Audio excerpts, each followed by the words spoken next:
Shabbat Shalom, everyone. Welcome to StudyMoon.com. I'm Joe Dumond. Today is Shabbat, September 21st, 2024. And we are going to be doing our Torah portion today. I'm going to be doing a short little teaching here first. And Randy's still looking for people to read. So if you want to go in the chat, let them know that you're available to help share the reading. We're going to do that today. Genesis 34, 1 Samuel 25 to 27, Psalm 70, and Mark 12, 18 to 13, 37. I don't know why they break it up like that, but that's just the way it's broken up. Gary, from the other side of the world, would you like to open in prayer, sir? Amen. Jehovah, we come before you right now to glorify your name.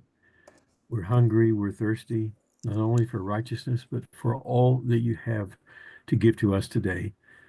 We humbly come before you and bow before you and ask that only you would be glorified and honored in this place. Please walk among us. We are 2 and 3 gathered around the world in your name. Thank you for being with us. May your word come alive in our lives today, and we live accordingly to what your word actually says. Be honored and glorified in Yeshua's name. Amen. Amen. Thank you, Gary. So I'm going to do, what am I forgetting? I'm forgetting something, aren't I? I'm looking, Randy, am I? Not yet. We'll bless the readers once you're done with your little teaching. That's fine. Yep. I'm never sure here, folks. You think I'm running the show here. I'm not.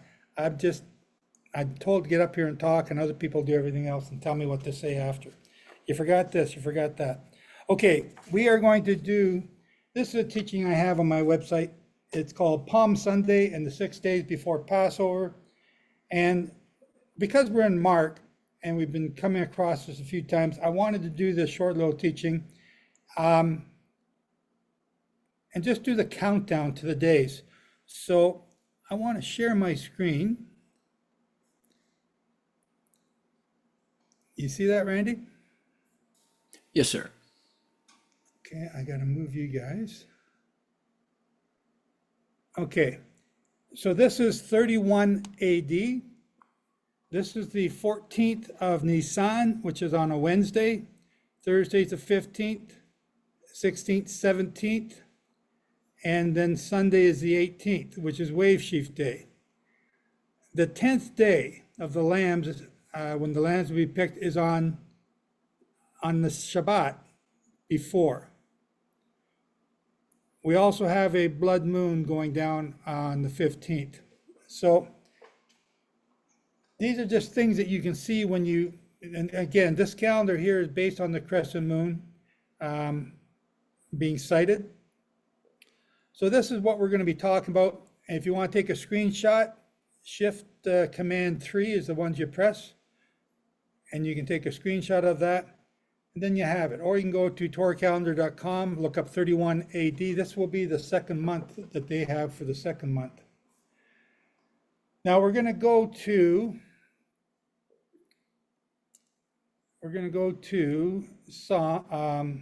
Exodus. What am I doing? Share screen. So we're going to go to Exodus 12:2. This month shall be to you the beginning of months. It shall be the first month of the year to you. Verse 3, speak to the children of Israel, or the congregation of Israel, saying, in the 10th day of this month, they shall take to them each man a lamb for a father's house, a lamb for a house. So we go here, we look at this, and Yeshua fulfilled every detail of Passover, even the minutest details he fulfilled to the T. And when we look at this, a lot of people start to try and say they use this misunderstanding of Palm Sunday to justify the crucifixion taking place on a Thursday. And then they get Friday, Saturday, and resurrection on Sunday. And that's for 3 days and 3 nights. So it's important to understand this. So we're in Mark, and but we're going to go before that. I'm may as well leave that on here. we're going to go to John, and we're going to go to John 11.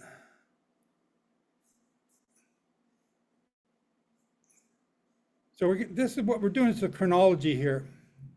And I want 55. And the Jews' Passover was near. And many went out of the country up to Jerusalem before the Passover in order to purify themselves. Then they sought Jesus and spoke with one another as they stood in the temple. What does it seem to you, that he will not at all come to Israel? And the chief priests and the Pharisees had given commands that if anyone knew where he was, he should make it known so that they might seize him. So John 11, we're coming up to this Passover, and there's an order about to take place here. Now, that's the end of John 11, so we know the Passover is just about to take place. Now we go to chapter 12, verse 1. Then 6 days before the Passover, so get out your fingers and pencils and piece of paper, write down 6 days before the Passover, Jesus came to Bethany, where Lazarus was, who had died, whom he had raised from the dead. Then they made a supper for him. So 6 days before is the Friday. So I'll stop sharing this for a minute. Oh, let me just finish reading. Then they made a supper for him, and Martha served, but Lazarus was one of those reclining with him.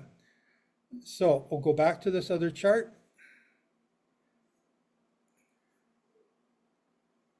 So 6 days, he's killed on a Wednesday. You count back 6 days. So this is 1, 2, 3, 4, 5, 6. He's arriving on Friday. John 12, verse 1 is Friday. Okay, so that's the first day of this count.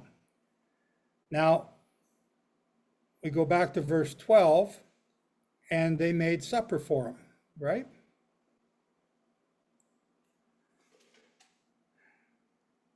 And they made a supper. So Friday, when do you have supper? That's Shabbat meal. So Shabbat meal has now become the 5th day. And Martha served, but Lazarus was reclining with him.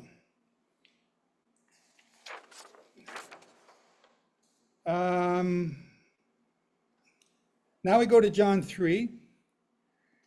Then Mary took a pound of ointment. So this is another clue, because the other Gospels mention this. Mary took a pound of ointment of pure spikenard, very costly, anointed the feet of Jesus, and wiped his feet with her hair. And the house filled with the odor of the ointment. And they said, then said one of the disciples, Judas Iscariot, Simon's son, who was to betray him, why was this ointment not sold for 300 denarii and given to the poor?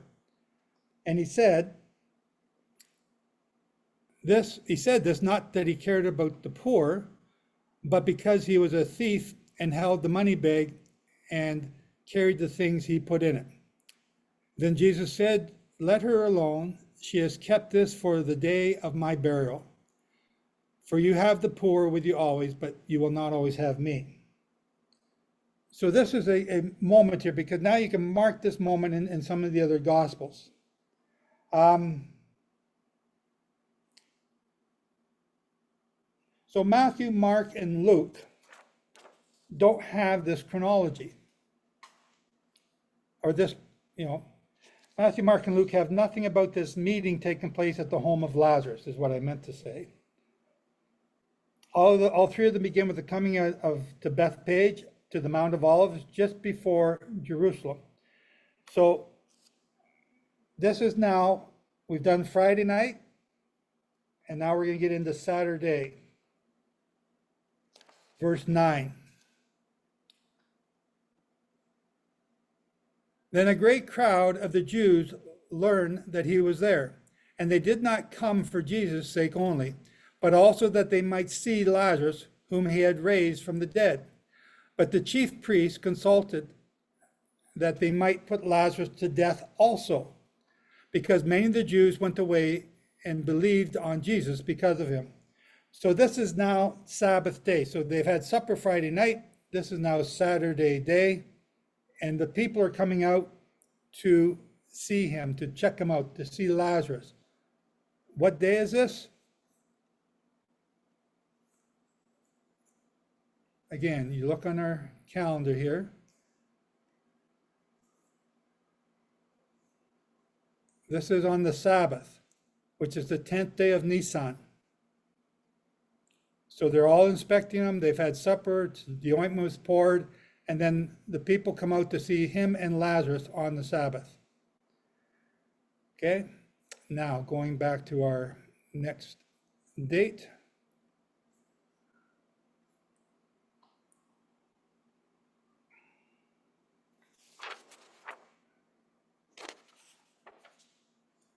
John 12, verse 12.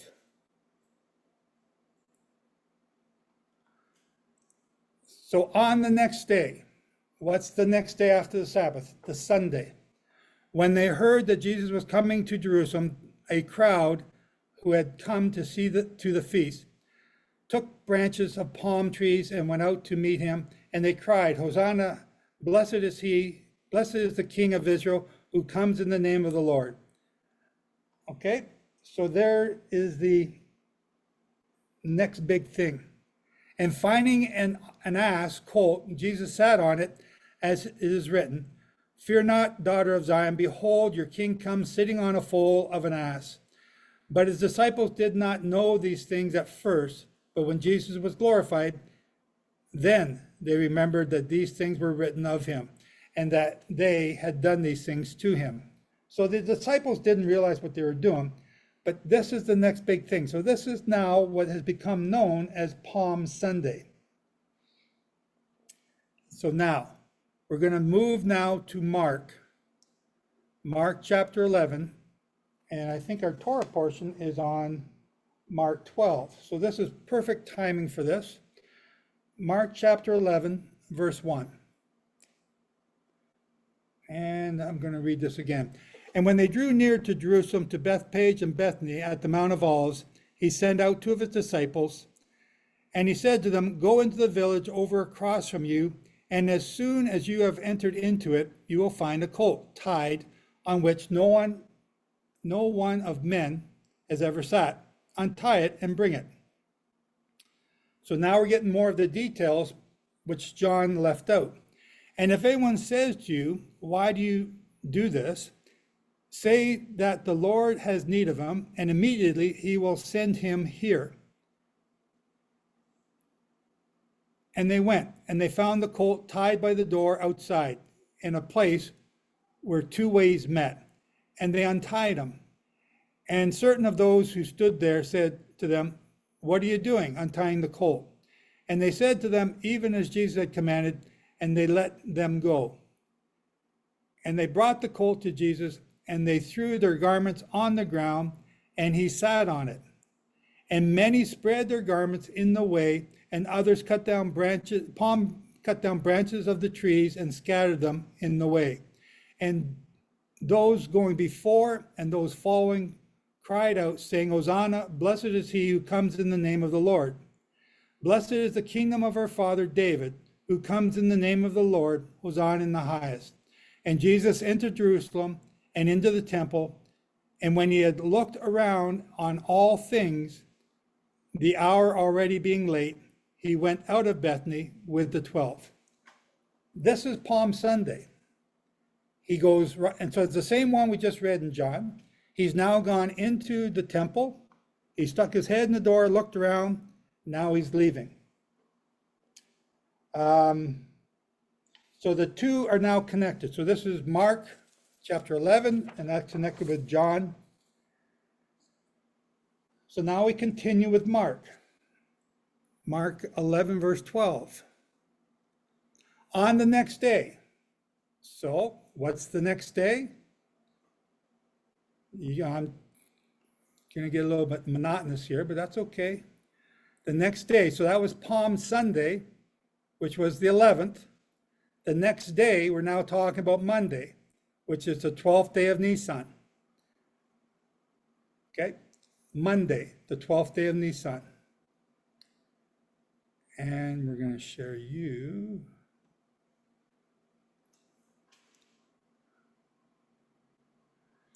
And on the next day, they going out of Bethany, so they stay at Bethany at night, which is on the Mount of Offense, the other side of the Mount of Offense, the little village there. And seeing a fig tree with leaves afar off, he went to it, if perhaps he might find anything on it. Now, there are no figs on the tree at that time. So what's he looking for? This is actually something else he's doing here. The figs become ripe in the 5th month. And when he had come to it, he found nothing but leaves, for it was not the season of figs. So it's not the season of figs. Why is he looking for a fig leaf or a fig tree? And Jesus answered and said to it, no one shall eat fruit of you forever. And his disciples heard. Okay. Where am I going here? I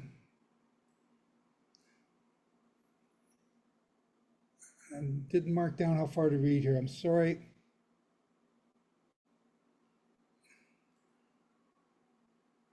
Okay, I'm going to keep going here. And they came to Jerusalem, and entering into the temple. So this is again on Monday. Jesus began to cast out those who bought and sold in the temple.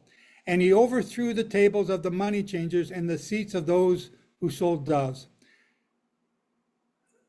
And he would not allow any to carry a vessel through the temple. And he taught, saying to them, is it not written, my house shall be called the house of prayer for all nations, but you have made it a den of thieves. And the scribes and the chief priests heard, and they sought how they might destroy him, for they feared him, because the people were astonished at his doctrine. And here's the end of Monday. And when evening came, he went out of the city. He went back over to Bethpage. So that's verse 19. Verse 20. And passing on early, they saw the fig tree. So this is now the next day. So I have another version that says now in the morning. So I'll go to another version. Let's see what we got here. I'll just do the old King James.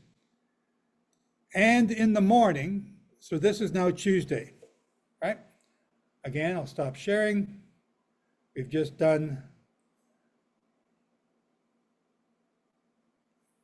just completed Monday. Monday's now over. It's now Monday evening. Or no, it's actually verse 20. Now in the morning, we've now come to Tuesday morning on our chronology here. Oops, almost hit the wrong button there.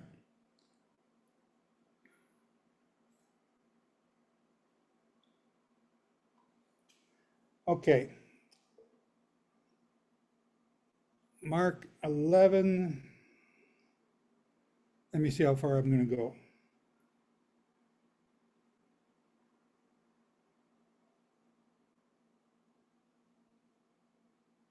I'll read this 26, I guess. And in the morning, I'll go back to the MKV. And passing on early in the morning, they saw the fig tree dried up from the roots. And Peter, remembering, said to him, Rabbi, behold, the fig tree which you cursed has withered away. And answering, Jesus said to them, have faith of God. For truly I say to you that whoever shall say to this mountain, be moved and be cast into the sea, and shall not doubt it in his heart, but shall believe that see, this is why I don't read, people, that what he said shall occur, he shall have whatever he said. Therefore I say to you, all things whatever you ask, praying, believe that you shall receive them, and it will be to you. And when you stand praying, if you have anything against anyone, forgive it, so that your Father in heaven may forgive you of your trespasses. Okay.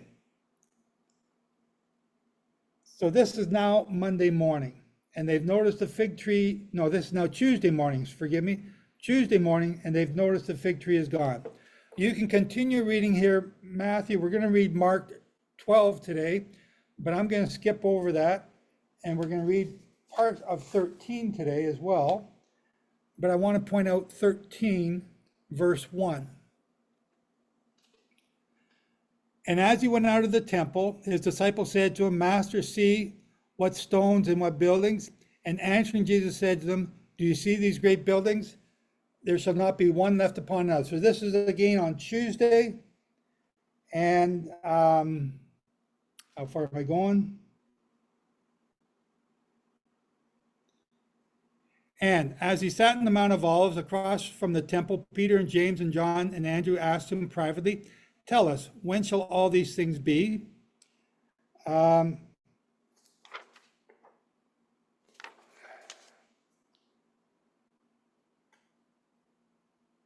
you can keep reading here all the way to Mark 14. So we're going to jump ahead to Mark 14. And this is, Jesus is speaking this whole time. He's talking to the disciples. They're on the Mount of Olives. It's still Tuesday.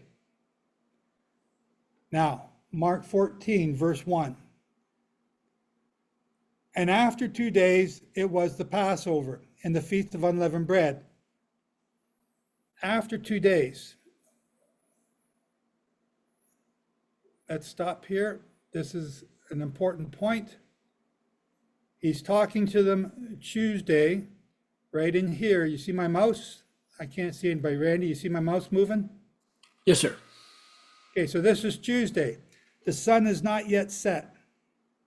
And it says in Mark 14:1, after 2 days, it was the Passover and the Feast of Unleavened Bread, and the chief priests and the scribes sought how they might. So 2 days. So here's 1 day. Here's the second day. When's Passover? After the end of the 14th, at the beginning of the 15th. This is what is called Passover. This is the proper first day of unleavened bread. So they're talking about this now.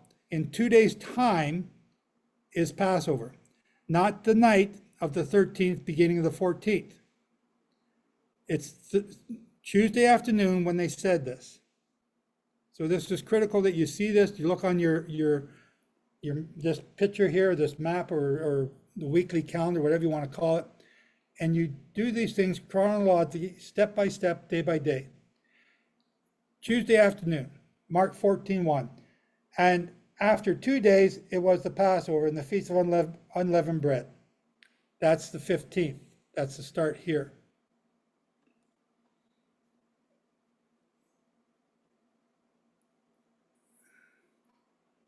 And okay, now we're going to jump over to Matthew 26. Matthew 26. And we're going to go to verse 17.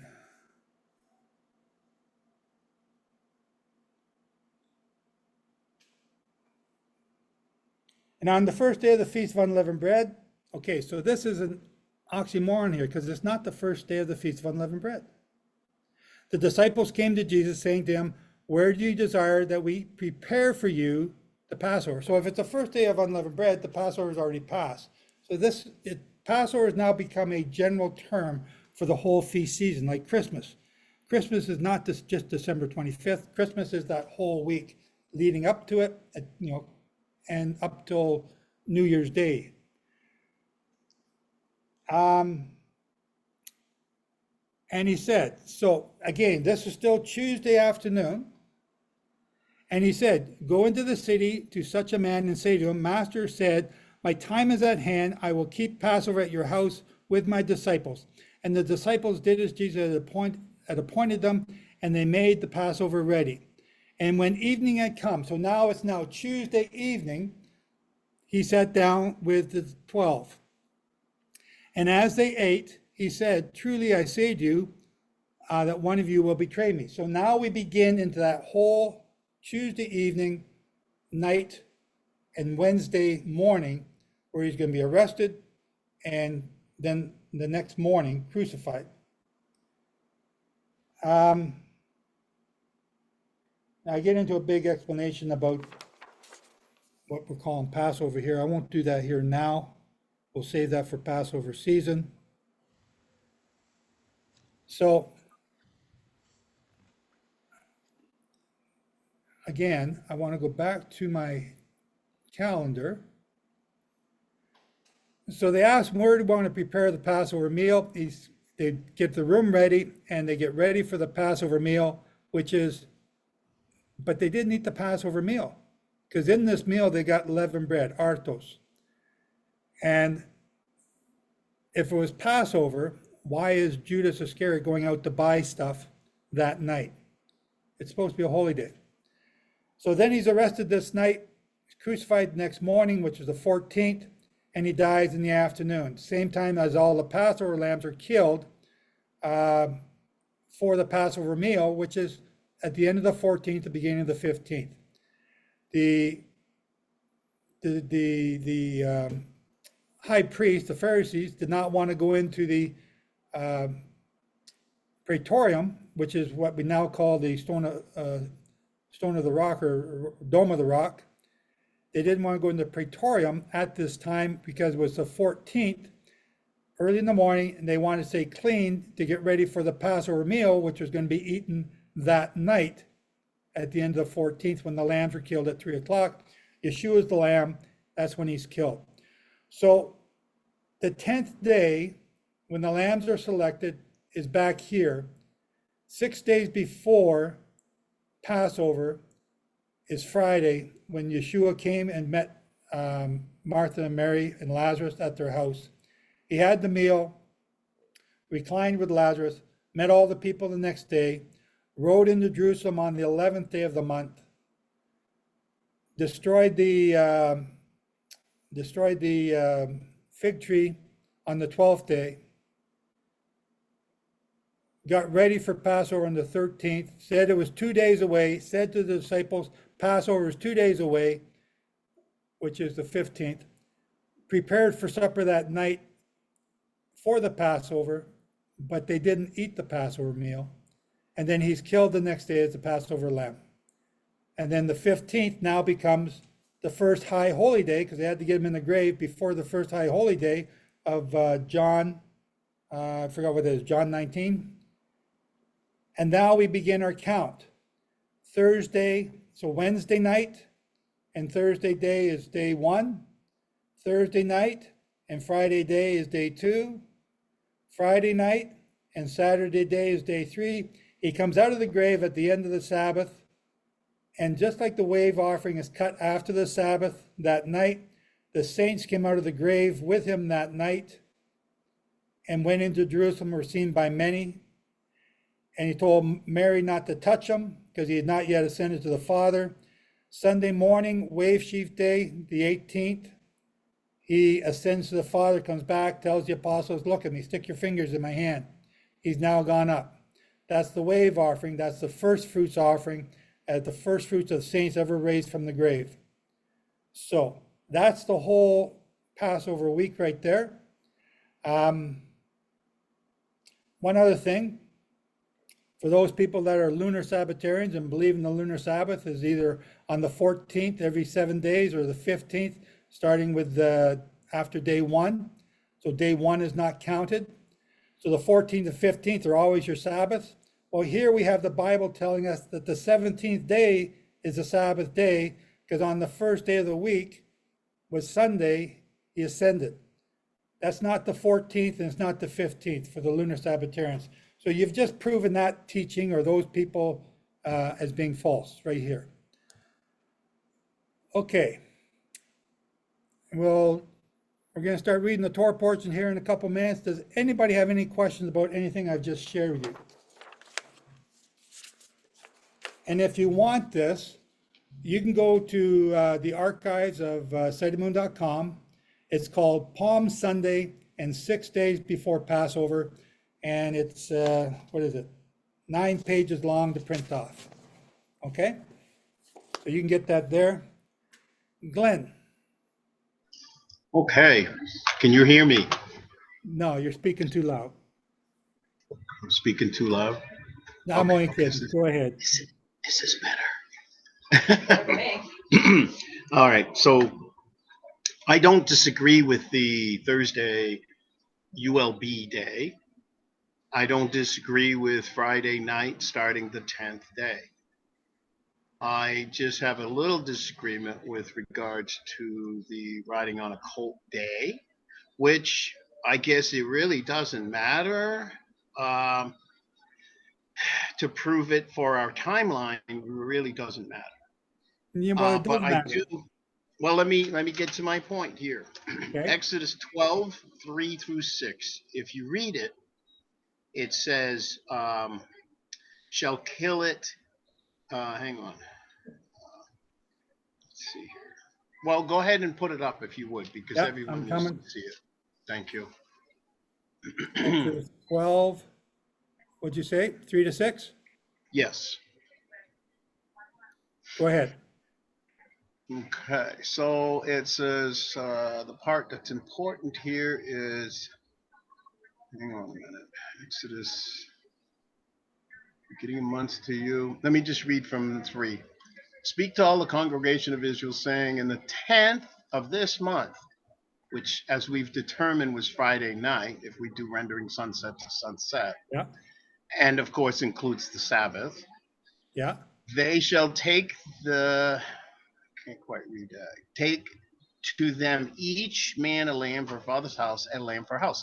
And if the household is too little for the lamb, let him and his neighbor next to his house take according to the number of the souls, each one according to the eating of his mouth you shall count concerning the lamb. Here it is.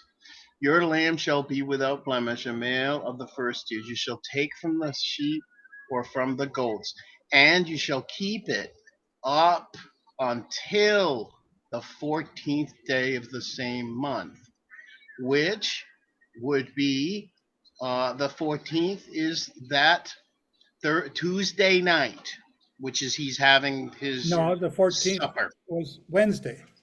Correct. Tuesday night turns into Oh, okay, okay, sunset to yeah, sunset. It's difficult for people to follow with that because we don't live that way, but we yeah. we need to render it that way. So Tuesday night starts the 14th. That's the night he's having his supper with his disciples. So Okay, can I go back and show? up until the 14th, he has been selected from Friday night until the 13th at even. If you count your time, that's 4 days. And it So, fits with the 14th in Exodus 3:6 so up until. Mhm. every night, starting on the Friday night, he was with the Mary and Lazarus in Bethany. And every night he returned back to Bethpage or Bethany, whatever it's called, Yes, until this night, until the correct, Tuesday night. But he's correct. still with his friends before he's taken away to be slaughtered. Well, he's taken away. We don't know what time was that. Midnight, 1 o'clock Yeah, a.m. I don't know, yeah, but it's still the 14th now. It's the prep day. It's just very early in that part of the day. Now yeah, he's at that point he's arrested. So he's yeah, arrested in the early part of the 14th. He has right. now been inspected for the full 4 days, as Scripture states. So By now you can't. Mary and Martha, by Mary and Yep, Martha, he's been in their house correct. for these four days. Now he's gonna be Yep, inspected by Pilate, who also washes his hands of him. correct. By 9 a.m., this has all been done. He's been chosen, selected, what's the word? Sentenced. Yep, So now you can't count the 14th as part of your timeline anymore because it's up till that day. So this all fits just fine. So now the 14th as the Passover, and I use that term as being the day that he is killed or the lamb is killed, as it should have been from the beginning. yeah. The 15th is the first day of ULB, and like you said, So just the so you know, current, just unleavened bread, so people know what you're talking about. yes, unleavened bread. Typically today, like you said, they conflate the 14th and the 15th and call them both Passover or even the whole entire week. Yeah, So we need, and I actually would say that the Bible, the New Testament, as you just read where it said Passover ULB, this is exactly the confusion that's out there. right. But I agree with your time. I agree with everything. I agree with Friday night started the 10th day. He was selected on the 10th day. He was inspected all the way until the beginning of the 14th, okay? But then the 14th doesn't count as an inspection day because he's already on the cross at 9 a.m. So you can't even count that day as being an inspection day. He's being killed. Yeah, well, He's you're to being, keep it until the 14th, and then you're to kill it on the correct. 14th. Exactly. So that's fine. Everything is fine. The only thing I had an issue with was what day they wrote up and said Hosanna in the highest on That was on the the Sunday. colt. Yeah, and I just again, it's not a big deal, but I say it was Saturday. Well, it changes the whole schedule if it's Saturday. So again, what you got to do, Well, Glenn, the is timeline is right. It doesn't matter if it's Saturday or Sunday because I've given you all the scriptures here, and I've told you when evening came, when morning came. Mhm. Each night he went and stayed in at Bethpage or Bethany, Yes. which I forget which one it is. And that's why I did this, to go through it. So you can walk through it step by step yourself, get the calendar out, and just go through. What's he doing on the first day? Friday he arrives. That's 6 days. John 12:1, I think that is. So, and just start So I doing. don't disagree with your timeline, Joe. I think it's great. Again, I just have a discrepancy with that Saturday, Sunday, Grant, Palm Sunday. we both know what happened when people disagree with me. They come back and Yeah. apologize, on, right? You okay? All right. Thank you, Joe. Okay, anyone else got any other questions about this? Okay. Very good. Then we'll leave that. We're going to start with Genesis chapter 34. And we have Janet going to read that for us. Oh, Paul, hang on. Paul's got a question. Go ahead, Paul. Passover at sunset on the 14th, so they eat Passover on the 14th, not the 15th. No, they didn't eat Passover on the 14th. On the No, beginning of the Passover. 14th. Is that what you just said? Yeah, but people will say concerning Exodus that Passover was eaten on the 14th. It's eaten on the 14th, at the end of the 14th, after I the realize it. lamb, I realize which that, is killed but I'm at 3 getting. o'clock in the afternoon. Yeah, I know. Sometimes you need time to cook the lamb because it takes longer than 4 to 5 hours to cook sometimes, to cook it, roast it. So it would be cooked sometime after lunch in the darkness. That's why the darkness was there to stop them killing the lambs early to cook them. That's another thought. Generally, the last lamb, I think, is killed at 3, or it's either first or last, I forget what the order is, at 3 p.m. At the Yeah. exact same time, the high priest says it is finished. So maybe they started earlier than that. And you're right, And it takes a couple hours to roast the lamb, and then from 3 o'clock until 6 p.m. It's about, sunset is roughly around 6 p.m. at this time of year. That would be the roasting time. You don't have to eat exactly at 6 p.m. You can eat 6, 7, 8, because you're going to be up till midnight anyway, most times watching. and the other thing is too, I'm coming from somebody else that's trying to hammer down the 14th day doesn't finish until sunrise, and I'm still trying to figure that out. I know that you're right, and I know they're not right. I'm just trying to find the answer in here.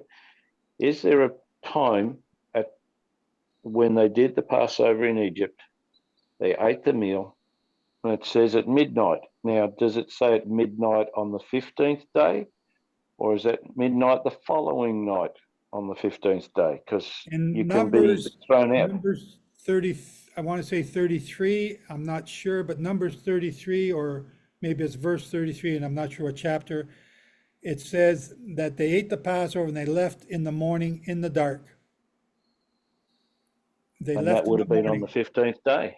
That would be on the 15th day, which is still in darkness, Yeah. that they left Egypt. There's a question in there regarding this exactly, saying, where is it? Oh, it jumped already. Sorry? Talking about the Ben Habarim, In Abarim, yeah. between the evenings. So Yes. if you go to the And website, that is Ben Abarim is another article I have about this subject. What does it mean, the between the evenings? And it's the going down of the sun. Everything after sunset, or everything after 12 o'clock, where your shadows get longer, is Ben Abarim. So it's the going down of the sun. And the going down of the sun on the 14th is at the end of the 14th day. Okay, did you get the right ones? Yeah. I understand what the other gentleman there is talking about. They still have the issue that it's going right back to creation as darkness and then light. I know that that's a problem. And then they say, the trees and the plants, excuse me, were created and they didn't have sun until the following day of creation. God set everything up, but no matter what started everything, it started with darkness to light all the way through. And then, from what I can see now, even in the setup in Leviticus 23 and how they're set up, and then Jehovah says on the feast day of Yom Teruah, not Yom Teruah, sorry, Atonement, he says specifically at sunset on the 9th to sunset on the 10th. The question there is, they want to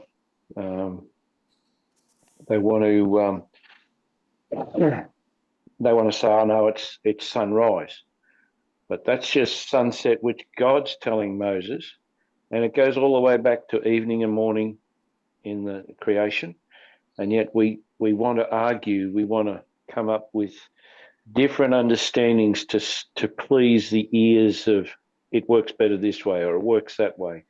We have to work God's way, and this is what I'm trying to still go on. And Yes. and there's What I found, Paul, in my time, you can explain it and have all the facts and all the scriptures lined up and explain it, and some people just will not hear. Yeah. And I just say good luck and move on to find someone that does want to hear. And Yeah. I don't get my time wrapped up trying to explain something and arguing somebody forever who's not going to change. If I'm wrong, prove it to me in the scriptures. But they have this circular reasoning. So there's a word there called the evening, in the evening and the morning. So this word evening has been, it's a migrational word. It's one of those words that the meanings change over time from what it originally was. So there's a study you can do on that. Again. Yeah, I understand that. Now, the one other thing that somebody made comment yesterday in a session we were having, he was only on the planet doing his thing for 18 months. I said, no, it's 3.5 years. And I know the calendar is accurate and it doesn't lie to us, but yet they see from their own thing that it's only 1 or 2 Passovers that he came in and he died on the second one. So, they're missing out on something. So I'm still trying to work that out as well. So, okay. But I know that in the timing that it's there. Thank you, Joe. Hey, this is Ryan, Debbie's son. I'm sorry to interrupt, but I'm trying to figure out how to raise my hand. You go like this? Well, that's pretty good. No, Okay, If you so see go down, the reactions. There's somebody tell them there's a symbol down here. You click on the bottom, and you can. Called The reactions. reaction. Right, reaction. reaction. Yeah. Okay. Click All on right, that and it should come up near the top of it. Yeah, I Just see raise it. hand. I see it. There you go. Okay. If I may, Joseph, one thing that I just read, you said earlier that they set out at the end of the 14th day, which was at dark, right? the beginning of Who set out at the end of the 14th day? the Israelites. When we were talking about Numbers Number 33? you said at the end of the 14th day, but at the beginning of the 15th, still at night. No. What I said was after Passover, which was eaten on the 15th at night, the next morning in the darkness, they left Egypt. And Johan's got it here in the chat, Numbers 33:3. So they departed from Ramses in the first new moon, on the 15th day of the first new moon, on the morrow of Pesach, the children of Israel went out with boldness before the eyes of the Egyptians. Yes, I do see that. But if you keep on reading, it says that they went in full view of the Egyptians who were burying all their firstborn. I don't know anybody that would wake up before daylight and start burying their children. So wouldn't they do that during the daytime? You got 2 million people that are leaving. How long will it take 2 million people to exit a city? Quite a while. You're not going to do it in a half hour. Okay. Okay, so they began to leave so the firstborn were killed after midnight when the death angel went by at, let's say 12 o'clock, okay? Just for argument's sake, let's just say 12 o'clock on the 15th in the night. In the morning, the Egyptians are starting to bury their dead while Israel is now leaving. So they're bringing them out. It's just like the pagers going off in Israel. The next day they were burying the dead. And guess what? The walkie-talkies are now exploding. It's a similar thing. It takes time to get them ready to get buried. They're going to see them leaving. It's not going to happen in a half hour. They went to Sukkot, a place called Sukkot, which is the what's it called? Meeting place or something like that. And that's where they met. Okay, I appreciate it. Well, did I answer? Okay. Yes, so you did. Don't let me put you off by jumping in. If you got a point, stay it. That was just my point, and I think you've just answered to that point. So I don't really have anything else to say. Okay. All right, appreciate it. No problem. Thank you. Yes, sir. Again, so ladies and gentlemen, if you're new to me, I'm going to argue with you. I'll sit, like Glenn, I'll butt in. We'll argue back and forth, but don't take it personally. We're going to midrash, and that's what a midrash is. It depends on who it is. I'll go at them a little bit harder than others. Glenn, I'll go at sometimes. Eric, but don't be afraid to talk. But the rule is, at the end of today, we still got to love each other and be able to come back and talk to each other tomorrow. So we may not agree on everything. That's okay. But we're going to have a good discussion in the meantime. Okay. Randy, I don't know who's doing the blessing of the readers today. I have it. Oh, you have it. Yes, Thank sir. you.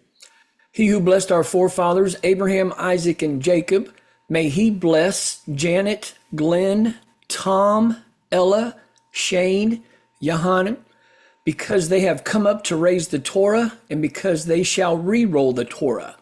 As a reward for this, may the Holy One, blessed is He, protect them and rescue them from every trouble and distress, from every plague and illness, and may He send blessing and success in their every endeavor, together with all Israel, their brethren. Let us now respond. Amen. Okay, Janet, Genesis chapter 34. Okay. Now Dinah, the daughter of Leah, whom she bore to Jacob, went out to see the daughters of the land. When Shechem, the son of Hamor, the Hivite, prince of the land, saw her, he took her and lay with her and defiled her. He was very smitten by Dinah, the daughter of Jacob, and he loved the girl and spoke kindly to her. Shechem spoke to his father Hamor, saying, "Get me this girl for my wife." Now Jacob heard that Shechem had violated his daughter Dinah, but his sons were with his livestock in the field. So Jacob held his peace until they came. Hamor, the father of Shechem, went out to Jacob to commune with him. The sons of Jacob came out of the field when they heard it, and the men were grieved and were very disturbed, because Shechem had disgraced Israel by lying with Jacob's daughter, a thing that should not be done. Hamor spoke with them, saying, "The soul of my son Shechem longs for your daughter. I pray that you will give her to him to marry. Make marriages with us and give your daughters to us, and take our daughters for yourselves. You may dwell with us, and the land will be before you. Dwell and trade in it, and get possessions in it." Shechem said to her father and to her brothers, "Let me find favor in your eyes, and whatever you say to me, I will give. You can make the dowry and gift I must bring high, and I will give according to what you say to me. Just give me the girl to marry."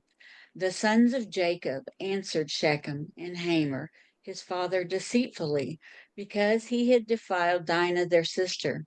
They said to them, "We cannot do this. To give our sister to one who is uncircumcised would be a disgrace to us. But we will consent to you in this.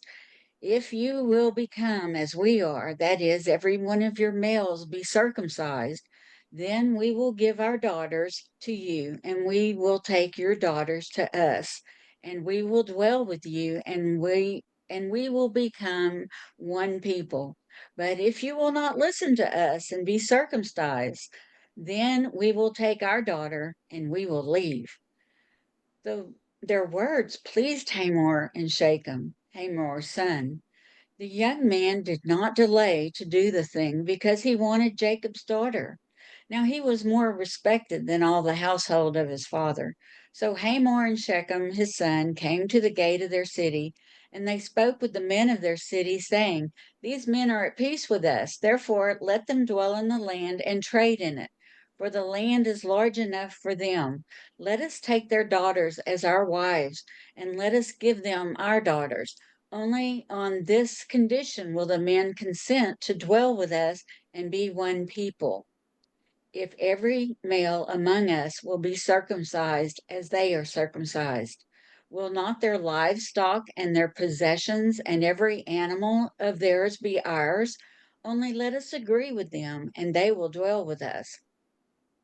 All who went out of the gate of his city listened to Hamor and Shechem his son, and every male was circumcised, all who went out of the gate of his city. On the third day, when they were in pain, two of Jacob's sons, Simeon and Levi, Dinah's brothers, took their swords and went to the unsuspecting city and killed all the males. They killed Hamor and Shechem his son with the edge of the sword, and took Dinah out of the house of Shechem and departed. The sons of Jacob came upon the slain and looted the city because they had defiled their sister. They took their flocks and their herds and their donkeys and whatever was in the city and in the fields. They took captive and looted all their wealth, all their little ones and their wives, even all that was in each house. Then Jacob said to Simeon and Levi, "You have brought trouble on me by making me revolting among the inhabitants of the land, among the Canaanites and the Perizzites.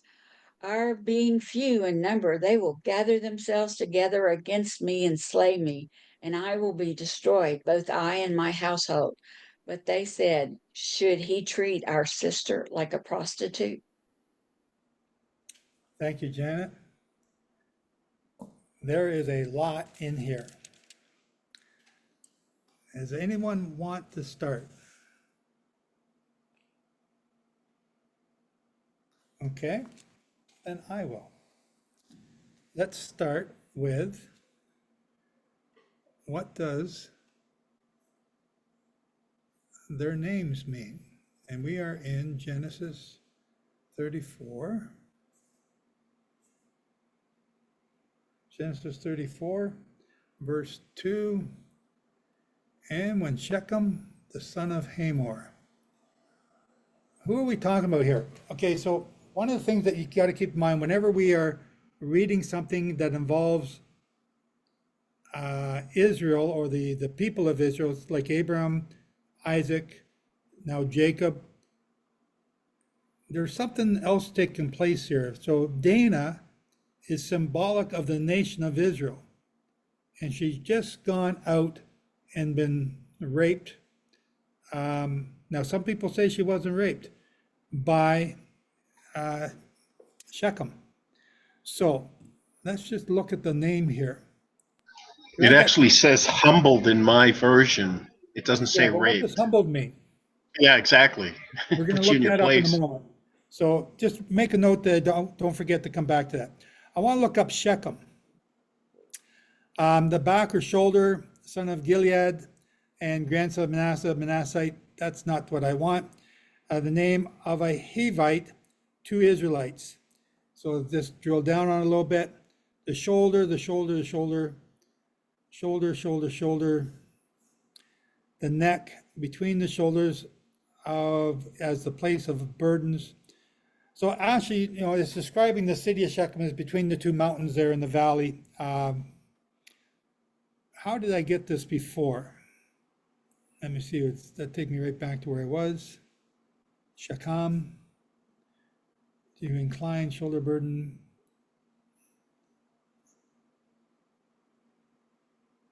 Okay. Shechem is taking or listening to his father, Hamor. Maybe this is the one I want. It's been a while since I did this teaching. Okay. Hamor. So he's listening to Hamor the ass. So Kamor. Kamor, a Canaanite. Hamor. So Hamor is with the word letter Het. Hamor. A male ass, red. Okay, so it's a red male ass. Hamar. So here's where you get the word. Hamar is to boil, foam, to ferment, to boil, foam up, to be troubled, to be in turmoil, to be reddened. He gets all red in the face when he's trying to make a deal. A primitive root property to boil up, hence to ferment with scum, to glow with redness, as a diminutive of to smear with pitch. So this is the asphalt. We're talking about the asphalt down in the tar pits there. You smear it like pitch. That's what's smeared on the outside of Noah's Ark. Come here. Bitumen rising to the surface. So that's the name of Hamar, a red ass, this red pit, the Hivite. So Hivite, Shivi, a villager, a Shivite of the Aboriginal tribe of Palestine. Same as life-giving, living space, indicates encampment or village, small town. Causative form, life giver, Hava, Eve for first woman. Primitive root compared to property to live, invocation to declare or sow. Okay, I'm not sure if I'm going the right way here. Hava. So he's a hothead. Well, this is now Hivite, right? Yeah. The Hivites. No, I meant the one, his name. It's just he's hot-headed, or he's Yeah, you get that impression, but yeah. so when we did this before, and I don't know how we got there by doing the word search on these names. No, the son of Hamor. Okay, so hermeneutics. This is a hermeneutic exercise, so you get little bits and pieces from other parts that have similar stories. The story of Dana is the story of Tamar. It's a similar story. And the word being humbled that Glenn mentioned before, and the reason I know this is because what does the word humbled mean? It's to humble your soul, to humility your soul. Meek. To meek your soul. So the rationale, the bottom line after you go through all the process is when you've been raped, that's how humble you are. You don't have control. You're totally dependent on, other people now because you've been totally humbled. So when you are fasting, you are humbling your soul to Jehovah. You got no attitude, no pride, no. You're yielding to others. Yes. Yield. So that's where I was going with my study, and all these things came up here because of Dana. Now, Hamor is offering advice to Shechem. And the same as the guy that rapes Tamar. Am I saying the right name, Tamar? Have I got the right person? Jehoiadab? He raped his sister, King David's son. Anyway, he gets advice from somebody volunteering advice, and it's the advice. Who volunteers advice? And the hermeneutics of this is Satan does. So the one offering advice here is Hamor, and Hamor, the Hivite, is representative of Hamor, the serpent. And I wasn't able to prove that to you here now, so I don't know how I got it, but that's what I remember. So Hamor is saying in verse 9, he says in verse 9, but Hamor, verse 8, but Hamor spoke with them, saying, the soul of my son Shechem longs for your daughter. Please give her to him as a wife. So Hamor is pleading on behalf of his son to Jacob, and make marriages with us. Give your daughters to us, and take our daughters for yourself. So you shall dwell with us, and the land shall be before you. Dwell and trade in it, and acquire possessions for yourselves in it. That sounds really like a good deal. We can control all this land, our two families joined together. If they had to pay a price to do that. Yeah. What did Abraham do? Abraham made his servant swear that he would not take a wife for his son except from his own family. And Jacob married Rebekah, wasn't it? And then Rebekah sends Jacob where? Back up to that same family to get a wife for himself, Rachel and Leah. The set apartness is now trying to be broken up. What is the end result of this? Well, you flip over to verse 23. When Hamor is now explaining to the rest of his tribe, the people there, what his real plan is. And this is the plan that comes from Satan. Let's start in verse 22. Only on this condition will the men consent to dwell with us. Let's start verse 20. And Hamor and Shechem his son came to the gate of the city and spoke with the men of their city, saying, these men are at peace with us. Therefore let them dwell in the land and trade in it. For indeed the land is large enough for them. Let us take their daughters to us as wives, and let us give them our daughters. Only on this condition will the men consent to dwell with us, to be one people, if every male among us is circumcised, and as they are circumcised. So that's the one little hiccup here. You got to get cut. But here's the deal. Come on. This is what we want to do it. This is why we're going to do it. Verse 23. Will not their livestock, their property, and every animal of theirs be ours? Only let us consent to them, and they will dwell with us.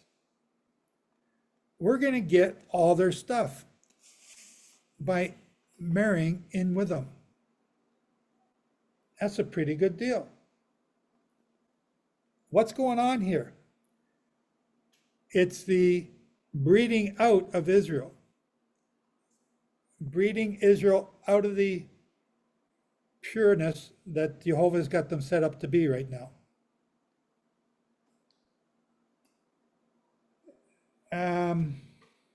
Verse 19. So the young man did not delay to do the thing because he delighted in Jacob's daughter. Who was this? Shechem. He was more honorable than all the household of his father. And he just raped a girl. But he's more honorable. It's just like, Israel did the pager thing this week. I thought that was awesome. And then what happens? Well, the United Nations said that wasn't fair.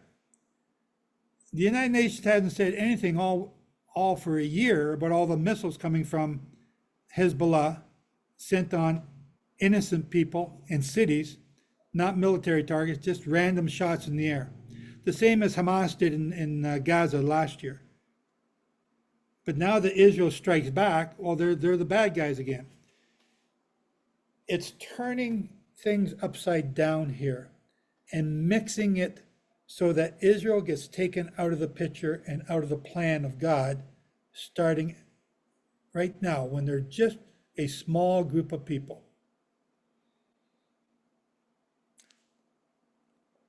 Amnon and Tamar. Thank you, Shauna. Anyone else got anything they want to add to this? Joe, if she was raped, why would she still be in his house for 3 days? This is 3 days later, Simeon and Levi come in and start killing everybody, and then they take her from his house. So why would she, if she was brought into his house or whatever, why wouldn't they have done this earlier? Or at least say, hey, let us have our sister back and then we'll work it out. But evidently she's still in this guy's house for 3 days. Just a simple. Yeah, she's been shamed. Shamed to go back to her own house. There's another lesson here that I'm missing or that I can't remember, but it has to do with that. Kay, you got an answer for that? Oops. Not an answer for that, but when this beeper thing happened, the very first thing to my mind was this story. And I'm surprised it's in the Torah portion for us. I'm sorry, the very first time what happened? I said when I first heard about the beeper incident blowing up on Hezbollah, the very first thing that came to my mind was this story. The circumcision. They all got circumcised when the beepers went off. Yeah, and I don't mean to be laughing or anything, but Literally. the similarities of something evil to Jehovah's people, Israel, started this October 7th, and then instead of attacking civilians, Israel attacks only the men.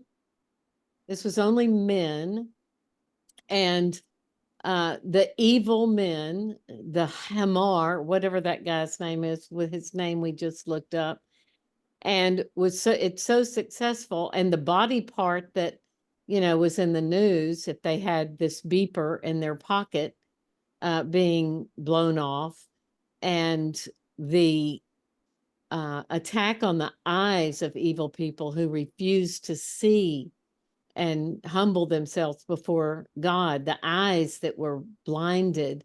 It's just incredible. It's just the same story with Israel over and over. Israel trying to not hurt anybody but the ones that have hurt them, trying to get revenge for the people that have hurt them. And I just think it's incredible. And not an accident, or as we say in Texas, a coinky dink, that this is in the Torah portion this week. And now I'll laugh, ha ha ha. Yeah, go Israel. That's all I can say. Go Israel. Paul, and just remember, everybody, we are being recorded. Paul. In the story of Tamar, isn't it also noted that Tamar sent word through her servant that what was going to happen, what the prince or the king of Shechem said, Shechem, the father said to the son about that he was going to take everything. she would have, I think there's something in there, it's written as well, that she may have sent a note to her brother. This is what it's really about, not. I think that might have been the thing you're thinking about. Well, it's this thing ought not to be done in Israel. And Yes. that's the connecting line between the two stories. Tamar said that to her brother, this ought not to be done in Israel. And Adina's brother said, this thing ought not to be done. So I think that's how you connect the two stories together. Yeah. And also not to mix seed. This was the problem as well. Yeah. So getting back to Randy's question about her being in the household, and if we look at that like Tamar, it was against her will. If we look at that like Israel today, they were forced to be held by the enemy. The hostages, they're not voluntarily staying there. I just see a lot of parallelisms here. To say exactly with 100% assurity that she was being forced to stay, I can't do that. But I have a lot of other stories that there are kind of connected that might indicate they are. Nan, go ahead. Oh, I was going to say that I'm reading the Living Torah, which a rabbi gave me, excuse me, years ago, and it was so well used that no students at his Torah Academy could ever use it again. Of course, they would bury them. They would not, use them anymore.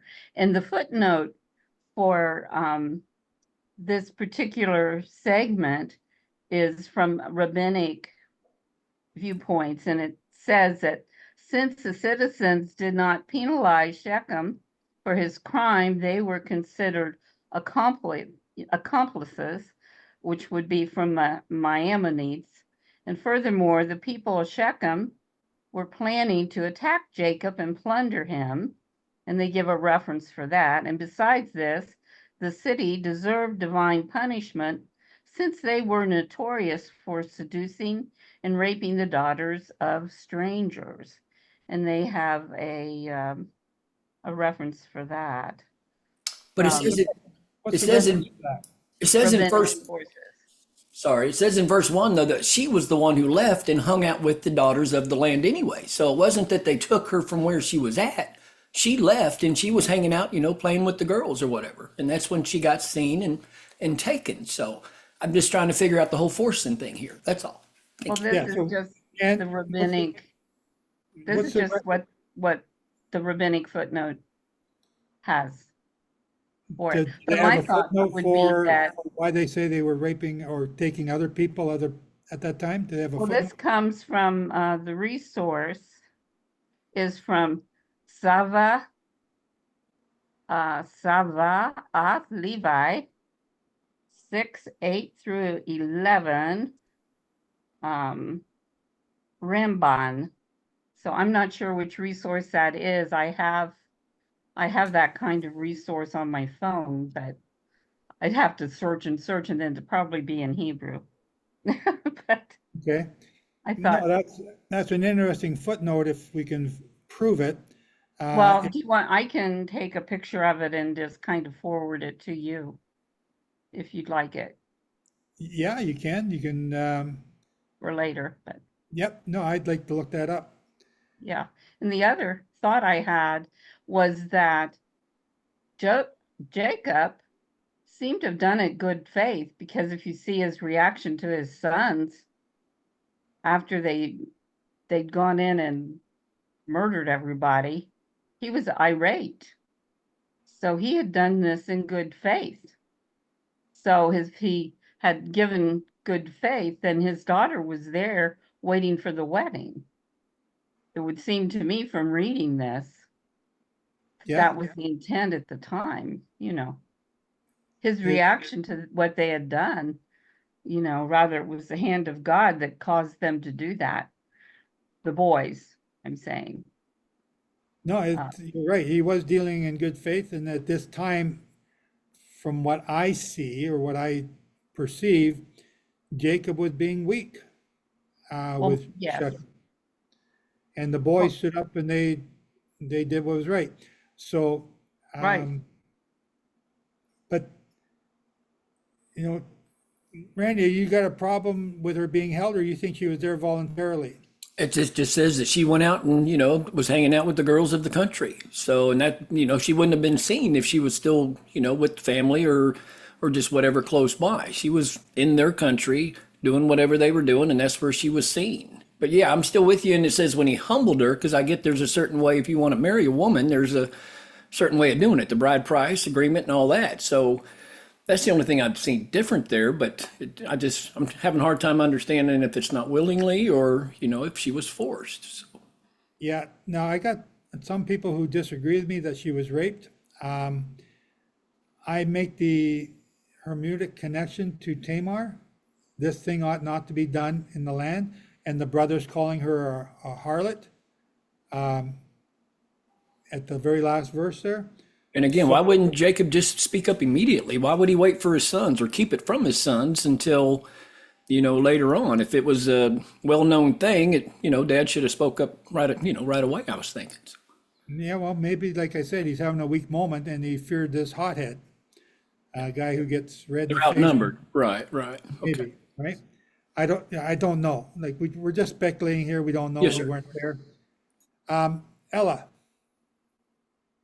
I just had a question earlier about the beepers. Did Israel actually say they had done that? I got the No. impression that they came from Iran, and Iran was wanting to get rid of Hezbollah. I may have misread something. I So I just like wonder if they ever that said- theory. Let's go with that. Iran planted the beepers on those people themselves and blew them up because they wanted a change in command. I like that one.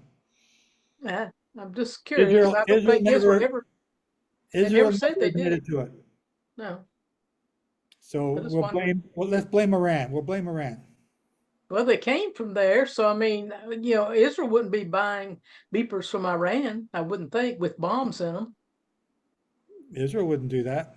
No, well, I mean, I don't think they'd been able to. I don't think Iran would have sold them to them. Anyway, No. interesting. I don't know who did it. No one's admitted to it. Everyone's pointing fingers, but nobody's claiming responsibility. But go Israel. Tom, go ahead.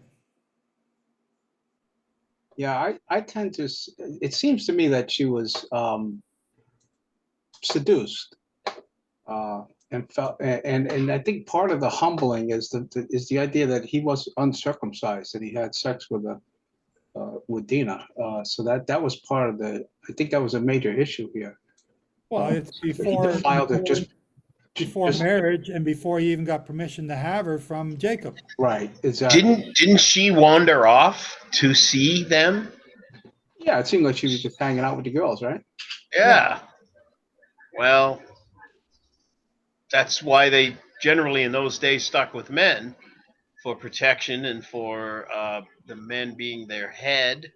Not saying this, is today, but that's what. This is that's what it also was a then. trait. This is also a trait of Israel. Yeah.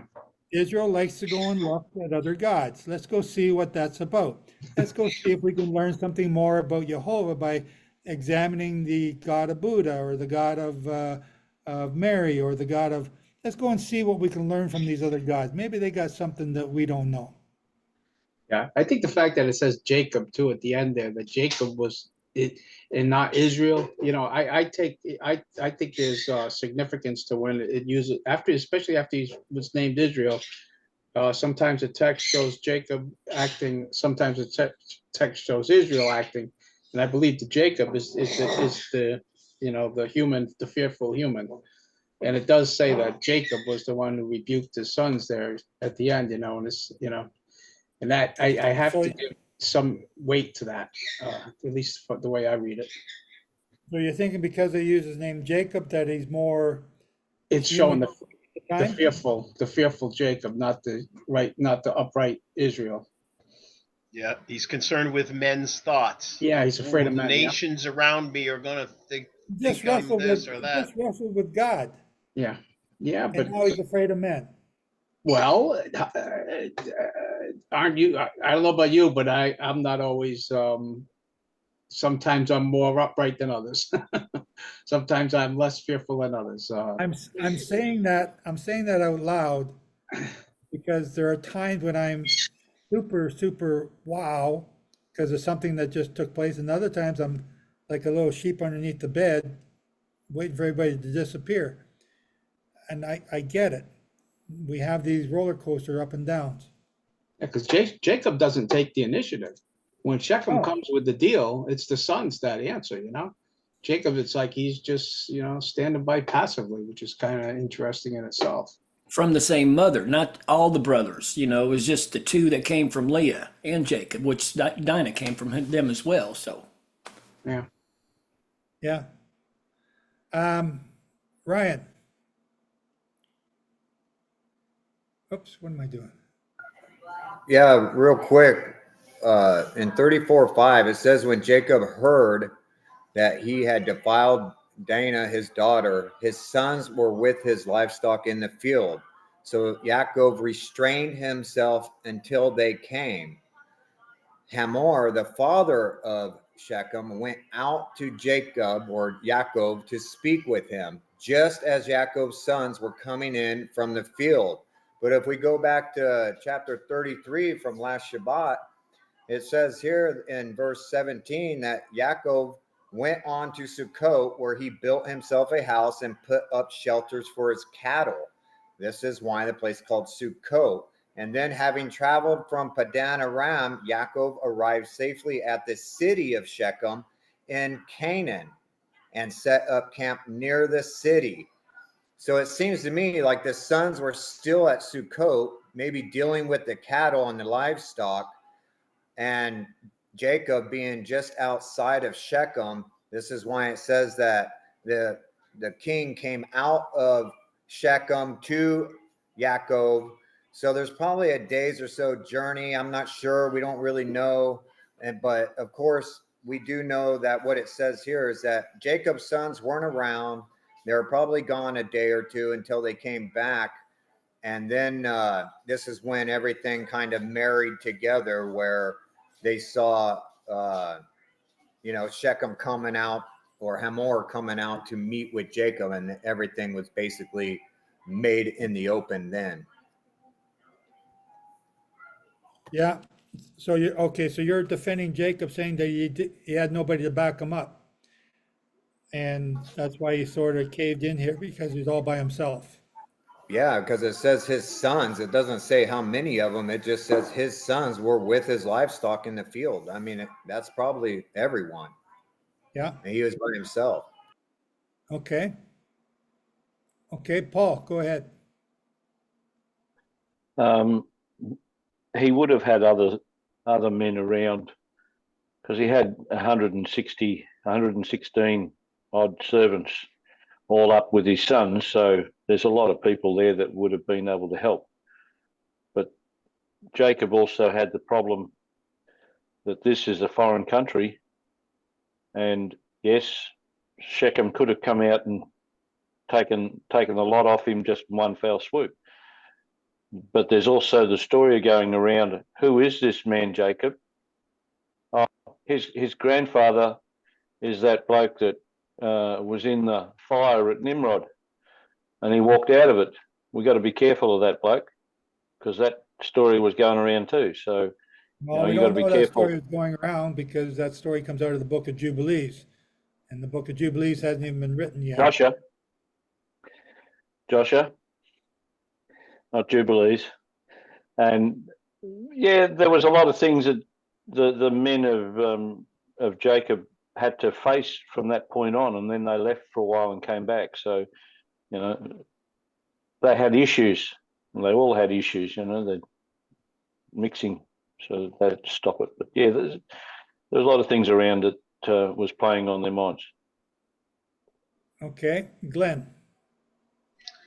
Yeah, I think I've brought this up before. Is Israel not to have any oath with other nations?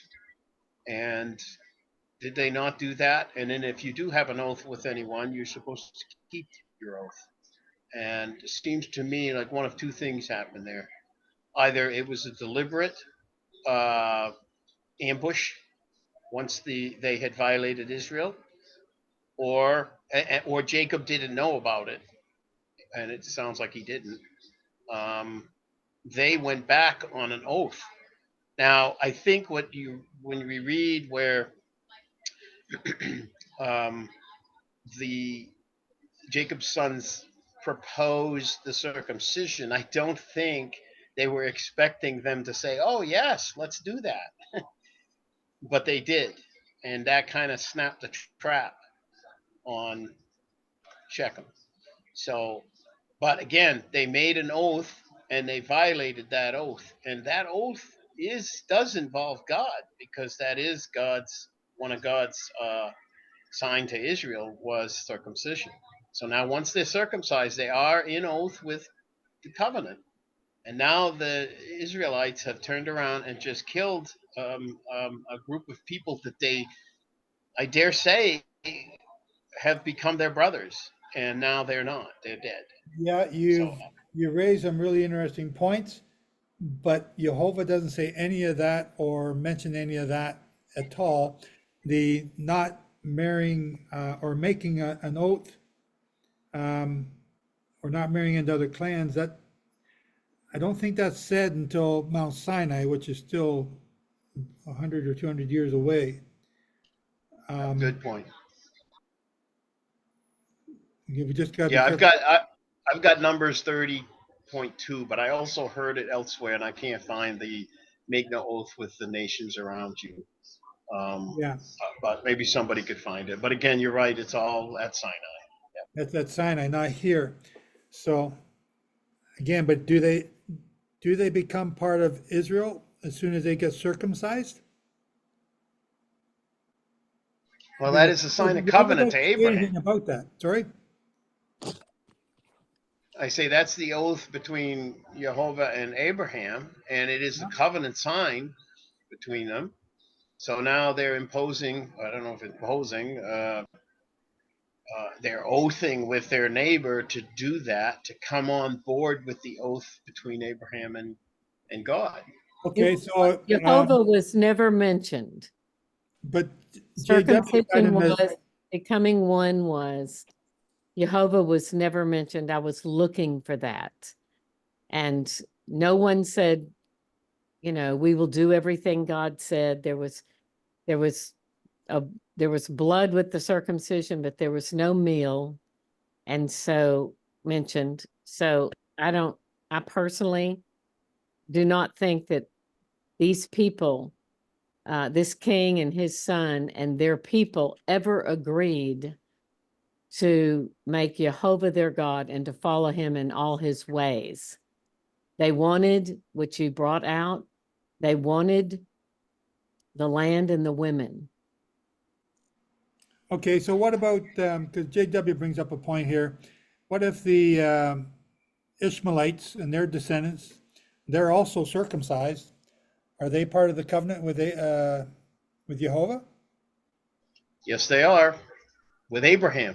Exactly, Abraham and Jehovah, and that was the sign of the covenant between the two. Now, Kay is absolutely right. There is no God mentioned there, but you have one law for the Gentile, one law for Israel, and one law for the stranger among you, and they became the stranger among them, and they became one when they did this, regardless of whether God's mentioned or not. That's what I say. So what land did the Arabs get in the promise? Were the Arabs promised the land of Israel? Because wasn't the blessing by the blessing wasn't to the Arabs, it wasn't to Ishmael, it was to Isaac. The only covenant is with Isaac. The only covenant is with Isaac. Abraham, Isaac, and Jacob, those three people. So just because you're circumcised doesn't mean you're going to get all the blessings. So just because Shechem is circumcised doesn't mean they become part of Israel. What about Ishmael? Ishmael's not part of Israel. He was part of the Abrahamic covenant because he got circumcised. No, Where no, he no, no, worked from. no. No, No. no, no. That's because- Isaac. And they all Ishmael got was a blessing that he would multiply and there'd be Right. 12 tribes. Right. Yeah. Yes. In fact, Abraham interceded to say, I want this covenant with Ishmael. And God said no. One of the few places that God ever says no. Interesting. Okay. Okay. I'll look at that again. Good point. Ryan, you had your hand up. Did you want to say something? I just wanted to say what I don't know her name, but she pretty much said the same thing. That they did it. They were I'm sorry, I'm getting kind of tongue tied. They did the circumcision for the women and the possessions. They didn't do it for God.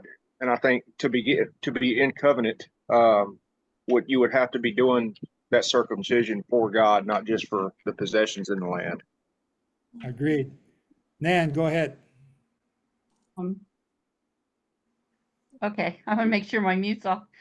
I was just going to say that when Jehovah told Moses his name, he said, "This is my name, forever, to all generations." But he said, "I am the father of Abraham, Isaac, and Jacob."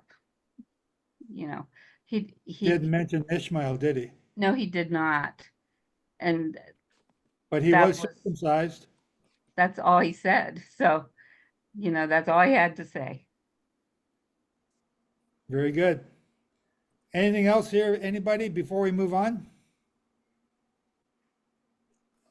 God Okay, made a covenant with Abraham, Isaac, and Jacob, all of them. You have to be of those three to be considered in the covenant. You can't be outside of that. circumcision doesn't get you in. No, it does not.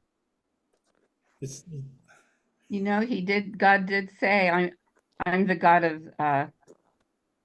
the living. And then he was saying Abraham, Isaac, and Jacob. We know where they are. We know that they're considered the living. So Now, if you're saying circumcision of the heart is the key thing, you got to be Right. circumcised in the heart. Right. Paul? And don't forget that God put in place, if you were to do Passover and you were not circumcised, you would be like working on the Sabbath. You would be cut off. So circumcision was a high requirement if you were to do Passover. The circumcision of the heart comes out of obedience to the way things were. And Joshua and Moses showed us how to do that because they had the Spirit, and that's what kept them, their heart circumcised to obey. There were some that obeyed by doing the covenant, but didn't have the heart circumcision. And this is where, in Jacob's case with Shechem, there was no heart circumcision. It was just, we're doing it for an attitude that we're going to take their possessions off them later. Okay, very good. Let's move on to 1 Samuel chapter 25. 1 Samuel chapter 25. And Glenn, you're up.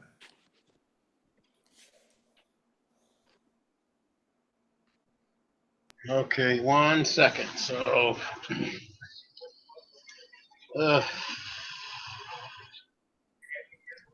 what am I reading here? 1 Samuel chapter 25. First Samuel. Yeah, I'm going all over the place on eastwards, so I lost my place. First Samuel. Here we go. 25, right? Yep. And Shemuel died, and all Israel gathered and mourned for him, and buried him at his home in Ramah. And David arose and went down into the wilderness of Paran. Now there was a man in Maon, and his work was in Carmel. And the man was very great, and he had 3,000 sheep and 1,000 goats. And he came to be shearing his sheep in Carmel. And the name of the man was Nabal, and the name of his wife Abigail. and she was a woman of good understanding and good looking. But the man was hard and evil in his doings, and he was of Caleb. And David heard in the wilderness that Nabal was shearing his sheep. And David sent 10 young men, and David said to the young men, "Go up to Carmel, and you shall come to Nabal, and greet him in my name, and say this: Long life and peace to you, and peace to your house, and peace to all that you have. And now I have heard that you have shearers. Now your shepherds have been with us.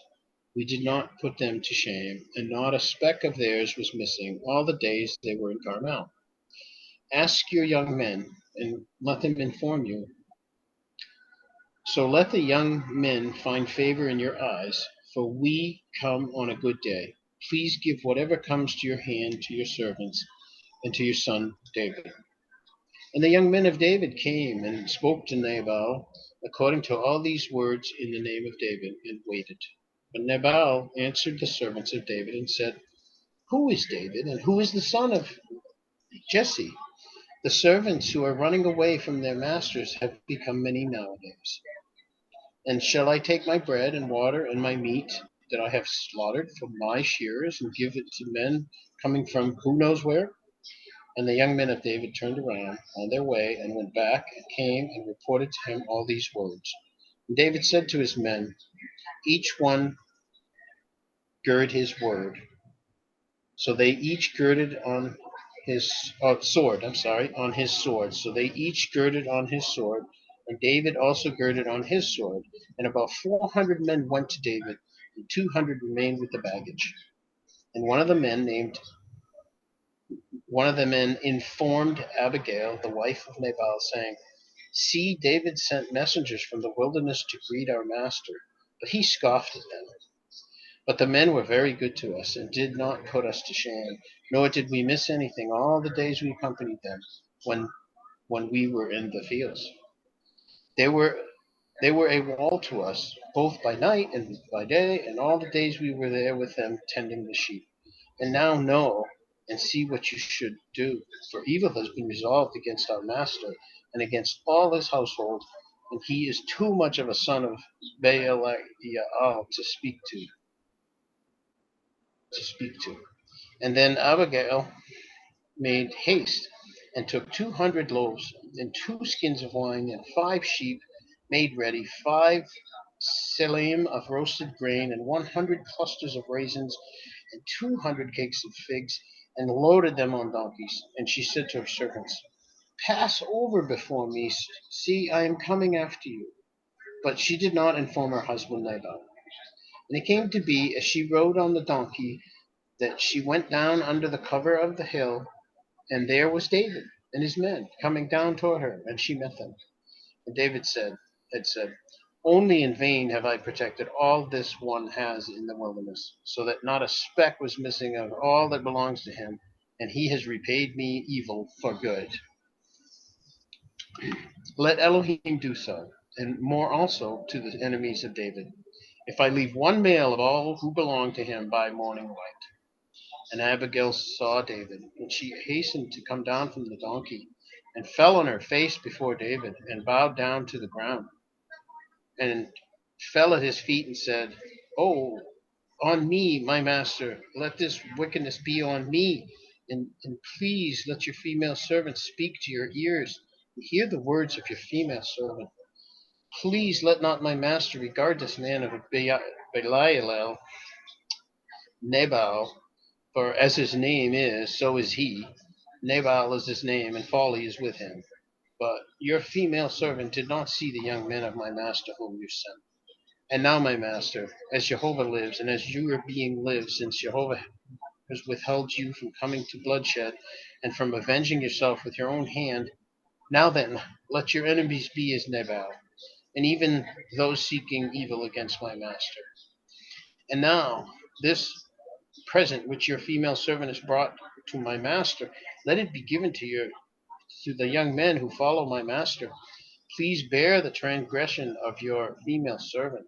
For Jehovah is certainly making a steadfast house for my master, because of my master fights the battles of Jehovah, and evil is not found in you in your days.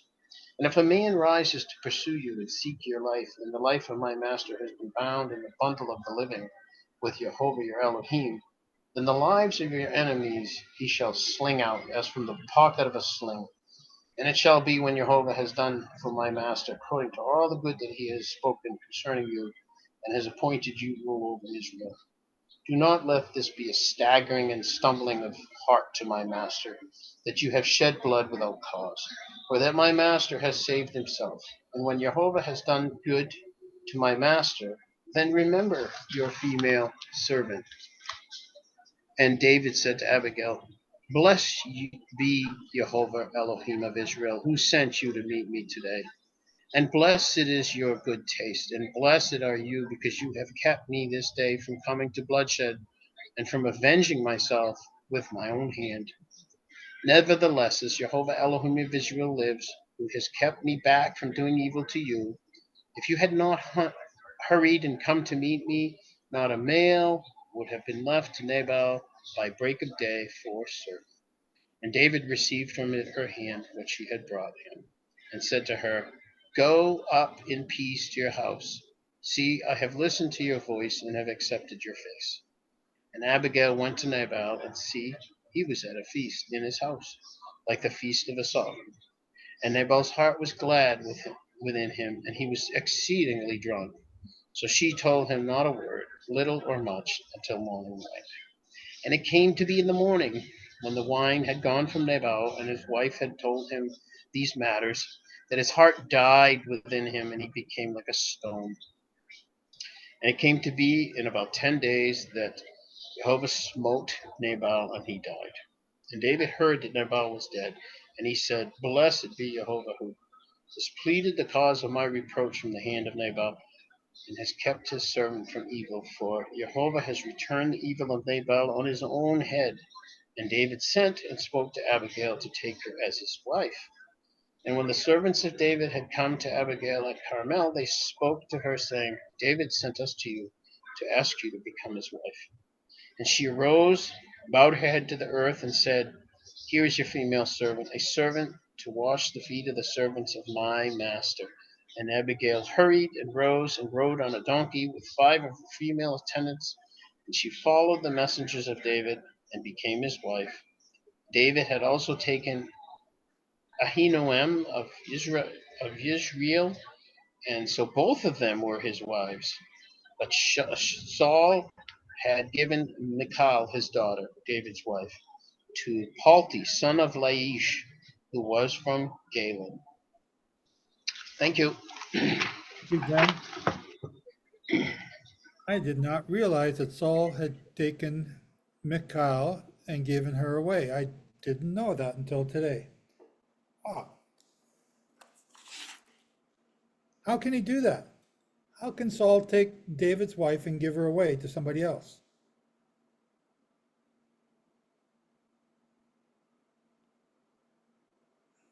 Nobody? Because he's the king. But she's already been married to David. I thought that was in the Torah portion last week where we read that David, he either got Michal back or he asked for his men to get her back.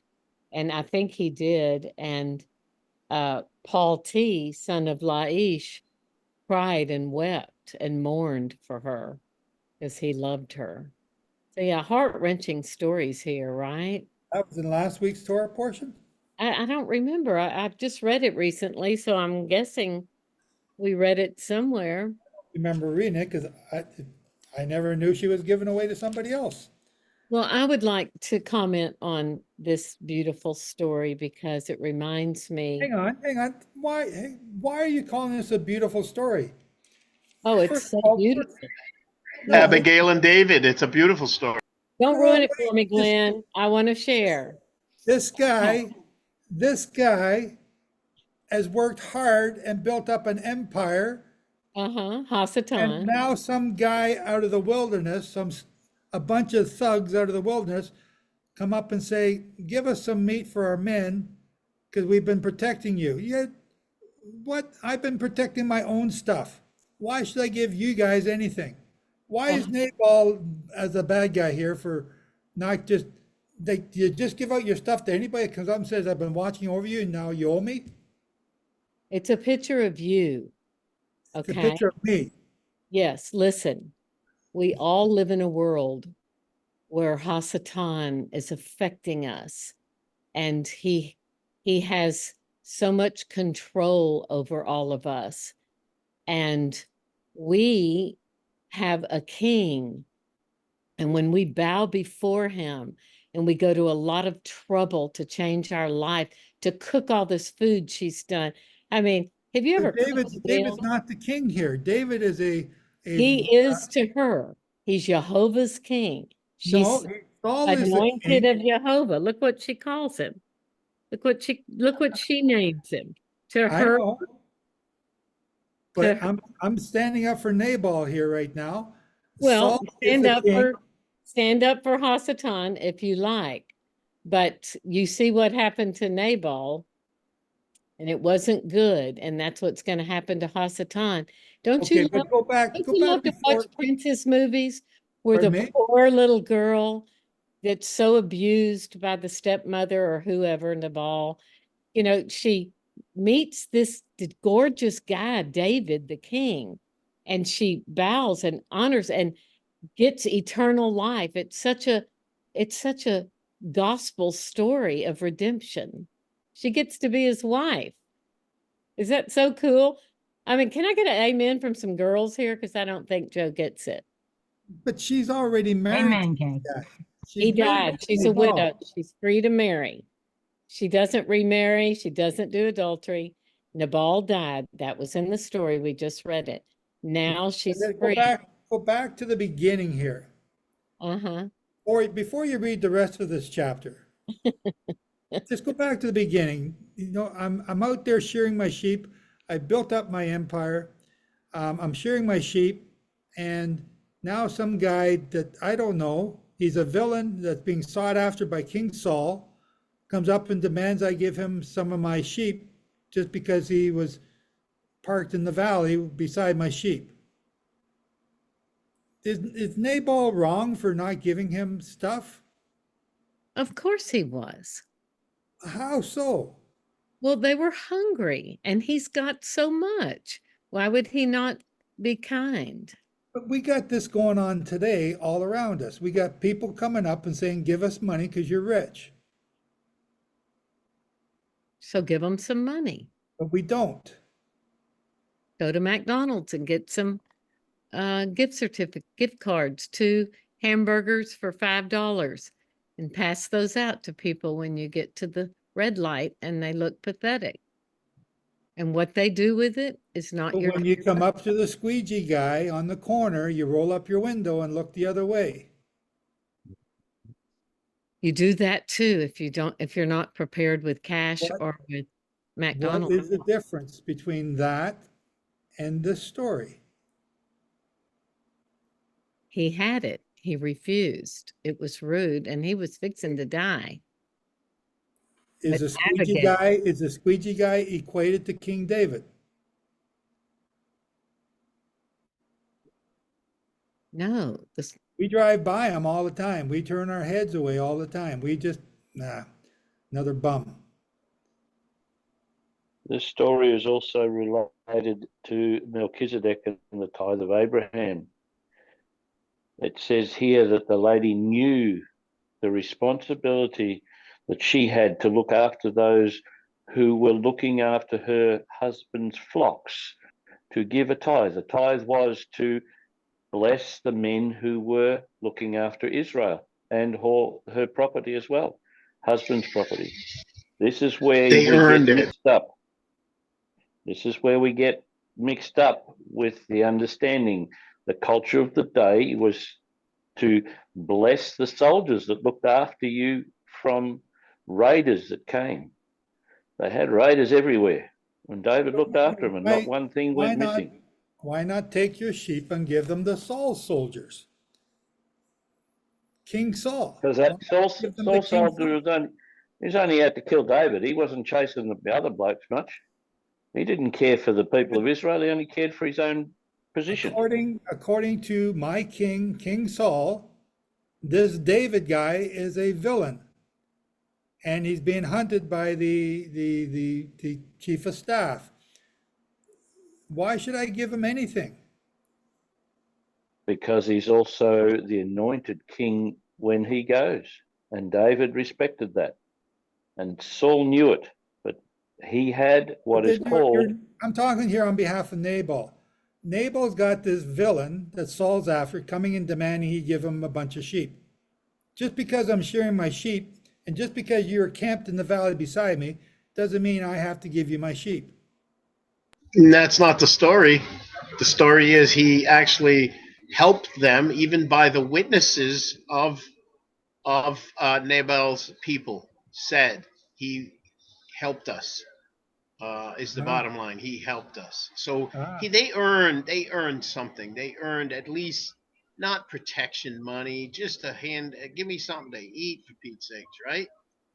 That's what he's looking for. It was a cultural thing, Joe, that anywhere in the West or in the East, in Arab countries, if you saved people by looking after them and protecting them from raiders, they were to help look after you as well with their goods.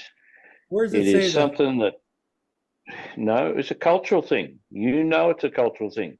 It's been out there. It's done. The cultural thing with Abraham and Melchizedek was the same thing. He brought all the goods back and gave them back. Then Melchizedek gave a tithe of what he brought back to Abraham. He took nothing more. And then the king of Sodom said, well, I'm going to give you everything. And that's where Abraham drew the line. He said, I don't want your goods because it's rubbish money. And that's the hiccup today, because even in Sodom, you go to Sodom and they took your money whether you gave it to them or not. They just took it. They took everything. If you were selling stuff, they'd come in and take your goods. Hey, that costs such a amount. No, forget about it. You're giving it to me. They did that. They just took it off you. It's called conscripting. They did that even in the wars. You just come in, the army people come in and walk in your house and say, I'm sleeping here, feed me. That's the end of that. Yep. And that's the culture of that's the way. But the army started to take advantage of that and abuse it. Okay. Ryan. Yes. I just wanted to speak to what you were talking about earlier about the squeegee guy. The verses that come to mind, I can't remember exactly where they are, but I know all of you have heard it. It's where Yahshua is saying, what you do to the least of these, you have done to me, and what you don't do to the least of these, you have done to me. I believe if we have the means to help someone, we're supposed to do it.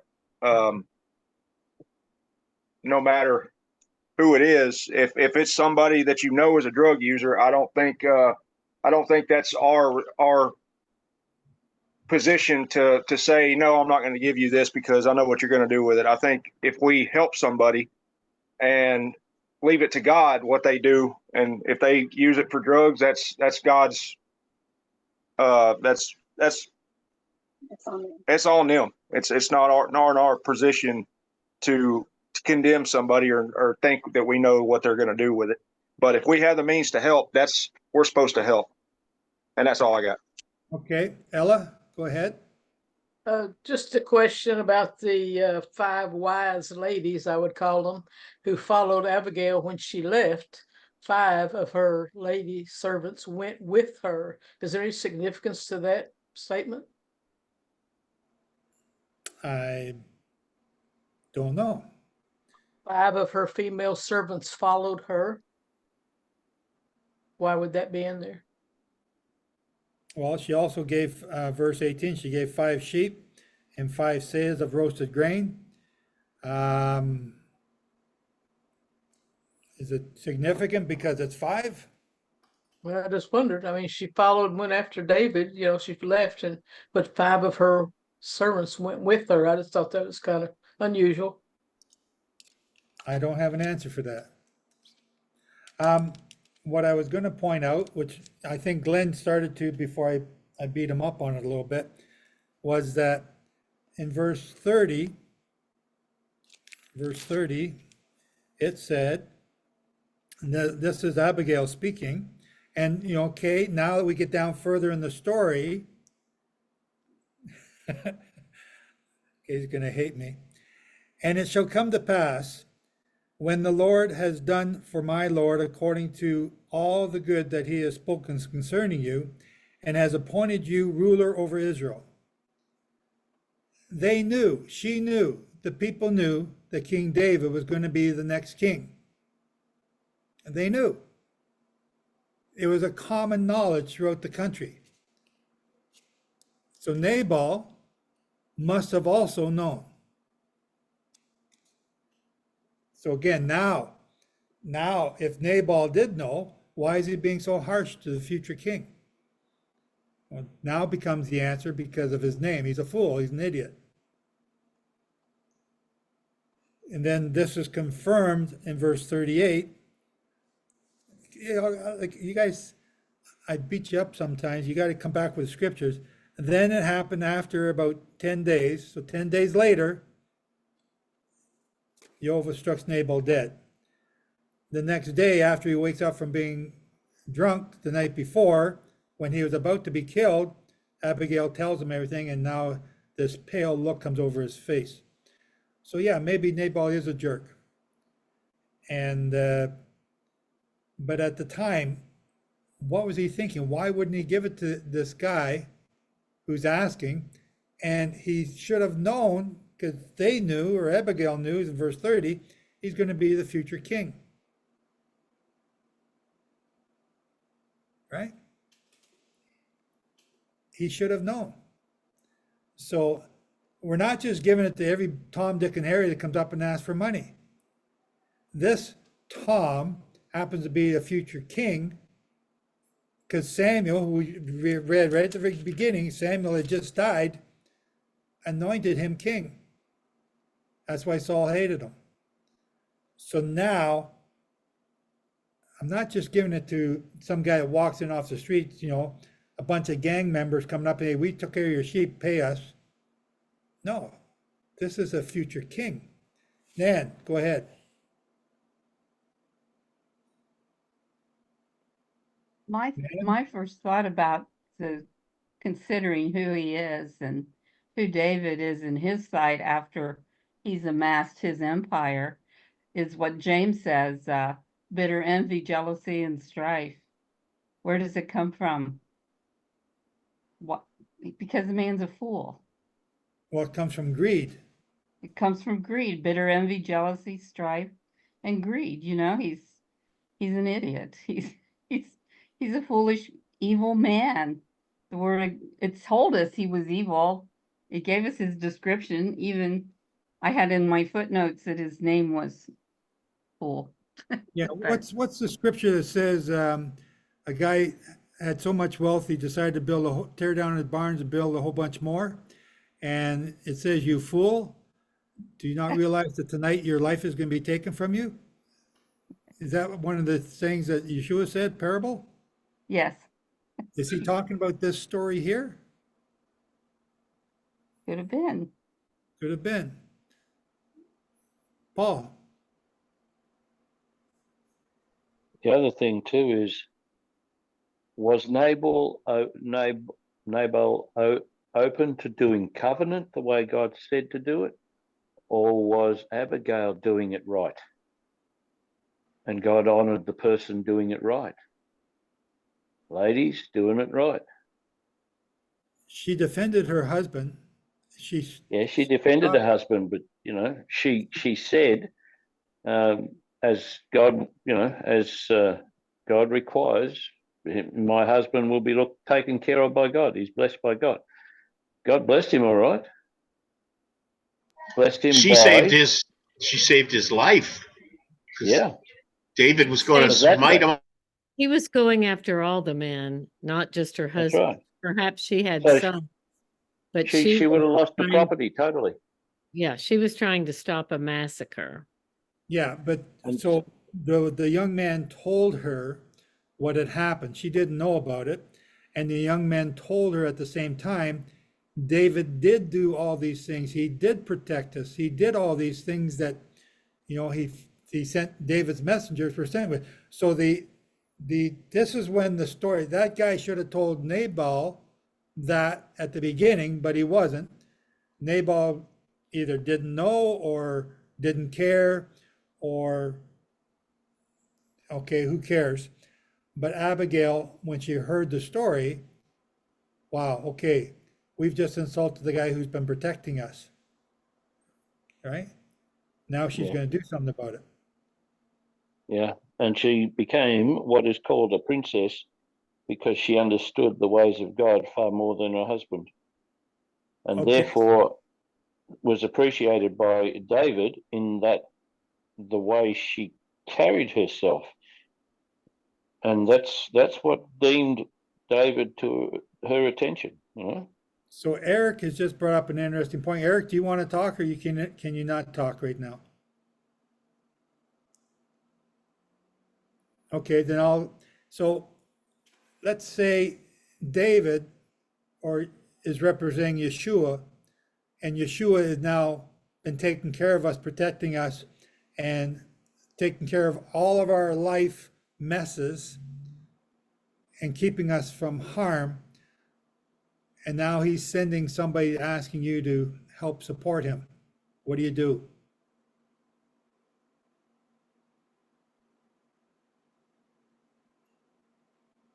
You become a Nabal. Yeah.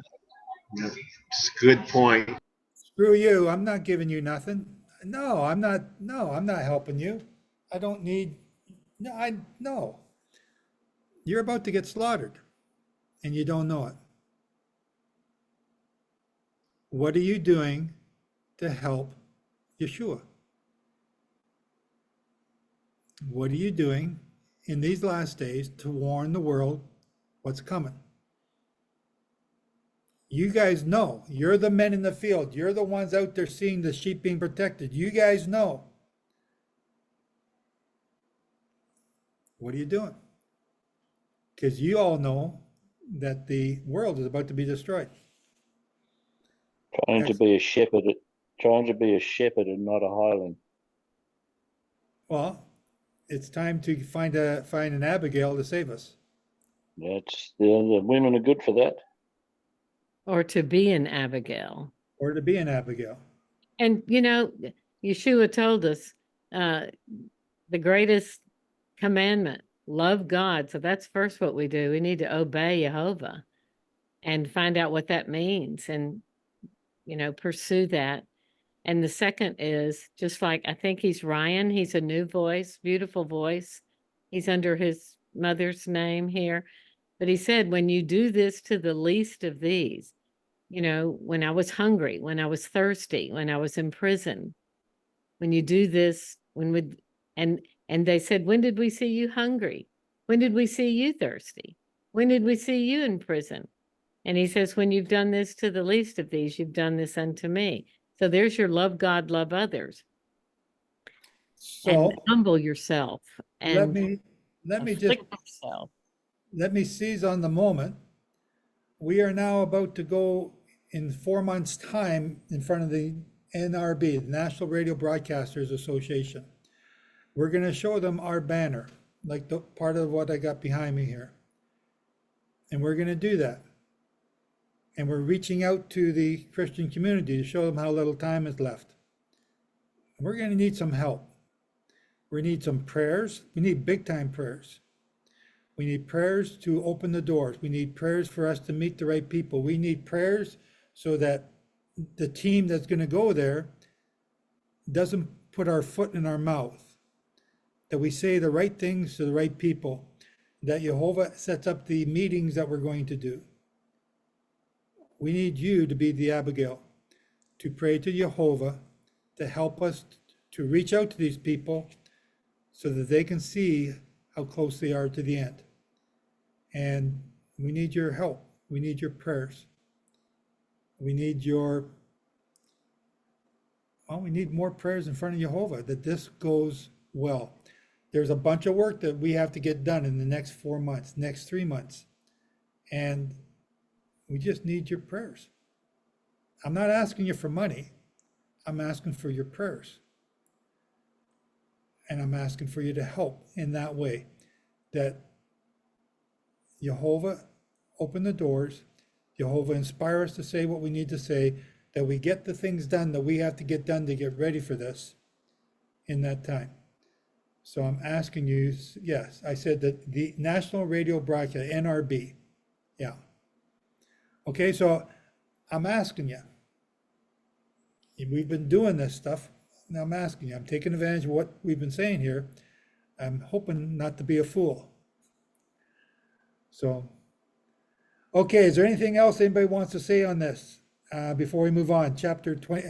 How come we didn't go right through today? I don't know why I didn't do that. Tom, better be ready. Don't go away now. Okay, chapter 26. Tom, are you there? Yes, I'm there. Oh, hang on one second. MF, go ahead, MF. Maria. Okay. Maria? Yeah, I'm really sorry. I'm not the greatest with technology. I was just looking at Nabal's name according to Hyde Jusinius's Hebrew Chaldee lexicon, and it uses words such as stupid, foolish, impious, abandoned, wicked. Anyway, I just thought that his name says a lot as well. Thank you. It does. But it also tells you about his parents. Why would you name your kid that? Right? Right. It's like a boy named Sue. Why? Why would you do that? I wouldn't name my kid Stupid. Hey, Stupid, come here. Come on. What are the parents thinking? Anyway, thank you, Maria. Okay, Tom, chapter 26. That's pretty good. And Laban backwards, right? Anyway, and the Ziphim came to show. Hang on, whoa. Come on. Say that. Laban say that backwards. again. Somebody had typed that in. Laban backwards. What's Nabal? Nabal is Laban backwards. Right? Very good. Okay, go ahead. But Laban was pretty slick, though. He was a fool, but he was pretty slick. Anyway. And the Ziphim came to Shaul of Gibeah, saying, "Does not David hide himself in the hill of Hachilah, which is before Yeshimon?" And Shaul rose and went down to the wilderness of Ziph, having 3,000 chosen men of Israel with him, to seek David in the wilderness of Ziph. And Shaul encamped in the hill of Hachilah, which is before the Yeshimon, by the way. But David abode in the wilderness, and he saw that Shaul came after him into the wilderness. David therefore sent out spies and understood that Shaul was come for a fact. And David arose and came to the place where Shaul had encamped. And David beheld the place where Shaul lay, together with Abner the son of Ner, the captain of his host. And Shaul lay within the barricade, and the people were encamped round about him. Then answered David and said to Ahimelech the Hittite, and to Avishai the son of Zeruiah, brother of Joab, saying, "Who will go down with me to Shaul, to the camp?" And Avishai said, "I will go down with thee." So David and Avishai came to the people by night, and behold, Shaul lay sleeping within the barricade, and his spear stuck in the ground at his head. And Abner and the people lay round about him. Then said Avishai to David, "God has delivered thy enemy into thy hand this day. Now therefore let me strike him through with the spear to the earth at one blow, and I will not heed to strike him a second time." And David said to Avishai, "Destroy him not, for who can stretch out his hand against Jehovah's anointed and be guiltless?" And David said, "As Jehovah lives, Jehovah shall smite him, or his day shall come to die, or he shall descend into battle and be swept away. Jehovah forbid that I should stretch out my hand against Jehovah's anointed. But I pray thee, take thou now the spear that is at thy head and the jar of water, and let us go." So David took the spear and the jar of water from Shaul's head, and they went away, and no man saw it or knew it or awoke, for they were all asleep, because a deep sleep from Jehovah had fallen upon them. Then David went over to the other side and stood on the top of the hill afar off, a great space being between them. And David cried to the people and to Abner, the son of Ner, saying, Wilt thou not answer, Abner? Then Abner answered and said, Who art thou that criest to the king? And David said to Abner, Art not thou a valiant man? And who is like to thee in Israel? Why then hast thou not guarded thy lord the king? For there came one of the people in to destroy the king thy lord. This thing is not good that you have done. As Jehovah lives, you are worthy to die, because you have not kept your master, the Lord's anointed. And now see where the king's spear is, and the jar of water that was at his head. And Shaul knew David's voice and said, Is this thy voice, my son David? And David said, It is my voice, O my lord the king. And he said, Why does my lord thus pursue after his servant? For what have I done? Or what evil is in my hand? Now therefore, I pray thee, let my lord the king hear the words of his servant. If Jehovah has stirred thee up against me, let him accept an offering. But if they be the children of men, cursed be they before Jehovah. For they have driven me out this day from being joined to the inheritance of Jehovah, saying, Go serve other gods. Now therefore, let not my blood fall to the earth before the face of the Lord, before the face of Jehovah. For the king of Israel has come out to seek a single flea, as when one hunts the partridge in the mountains. Then said Shaul, I have sinned. Return, my son David, for I will no more do thee harm, because my life was precious in thy eyes this day. Behold, I have played the fool and have erred exceedingly. And David answered and said, Behold, the king's spear, and let one of the young men come over and fetch it.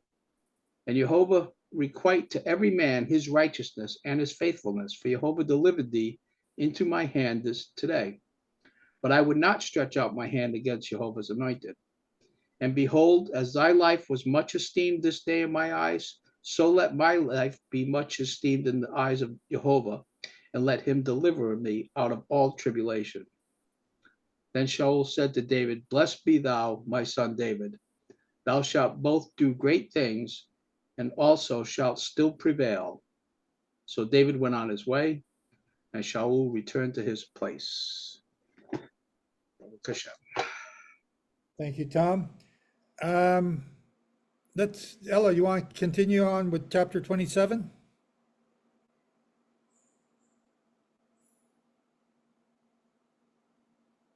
Ella? Yes, I had to get a dog out. He was barking. Okay. Shut the door on. All right, but David said to himself, One day Shaul will sweep me away. The best thing for me to do is to escape into the territory of the Philistine. Then Shaul will give up trying to find me here or there in Israel's territory, and at last I'll be free of him. So David set out with his 600 men and passed on to Achish, the son of Maok, king of Gath. David lived with Achish, he and his men, each man with his household, including David with his 2 wives, Ahinoam from Israel and Abigail from Carmel, Nabal's widow. Shaul was told that David had escaped to Gath, whereupon he stopped searching for him. David said to Achish, If you are now favorably disposed toward me, let me have a place to live in one of the cities in the countryside. Why should your servant live in the royal city with you? That very day, Achish gave him Ziklag, and that's why to this day Ziklag belongs to the kings of Yehudah. After David had been living in the country of the Philistine for a year and 4 months, he and his men began going up and raiding the Geshuri, the Gizri, and the Amaleki. From ancient times, these people had lived in the land in the direction of Shur, all the way to Egypt. David would attack the land, leaving alive neither men nor women, but taking the sheep, cattle, donkeys, camels, and clothing. Then he would return and go to Achish. Achish would ask, where were you raiding today? And David would answer, against the Negev of Yehudah, or against the Negev of the Yerachmeeli, or against the Negev of the Canaan. The reason David spared neither men nor women to be brought to Gath is that he thought, we don't want them telling on us, saying, David did so-and-so. That's how he conducted his raids for as long as he lived in the country of the Philistine. And Achish believed him, and he said, David has caused his own people, Israel, to despise him utterly. He will be my servant forever. Thank you, Ella. Okay, I want to go back to chapter 26. And, yeah, we're not reading 28. Go back to 26. And we've raised this point before, and I want to raise it again. David would not strike, verse 9, Saul, the anointed of Jehovah. 26:9. 26:9. But David said to Abishai, do not destroy him, for who can stretch out his hand against the Lord's anointed and be guiltless?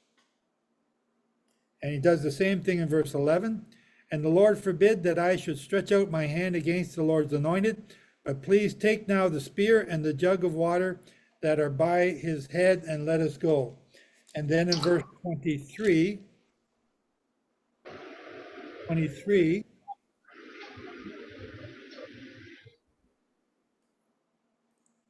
may the Lord repay every man for his righteousness and faithfulness, for the Lord delivered you into my hand today, but I would not stretch out my hand against the Lord's anointed.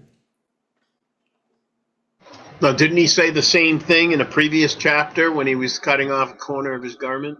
Exactly. So he's already saved him 3 times. Well, 2 times, isn't it? Well, okay, I thought you just mentioned another.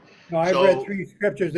So the time he cut off the corner of his garment in the cave, Yep, and then this Saul was in there by himself, going to the washroom. And now this time, when he takes the spear and the jug that were by his head, with Abner right there, his general, and nobody to protect him. So, is there something special about the anointed that we should all be aware of? Well, he's certainly making an example of that. Jehovah. He has the favor of Jehovah. Absolutely. It was Jehovah that put Abner and the rest of those guys in a deep sleep and was leading David. It was David that was keeping his oath he made last week in our Torah portion to Saul, that he would take care of not only Saul, but his family and his kingdom, which we're going to see when we keep reading that he does, all the way down to Jonathan's son, Mephibosheth. So we see character. We see godly character versus a liar. So, bringing it down to today, the 2 assassination attempts on President Trump, or former President Trump, is that somebody taking out the anointed? Potentially the anointed? Yes. Is President Biden Jehovah's anointed? Yes. You say that so unwillingly, Glenn. Why? I don't care either way. I know the bigger picture now, so you know where I'm going. At the hand of Jehovah. Yes, Jehovah's in charge of it all. Absolutely. The scripture that you're always given examples of, all the kings were anointed, but you had a king who was a good king, and then next one was a bad king. Yeah. So because they're anointed does not mean they're always going to listen and follow the direction of the Father. So our leaders that we have, my Prime Minister of Canada is also Jehovah's anointed. Yes, sir. Is that how you wanted me to say it? No, I just laughing because I know you and you know me. But they are God's anointed. They're Jehovah's anointed. What should we be doing for them? Praying. Praying. That's hard to do sometimes. Glenn, it just feels like I'm pulling teeth out of you every time you answer. No. Yeah, we should. I'm sorry, Ella, what'd you say? I said, give them a I McDonald's said, gift card.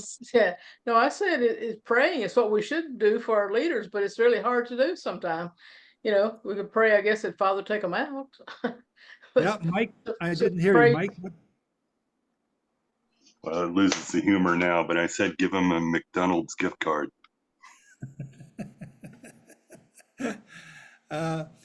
Our leaders are set up over us by Jehovah, the good and the bad, the fat and the ugly. That's who we have got, and we need to be praying for them. They're his anointed, like it or not. And we need to be patient, let Jehovah work out his thing with them in his timing. Am I wrong for saying that? We get the leaders we deserve, yeah. Evan, go ahead.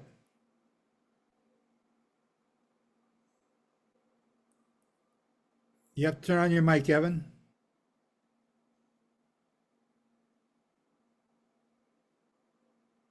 We can't hear anything you're saying until you turn your mic on. Hello. There you Hi. go. Hi, sorry, I had some trouble unmuting my mic. I strongly disagree with likening government, any government position leaders to the anointed of our Almighty Creator. So hang on, just so everyone knows, you're talking and you're in South Africa, is that correct? Yeah. Okay, so your South African president, I don't know his name, but I don't think he's a good guy. Well, he's another human being, and I don't see him as the anointed of our Almighty Creator as the same as I see any other government selected individual, whoever they might be in whatever country they are. They're just human beings. True. If one of them was actually proven to be the anointed of our Almighty Creator, King David, for say, I would be there. I'd like to help him in any way possible. So I wouldn't be thinking about doing anything but supporting. But Saul was also his anointed. King David said so. You wouldn't support Correct. Saul? Absolutely. Well, I would support Saul in the same way that David was supporting Saul. Okay, so then would you not support your leader of South Africa in the same way as Saul? Well, my position is a rather unique one due to some recent happenings. I'm Okay, just not sure remember, if Evan, I don't know what you're about to say, but you are being recorded and you're on public thing here. So, but I'm talking about all of us supporting and praying for our leaders of all of our different countries, because we all come from different countries all around the world. And some of us got bad leaders. Yeah, I totally get that. I'm not about to drop my whole history at this point in time.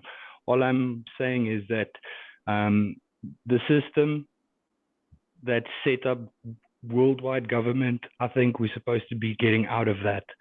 And if the system's going to fall, like all these leaders that we're praying for, we should be praying for everyone to wake up, to actually turn to Torah and to not be bothered about human rules. Let's focus on all of the rules that humans need to adhere to live. Okay. Paul also said that we need to pray for our leaders so that we can do our business, Jehovah's business, as his ambassadors, so that we can live in peace as well. Yeah, Okay. I'm all about living in peace. Then we need to pray for our leaders so that we can do that. No matter where we are, we got things going on in the world. If you're a Russian, if you're here and you're keeping Torah and you're in Russia, or you're keeping Torah and you're in Ukraine, because we got brethren in both countries. What scripture is it that says that specifically? I know there's one that Jehovah puts in Timothy. Is it not? Yes, I believe it is. I don't know it offhand, but it's sounding familiar. Yeah. So we have brethren in Russia and we have brethren in Ukraine. We have brethren in Turkey. I've heard from brethren in Turkey. I don't know if we have brethren in Lebanon. We do have brethren in Israel. 1 Timothy 2, 1 and 2 is what, who's that? Randy's got up there. So, yeah, we can go on a leader bashing frenzy if we want. And society does that all the time. But you are called to be ambassadors to the kingdom of Jehovah, all of us. And as an ambassador to the kingdom of Jehovah, we are servants of Jehovah. And he's put us in these different places around the world to be lights. So what I'm trying to point out here from David's example is we shouldn't be going around bashing our leader as an ambassador of Jehovah. We should be going around praying for our leader because he's an anointed put there by Jehovah. There's another scripture in, I want to say one of the Kings, I don't know which Kings, it says Jehovah sets up kings and Jehovah takes them down. Or is that a proverb? Jehovah sets up kings and Jehovah removes kings. It's Jehovah that does that. Now we think we're electing them, but it's Jehovah that's doing it. And if that's true, and I believe it is true, we need to be an ambassador to Jehovah and not be showing disrespect to our earthly leaders that he set up. Yeah, and I know I'm rubbing the grain on some of you, and you're gritting your teeth, but you're an ambassador to Jehovah. You're not a subject to that king, good or bad. Okay, go ahead. It's Daniel 4:17. Jehovah sets up the beasts of men. Is that, I'm not sure if that's the one. I think you're thinking of Proverbs 21:1, where it says, in the Lord's hand, the king's heart is a stream of water that he channels towards all who please him, or he guides it wherever he pleases is another. He turns it wherever he will. He directs it where he pleases. In other words, Jehovah's in control of all these bad kings. And that's one thing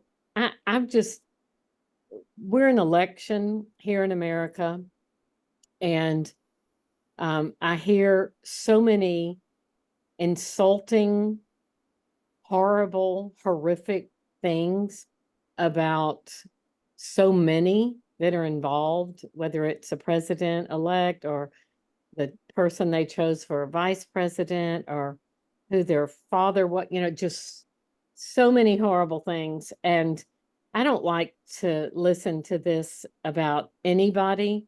And so when I pray, and maybe this will help somebody with what Joseph is trying to get across, is that if you pray in Jehovah's will for that person, because you have to remember the Assyrian king and King Nebuchadnezzar. And you have to remember that Jehovah chose them, used them for his people. This final war is going to cause his people to look upon the one they pierced. It's going to be the worst thing that's ever happened. No one has ever seen what's going to happen. It says that in the Old and the New. And so it's going to be so bad, but people are going to look upon the one they pierced and mourn and be saved and redeemed. It's going to bring about redemption.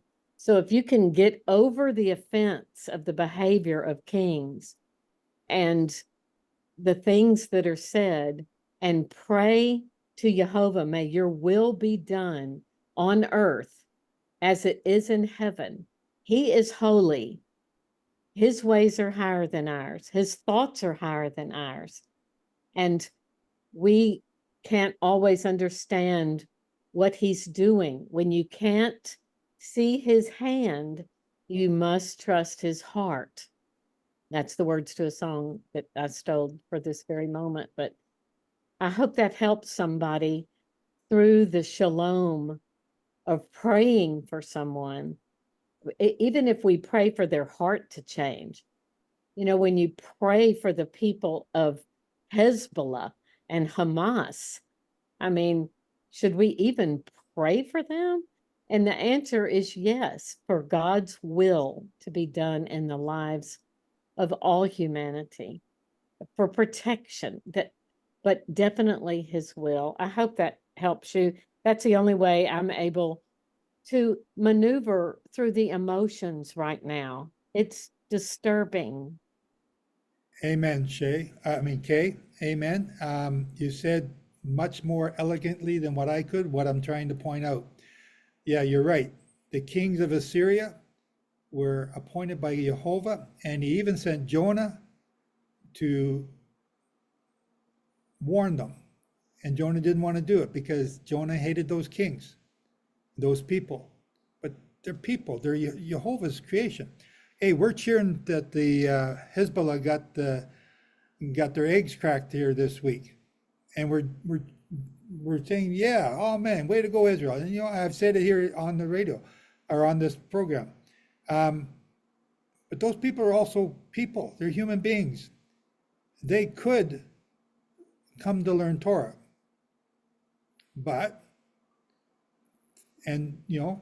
Jehovah's also sent the Babylonians to destroy Israel and to take them into captivity. And at some point, if we understand prophecy correctly, these Arabs, these Hezbollah, these Hamas, these Iranians are eventually going to win. And they are going to rule.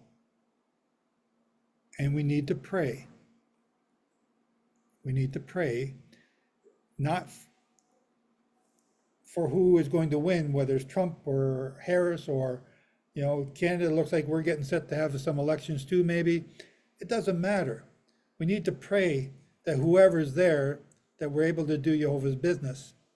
And we need to not get caught up in the politics, and we do, we're human, but we need to pray that we don't get caught up in those politics. Trump or Harris, Democrats or Republicans. It really doesn't matter.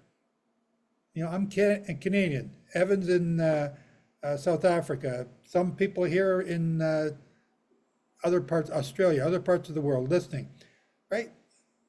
Europe. Who cares? Until you're under that authoritarian government. We have brethren in Russia as well, and in Ukraine. We need to pray for our leaders so that we can do the work in these last days, wherever we are, all around the world. And we got lots of groups in the Philippines.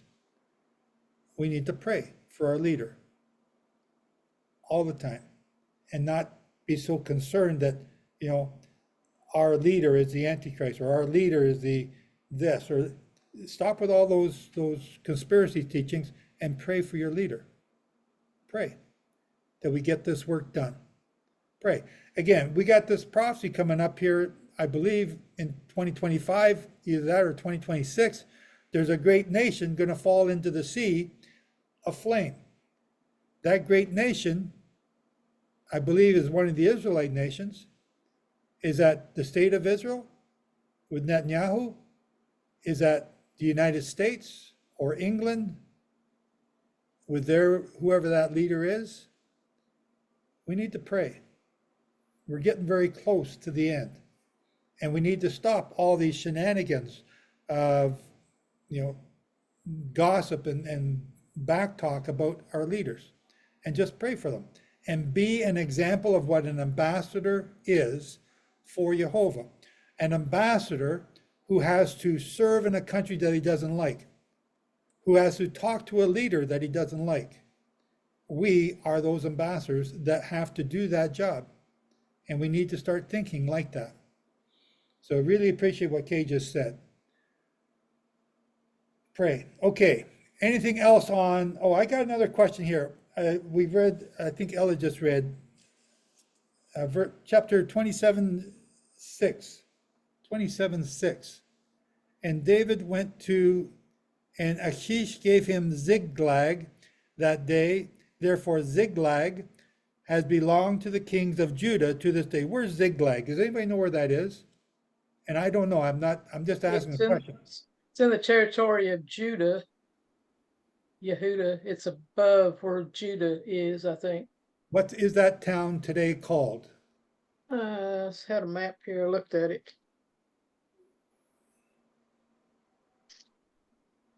How's Randy? Randy pretty quick on the draw with these. You got a map of Ziglag thrown up here? Let's try. Computer's slow, sorry. If you want to share Above screen, Beersheba. It's above Beersheba. above Beersheba. Yeah, Beersheba. Below Gat, Lachish, then Ziglag, which is in the land of Yehuda. It's all around Ziph and En Gedi, Hebron, Libnah, Eglon, Ashkelon to the east and south of Ashkelon.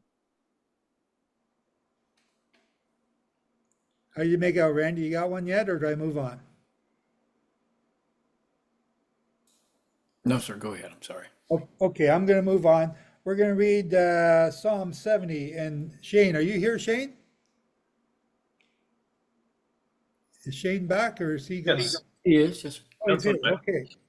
Shane, you want to read Psalm chapter 70, please? Yep. To the chief musician, a psalm of David to bring remembrance. Make haste, O God, to deliver me. Make haste to help me, O Jehovah. Let them be ashamed and turn pale, those who seek after my soul. Let them be turned backward and blush, those who desire my hurt. Let them be turned back for reward of their shame, those who say, Aha, aha. Let all those who seek you rejoice and be glad in you, and let those who love your salvation say without ending, Let God be magnified. But I am poor and needy. Make haste to me, O God. You are my help and my deliverer. O Jehovah, wait no longer. Thank you, Shane. Now, I did not read ahead. I did not go ahead and see what this was going to say. And I think this is just perfect timing on Jehovah's part to have this psalm here after what I just said about praying for our leaders and about being ambassadors in his kingdom. Because here we have David, again, talking about his enemies. Let them be ashamed. So we need to pray. We need to pray to Jehovah. Yeah, I'm praying that Israel kicks butt. I'm praying that Israel takes care of Hamas, takes care of Hezbollah. I'm praying that no IDF are hurt or injured in these processes. And they do get killed, but they do. But I'm praying for my enemy of my nation to be destroyed. And so is David here. And at the same time, we have to pray for these people that Jehovah watches over them. Let them be turned back because of their shame, who say, aha, aha. Let these people who are marching in these anti-Israel parades by the millions in England and Europe and North America. Let these universities who are saying aha, aha, and condemning Israel in the, what's that, BDS or BDL, whatever that is, the boycott Israel stuff, let them be ashamed. These people are taking on the name of the beast. They're taking on the number of the beast. They're about to be obliterated. Let them be ashamed. Anyone else got any comments they want to say about Psalm 70? Evan, go ahead. Hi. So just one thing that came to mind while you were saying that we should be praying for the kingdom to come and the application of that. Something that came to mind in terms of how that is put to action, me praying for leadership to a specific individual or party or whoever the most highest ranking individual is. But when you mention the kingdom, the Daniel 2 prophecy with the statue, the stone that hits the statue and obliterates everything. In the latter part of chapter 1, when the dream is explained, it kind of paints this picture that when this kingdom comes, it obliterates everything else. So it's not like a kumbaya type vibe. Everything else will not stand and cannot stand. And in praying for that kingdom, I find little space left to try and build up what we have here right now in the country where I reside, and the same thing everywhere, because we're all basically living under the same rulership. Even though we're in different countries, it's the same thing. In 2020, when lockdown hit, it was a global thing all around the world. Everybody was under the same restrictions. Okay, so when Daniel got that prophecy, he had to work with the rulership, which was Nebuchadnezzar, and that's who he was working for him. That was his leader. And that leader, Nebuchadnezzar, who was destroyed Israel and destroyed Judah, was the head of gold. And you, O king, are the head of gold. And under you are all these other nations. You're mightier than all of them. But Daniel had to work with that government at that time. Then there was the Medo-Persian government, the silver, and they had, we had people that had to work at that time. Daniel and the Jews had to survive under that government at that time with Cyrus after Babylon was destroyed 70 years later. They had to work with the government. Nehemiah was working with the government to restore Jerusalem. Then the Medo-Persians gave way to the Greeks, and Alexander the Great came to Jerusalem. And the leaders of Jerusalem, before the Maccabees, they almost worshiped this king that they saw in prophecy, which was Alexander the Great. But they worked with that government. But then the Greeks took over and they started changing the Torah, the Greek mindset. And then we got the Roman Empire brought in by the Maccabees to help fight the Greeks. And then we had to work with that government. And that became, we hated that government, but we still had to work with it. And that government killed Yehshua. We have to work with the governments that we're in. And we have to not agree with all their laws, and we have to stand up for Torah against those laws. But we have to work within those governments to be an ambassador, because we keep thinking, we still have this mindset, a lot of people have this mindset, that we are a Canadian or an American, or we are a Filipino, or we are South African, or we are Chinese, or we are European or French, and we are none of those things. We have been called by Jehovah to be his ambassador to his kingdom, the kingdom of Jehovah. And he has placed you as his ambassador in your country that you are now in. You don't get to choose where you're going to serve. You get to choose whether or not you're going to obey. That's your choice. And all this stuff that's going on with all these other countries, who cares? It's irrelevant. What matters is you are applying the Torah of your kingdom to manage and manipulate and get the most out of the kingdom that you're living in, or where you're an ambassador to provide for your kingdom, which means basically, what's the business of your kingdom? To get more souls, to convert more souls to obeying Jehovah. And that's sort of like the trade of our business, to try and get more people to understand Torah. He's the one calling. They need teachers. That's where you come in. You do that job. You teach others, and you help them learn Torah. That's why I'm here. I'm here to try and help you understand Torah, or what we understand from the Bible, better. If I didn't care, you'd never see me. There'd never be a sighted moon. There'd never be any of the things that we've written about the Shabbat and Jubilee years, because I wouldn't care. But I do care. And so I come in here, and this, take my time and discuss stuff with you so that you learn, and you discuss stuff with me so that we all learn. And you, as an ambassador to Jehovah, that's your job. You're an ambassador in whatever country you're in. Who cares about the politics? If Trump wins, great. If Harris wins, great. If Trudeau wins again, oh crap. But great. I don't care. I'm not that person of that country. I'm an ambassador to Jehovah. That's where my mind is. That's why, we're doing this thing at the NRB, because my mind says, as an ambassador, I'm trying to reach more people to show them the truth, so that when they disobey or when they rebel against that truth, again, we've had a lot of people unsubscribe from Sighted Moon this weekend because of the newsletter that I put out this week, telling them the door to the kingdom is the Sabbath, and to get through that door, you have to keep the Sabbath and the holy days. Well, a lot of people rejected that. That's great. Now I don't have to talk to those people anymore. They've made their decision.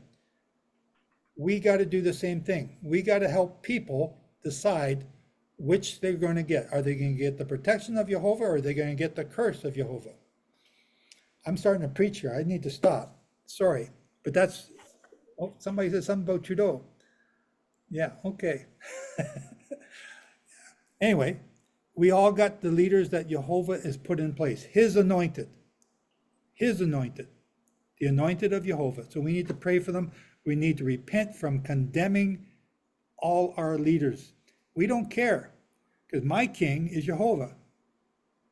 Your king, even if you live in some little corner of the world like Massachusetts, is Jehovah. Your king, if you live in the Philippines, is Jehovah. I don't care about Marcos. I don't care about Duterte. I don't care about Trudeau or Trump or Harris or Biden. I don't care about whoever the South African. I don't care. My king is Jehovah. That's who I care about, and that's who I'm serving. That's who we should all be. Okay, I beat this one up lots, and I've been preaching now. I'm not supposed to be doing that. Anything else you guys want to say? Just, it's Eben. Go ahead. Just from I totally get what you're saying, and I should just say, from my perspective and the couple of words that I've spoken so far, there's a whole bunch of missing context to really just fairly judge my perspective, which we can happily talk about after the fact. I wasn't speaking specifically to you. I'm speaking mostly to what the scriptures are and to everybody here. And I don't know you very well. We're getting to know you, and I'm glad you're here. And there's other people here I know that I'm speaking to that I'm banging them on the side of the head with a 2x4 because they need another hit in the head. So but I'm speaking in general terms. So don't be taking everything I'm saying personally unless it fits. And if it does fit, apply it. Yeah. So. Yeah. Well, I'll just say also, I will still strongly make a distinction between the anointed of the Almighty and our government officials, because if our government officials are likened to the anointed, then the stone coming that will destroy all these, will they also be destroyed? Yep. And well, the anointed ones, we read that they you gotta aren't remember, destroyed. Those people in those government positions are still human beings, and whether they're some famous movie star or rock star singer or a ditch digger, they still need to hear the Torah. And Jehovah called you to do that. So I know there's some people that, every time they go shopping, they're trying to witness to somebody. Every time they go do business at the beauty parlor or the hair salon or whatever, they're trying to witness somebody. Every time you're interacting with a government position, you're representing Jehovah, you still got to interact and try and witness to them. And I'm not saying you need to go preach in every corner. Sometimes being a witness is just showing up, just being a body. So, Okay, let's move on to Mark 12. Mark 12:18 to 13:37. I can't even read my own writing.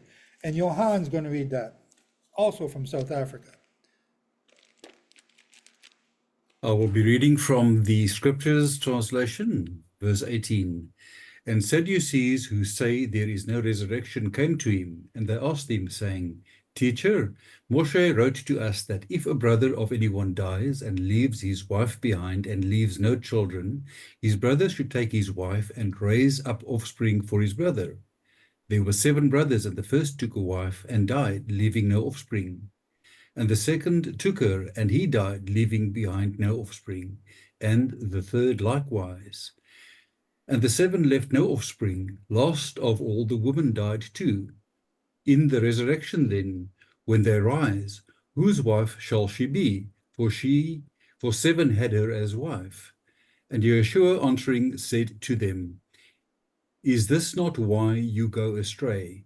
Because you do not know the Scriptures, nor the power of Elohim. For when they rise from the dead, they neither marry nor are given in marriage, but are as messengers in the heavens. And concerning the dead, that they rise, have you not read in the book of Moshe at the bush, how Elohim spoke to him, saying, I am the Elohim of Abraham, and the Elohim of Yitzchak, and the Elohim of Yaakov. He is not Elohim of the dead, but Elohim of the living. You then go greatly astray. And one of the scribes coming near, hearing them reasoning together, knowing that he had answered them well, asking him, which is the first command of all? And Yehshua answering him, the first of all the commands is, Hear, O Israel, Jehovah our Elohim, Jehovah is one. And you shall love Jehovah your Elohim with all your heart, and with all your being, and with all your mind, and with all your strength. This is the first command. And the second, like it, is this, You shall love your neighbor as yourself. There is no other command greater than these. And the scribe said to him, Well said, teacher, you have spoken the truth, for there is one Elohim, and there is no other besides him. And to love him with all the heart, and with all the understanding, and with all the being, and with all the strength, and to love one's neighbor as oneself, is more than all the ascending offerings and offerings. And when Yehshua saw that he answered wisely, he said to him, You are not far from the reign of Elohim. And after that, no one was bold enough to question him. And Yehshua responding said, while teaching in the set-apart place, How is it that the scribes say that the Messiah is the son of David? David himself said by the set-apart Spirit, Jehovah said to my master, Sit at my right hand until I make your enemies a footstool of your feet. David himself calls him master. In what way then is he his son? And the large crowd heard him gladly. And in his teachings he was saying to them, Beware of the scribes who walk around in long robes and like greetings in the marketplaces, and the best seats in the congregations, and the best place at feasts, who are devouring widows' houses, and for a show make long prayers. These shall receive greater judgment. And sitting opposite the treasury, he saw how the people put copper into the treasury, and many rich ones put in much. And a poor widow came and threw in 2 small copper coins, which amount to a cent. And calling near his taught ones, he said to them, Truly I say to you that this poor widow has put in more than all those putting into the treasury. For they all put out of their excess, but she, out of her poverty, put in all that she had, her entirely livelihood. Chapter 13. And as he went out of the set-apart place, one of his taught ones said to him, Teacher, see what stones and what buildings. And Yehshua answering said to him, Do you see these great buildings? Not one stone shall be left upon another at all, which shall not be thrown down. And as he sat on the Mount of Olives, opposite the set-apart place, Kepha and Yaakov and Yochanan and Andrik asked them separately, Say to us, when shall these events be? And what shall be the sign when all this is going to be accomplished? And Yeshua began to say to them, Take heed that no one leads you astray. For many shall come in my name, saying, I am he, and they shall lead many astray. And when you hear of fightings and reports of fightings, do not be troubled. It has to take place, but the end is not yet. For nation shall rise against nation, and reign against reign, and there shall be earthquakes in various places, and there shall be scarcities of food and disturbances. These are the beginning of birth pains. But take heed to yourselves, for they shall deliver you up to councils and to congregations. You shall be beaten, and you shall be brought before rulers and sovereigns for my sake, for a witness to them. And the good news has to be proclaimed first to all the nations. And when they lead you away and deliver you up, do not worry beforehand what you are to say, but whatever is given you in that hour, speak that. For it is not you who are speaking, but the set-apart Spirit. And brother shall deliver up a brother to death, and a father his child, and children shall rise up against their parents and shall put them to death. And you shall be hated by all because of my name. But he who shall have endured to the end, he shall be saved. And when you see the abomination that lays waste, spoken of by Daniel the prophet, set up where it should not be, he who reads, let him understand. Then let those who are in Yehuda flee to the mountains. And he who is on the housetop, let him not go down into the house, nor come in to take whatever out of his house. And he who is in the field, let him not go back to get his cloak. And woe to those who are pregnant and to those nursing children in those days. And pray that your flight does not take place in winter. For in those days there shall be distress, such as has not been from beginning of creation, which Elohim created until this time, nor ever shall be. And if the Master had not shortened those days, no flesh would have been saved. But because of the chosen ones, whom he chose, he shortened the days. And if anyone says to you, look, here is the Messiah, or look, there, do not believe it. For false messiahs and false prophets shall rise and show signs and wonders to lead astray, if possible, even the chosen ones. And you take heed, for I have forewarned you of it all. But in those days, after that distress, the sun shall be darkened, and the moon shall not give its light, and the stars of heaven shall fall, and the powers in the heavens shall be shaken. And then they shall see the Son of Adam coming in the clouds with much power and esteem.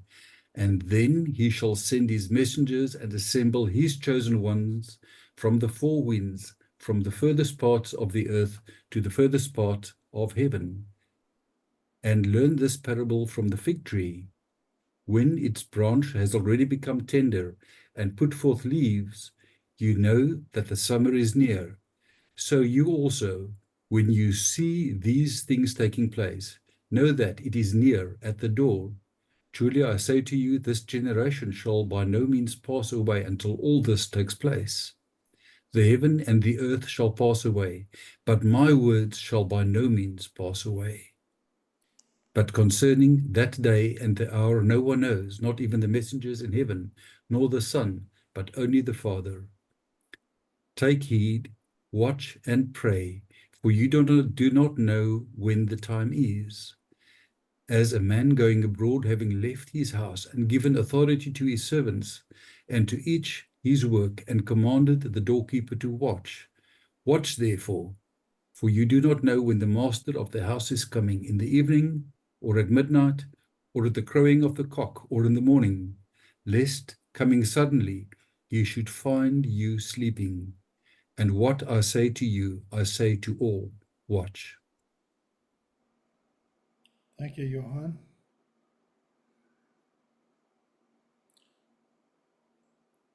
Well, don't we have a little bit to talk about here? Anybody want to lead off? Where does anybody want to go?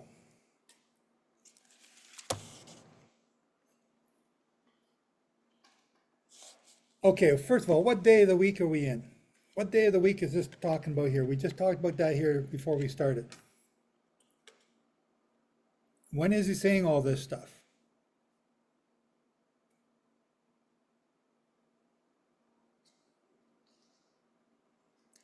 Nobody? Crickets? How about Shabbat? No, it's not Shabbat. This is Tuesday. It's the day before the crucifixion. Everything that he's saying here now is the day before the crucifixion. It's Tuesday. Okay. Chapter 12, verse 24. And Jesus said to them, "Are you not therefore mistaken, because you do not know the scriptures nor the power of God?" Why were the Pharisees mistaken here? Why did they not understand about the 7 brides or the 7 husbands? What is it that they were missing? Well, it says you don't understand the scriptures. So where in the scriptures does it tell us that there is no such thing as given in marriage? He says we're like the angels.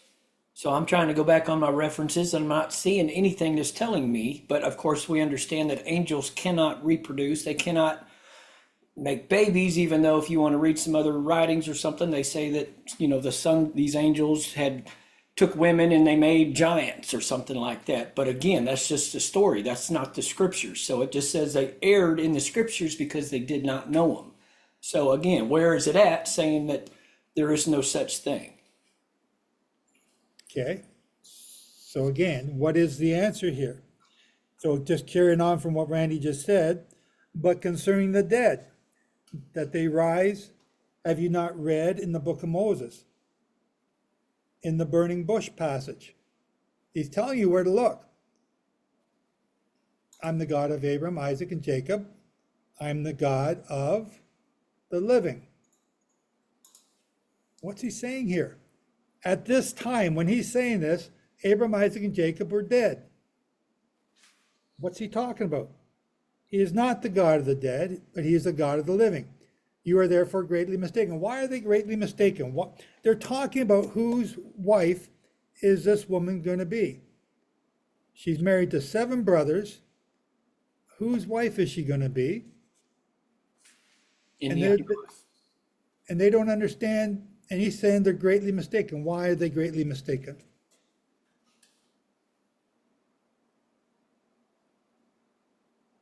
Don't you guys know?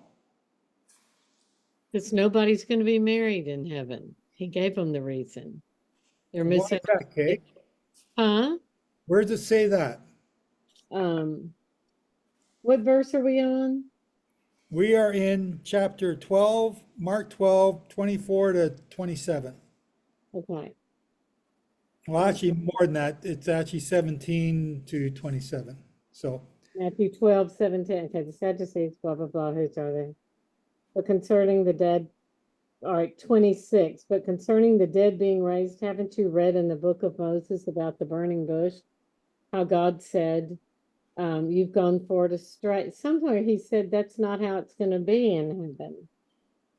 And they rise, 25. For when they rise up from the dead, they neither marry nor are given in marriage, but are like angels in heaven.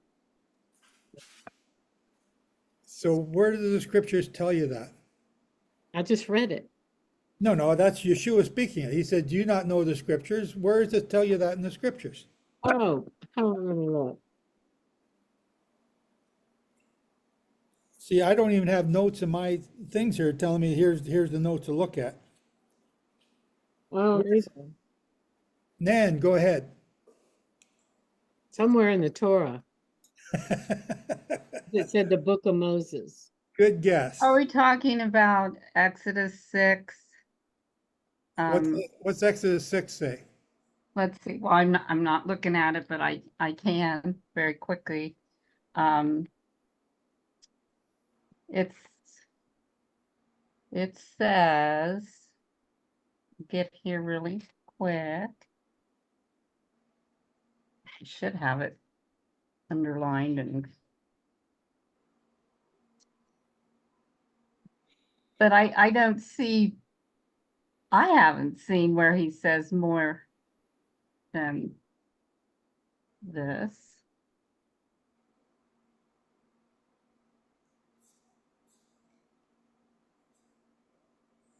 Okay, Shane, Randy, I need help in the chat if I can't keep up. Somebody else perhaps knows quicker So- than I do for you. Where does it say in the scriptures what Yeshua just said? Are you guys stupid? Are you guys Nabal? Don't you know the scriptures? It tells you. When We have to look up the no angels don't marry, so that's what he's comparing it to. I don't So know where exactly what the do that? scripture is. It has to be under that. Well, it says we're going to be like him.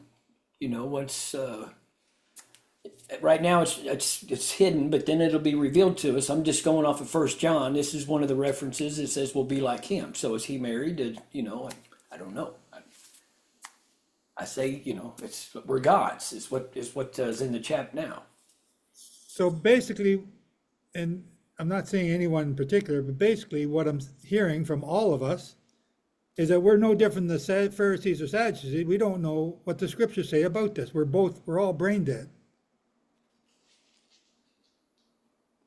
Well, that's kind of harsh. But on this topic, yes, evidently. Shalom. Yeah. Where's your shalom, leader? Well, so here's the thing. We all judge the Pharisees and Sadducees as being the bad guy here. And basically, right now, you've just proven to yourselves you're no different. You're no different. You don't know the answer to this. Frankly, Scarlett, neither do I. But I'm pointing out something to you. Where do you spend all your time? Is it studying Torah or is it chasing mermaids? Or giants. Right? Because we should be able to answer this. As an ambassador to Jehovah, you should be able to answer this. Hey, if Yeshua answered it, that's good enough for me. And No, that's not good enough. Yes, Where it is it? Where is it Paul- in the scriptures, Kay? Paul also said, all right, I'm going to make a point now, just because you've done ticked me off. Good. So not really, but Paul said it's better if you don't marry because you're distracted. We got to be submissive to our husband. Then we've got to get pregnant and have a bunch of babies, and then we have to cook and clean and cook and clean and cook and clean. So it's hard to be 100% about Jehovah and his kingdom and his work because we're burdened with things we have to do here. So I can see clearly what he's talking about. It's not going to be lusting over some guy that's rich that we want to marry in heaven, or which one of our husbands we're going to be married to. It's going to be 100% Jehovah worship, Jehovah obedience, and Jehovah's purpose. And I think that's the message. And it can't be anything else. If you can't find an exact Torah verse, then that negates something Yeshua said. That's bad theology, because Jehovah is Yeshua. I mean, Yeshua is Jehovah. I'm sorry. Jesus answered and said to them, "Are you not therefore mistaken, because you do not know the scriptures nor the power of God?" What is he saying? It's not that you're busy with life, having babies and cleaning up and having more babies and cleaning up and trying to find a rich husband because you don't like the first one. That's not it. That's not what this is about.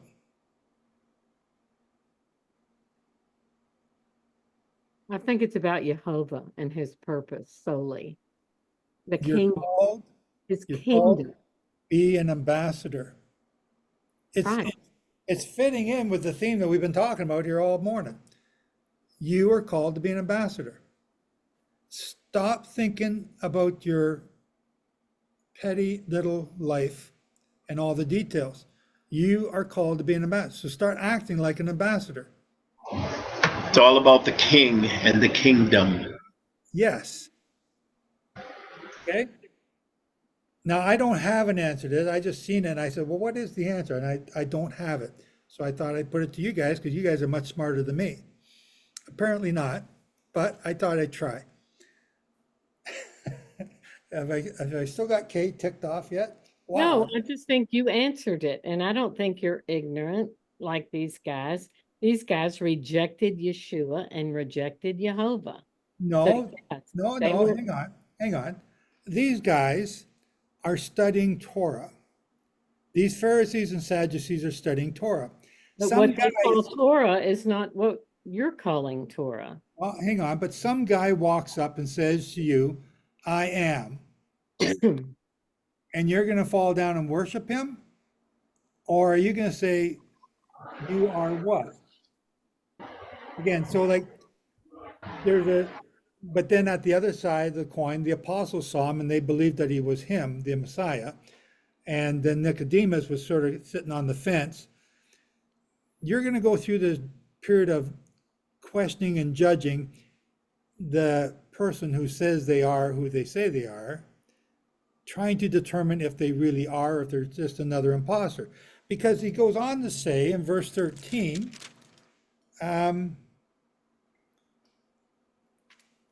take heed that no one deceives you. Many will come in my name saying, I am he, and will deceive many. So let me ask this question, because this was the next question I was going to bring up. How are many deceived because they're looking for the Messiah? The same as the Pharisees and Sadducees were. Because they don't know what the Torah says about him. Okay. Yes, and it Glenn? saddens me where my thoughts Pardon? go. It I'm sorry, saddens- Kay, you broke up. Say again. I said it saddens me where my thoughts go when you ask that question, or because I think of Matthew 7:21 through 23, and it reminds me of the many different denominations that are doing everything in Jesus' name, but they're not doing the will of the Father. They're doers of lawlessness. And he says, depart from me. And that breaks my heart. It breaks my heart because my ministry is to a lot of these kind of women for decades. And they're just so deceived about who he is and what he says needs to happen, which one is Luke 13:3, you have to repent or you're going to perish. Okay, those are harsh words. Repent of what? You have to repent of sin. So then what is sin? And no church lady can answer with one scripture what sin is. Sin is transgressing God's commandments. And so they're not doing Jehovah's commandments. And so that's so sad. How did they get deceived though? Because at the seminary level, I mean, I guess you could go all the way back to before Constantine if you wanted to, but Tradition. they just don't know and understand because they have the scriptures. How many Bibles do we have on our shelves, and how many different translations? We have Blue Letter Bible and everything else to search all we want. But for some reason, I don't know how Jehovah lets Satan get away with this or why, but people that say they love Jesus and they're Christians and they're against this type of behavior and they're voting a certain way and so opposed to another way, that there's some force that keeps them from reading and studying the Bible. They don't know it. They don't really want to. They'd rather do something else. And I see it within my own family and my own concentric circle of influence. But they all say they believe in Jesus. So how do you know Kay, how do you know you're not deceived? How do you know I'm not deceiving you here? The only one, because because I search out everything you say, and You don't trust me? not really. I mean, I Hey, you know, don't trust me. I know Listen you. to no man. I know you now, and you've done some really good stuff. And do I believe every little thing like you? No. Hey, you're breaking my heart here. Well, I'm sorry. I do. Bobby and I love you. You know that. You've been in our home. We invite you to in our home to teach others. So And how do you know you're not deceived? well, because I know Torah, and I know what Yeshua said, which I quote here all the time, even in the New Testament. He said nothing different from his father. So That's how I know there's two things. You need to obey God and have faith of Yeshua, just like in Revelation at the end when these horrible things happen. You know, who's the Antichrist pursuing? Those who keep the commandments of God and have the faith of Yeshua. You Yeah. got to be under the blood of the Lamb. You got to repent. You got to repent, be under the blood of the Lamb, and obey Jehovah. All Jesus talks about is Jehovah this, Jehovah that, Jehovah this. I don't do anything except what Jehovah says. My Father says. I say nothing on my own. If you say you love me and you don't keep my commandments, you're a liar. You know, I mean, it's just over and over and over. And if it's so many people say, I'm a New Testament Christian. And I want to say, no, you're a liar and a fraud. Because if you're a New Testament Christian following Jesus, you aren't doing a flipping thing he says to do. So you're guilty in the last court of law. So how do you, Guilty. okay, so you've answered, you got to keep the Torah, you got to obey the Torah. And now this ties back into what we were saying before. Jen, go ahead. Hello. Kind of a question, kind of a comment. So for those who know, I've been around listening in the background or reading your books, Joe, and I came to, I say like, it's for like the last 5 years of my life, kind of plants were seeded and watered. And last year when I turned 40, I gave my life to Yeshua and started reading scripture and just giving my life and walking this path. And very lucky that I wasn't like adopted into the Christian church and all that. So I immediately was like following Torah, like did my best to follow all the feasts. So just as a background, so something that I notice with Christians, and it's something that maybe I would like clarification, like just an opinion on or whatever, is that all they have to do is call in Jesus' name and believe in him and they're saved. And it's like, yeah, it's Jesus coming back. Jesus, like they have this very like positive attitude, but almost like it's false. Like that's not all you have to do. Like there's going to be more. So I just find it really interesting because I have a very good friend that I love. She loves Jesus. She loves God. She was a born again Christian. And we've had this back and forth a lot about, no, like we need to follow Torah. We have to observe Sabbath. Like Jesus did not do away with the law. And I find that most Christians also just don't know their scripture. They know what their pastors tell them. So I feel like I just stay away from the Christian church as it is. So let me ask you the same question I asked Kay, Jean. How do you know you're not being deceived? Yeah, I was thinking that too. And you asked her and I was like, well, how do I know? I mean, I think one of the things that really solidified what you were teaching for me, because I was telling my daughter's dad this and he was like, well, how do you know Joe has been warning people about COVID? Like, how do you know? Have you proved it? Like, did you look at it? And I went and looked into your work. This is the one thing for me that I was like, okay, there's something here that you're talking about. So I went through your books and I searched out, like, did you really warn people about 2020? And then I looked at, when you were in Israel last year with regards to the abomination, and I took out the dates and just things you were saying that I took out from myself to really start proving to myself, looking at the dates, putting in the dates, like looking at like, okay, this was 1,290 days from October 7th, 6th, from March 11th, I think, the day Israel shut down. So I've been doing things to kind of figure out like, how do I prove this to myself? But the truth is, I don't know. I want to say that I do follow my gut, but I don't think that's good enough for this time and age because I will be deceived. That's my answer. I don't know. That's a good answer. That's a good answer. So Kay gave the right answer. You have to study Torah. So when I started realizing that the stuff I grew up Catholic, when I started realizing that I'd been lied to, I started reading only the first 5 books of the Bible. We'd been taught all these different things from the last, the New Testament. So I started reading the first 5 books, the one thing that my church wouldn't read.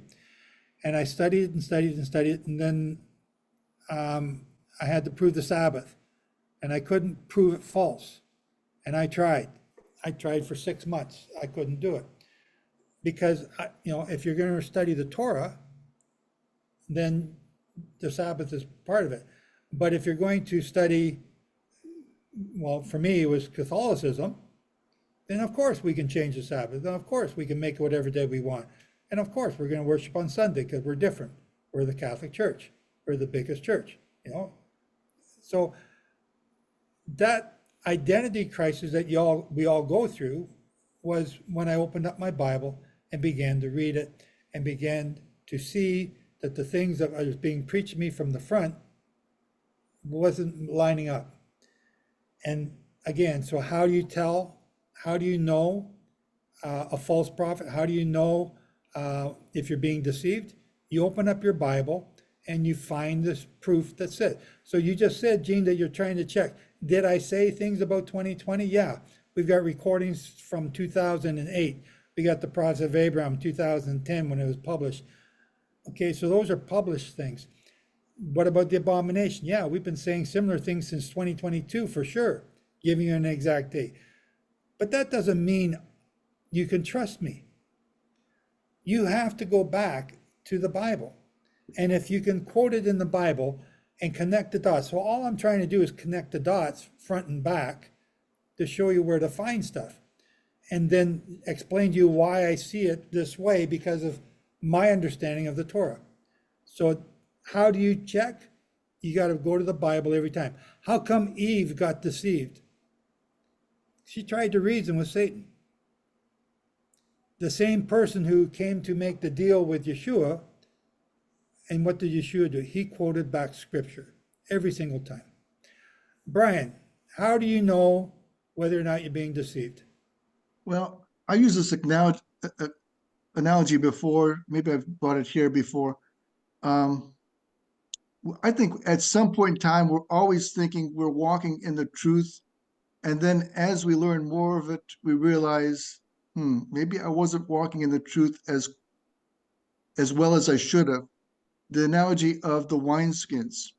For the first 23 years of my life, much like you, Joe, with the Catholic Church, I was a Catholic altar boy for 6 years, 12 years of Catholic school. And I thought I was walking in the complete knowledge and truth of what God wanted for my life. You were an altar boy. You're almost in heaven. I was there. I was right next to the Holy Throne. I almost felt like I was waiting for the Pope to show up and I'd be there waiting for him.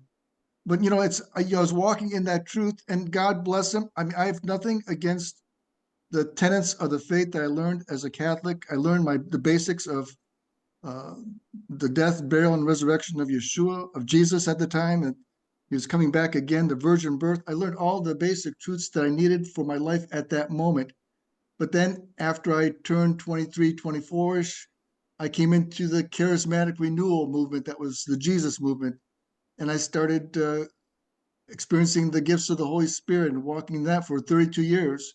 And I thought, well, this is it. I've reached the pinnacle. This is this knowledge of the truth and spirit. I've got the gifts of the Spirit. I know what that means. I've got understanding of Scripture. I've got it all. I've got a new mind. Pardon me? You have arrived. I have arrived. But that doctrine did not fit into my Catholic wineskin. So I had to get a new wineskin for that theology, that understanding.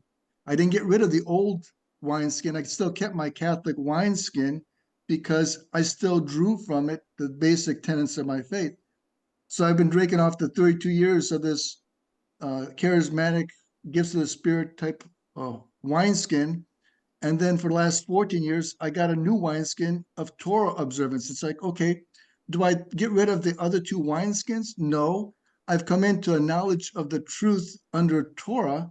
So God is revealing more as I want to learn more. And I feel like I want to say I was deceived back then, but God allowed me to walk in those things for me to grow spiritually so that I knew I had to like take baby steps. And if God wanted to give me the Torah from the very beginning, I probably wouldn't be able to handle it unless I'd be raised in a Jewish household and then come to Yeshua from a different angle. But God put me in my life to experience Catholicism, the charismatic renewal, and now I'm walking in Torah, and I'm walking in this as best as I know how.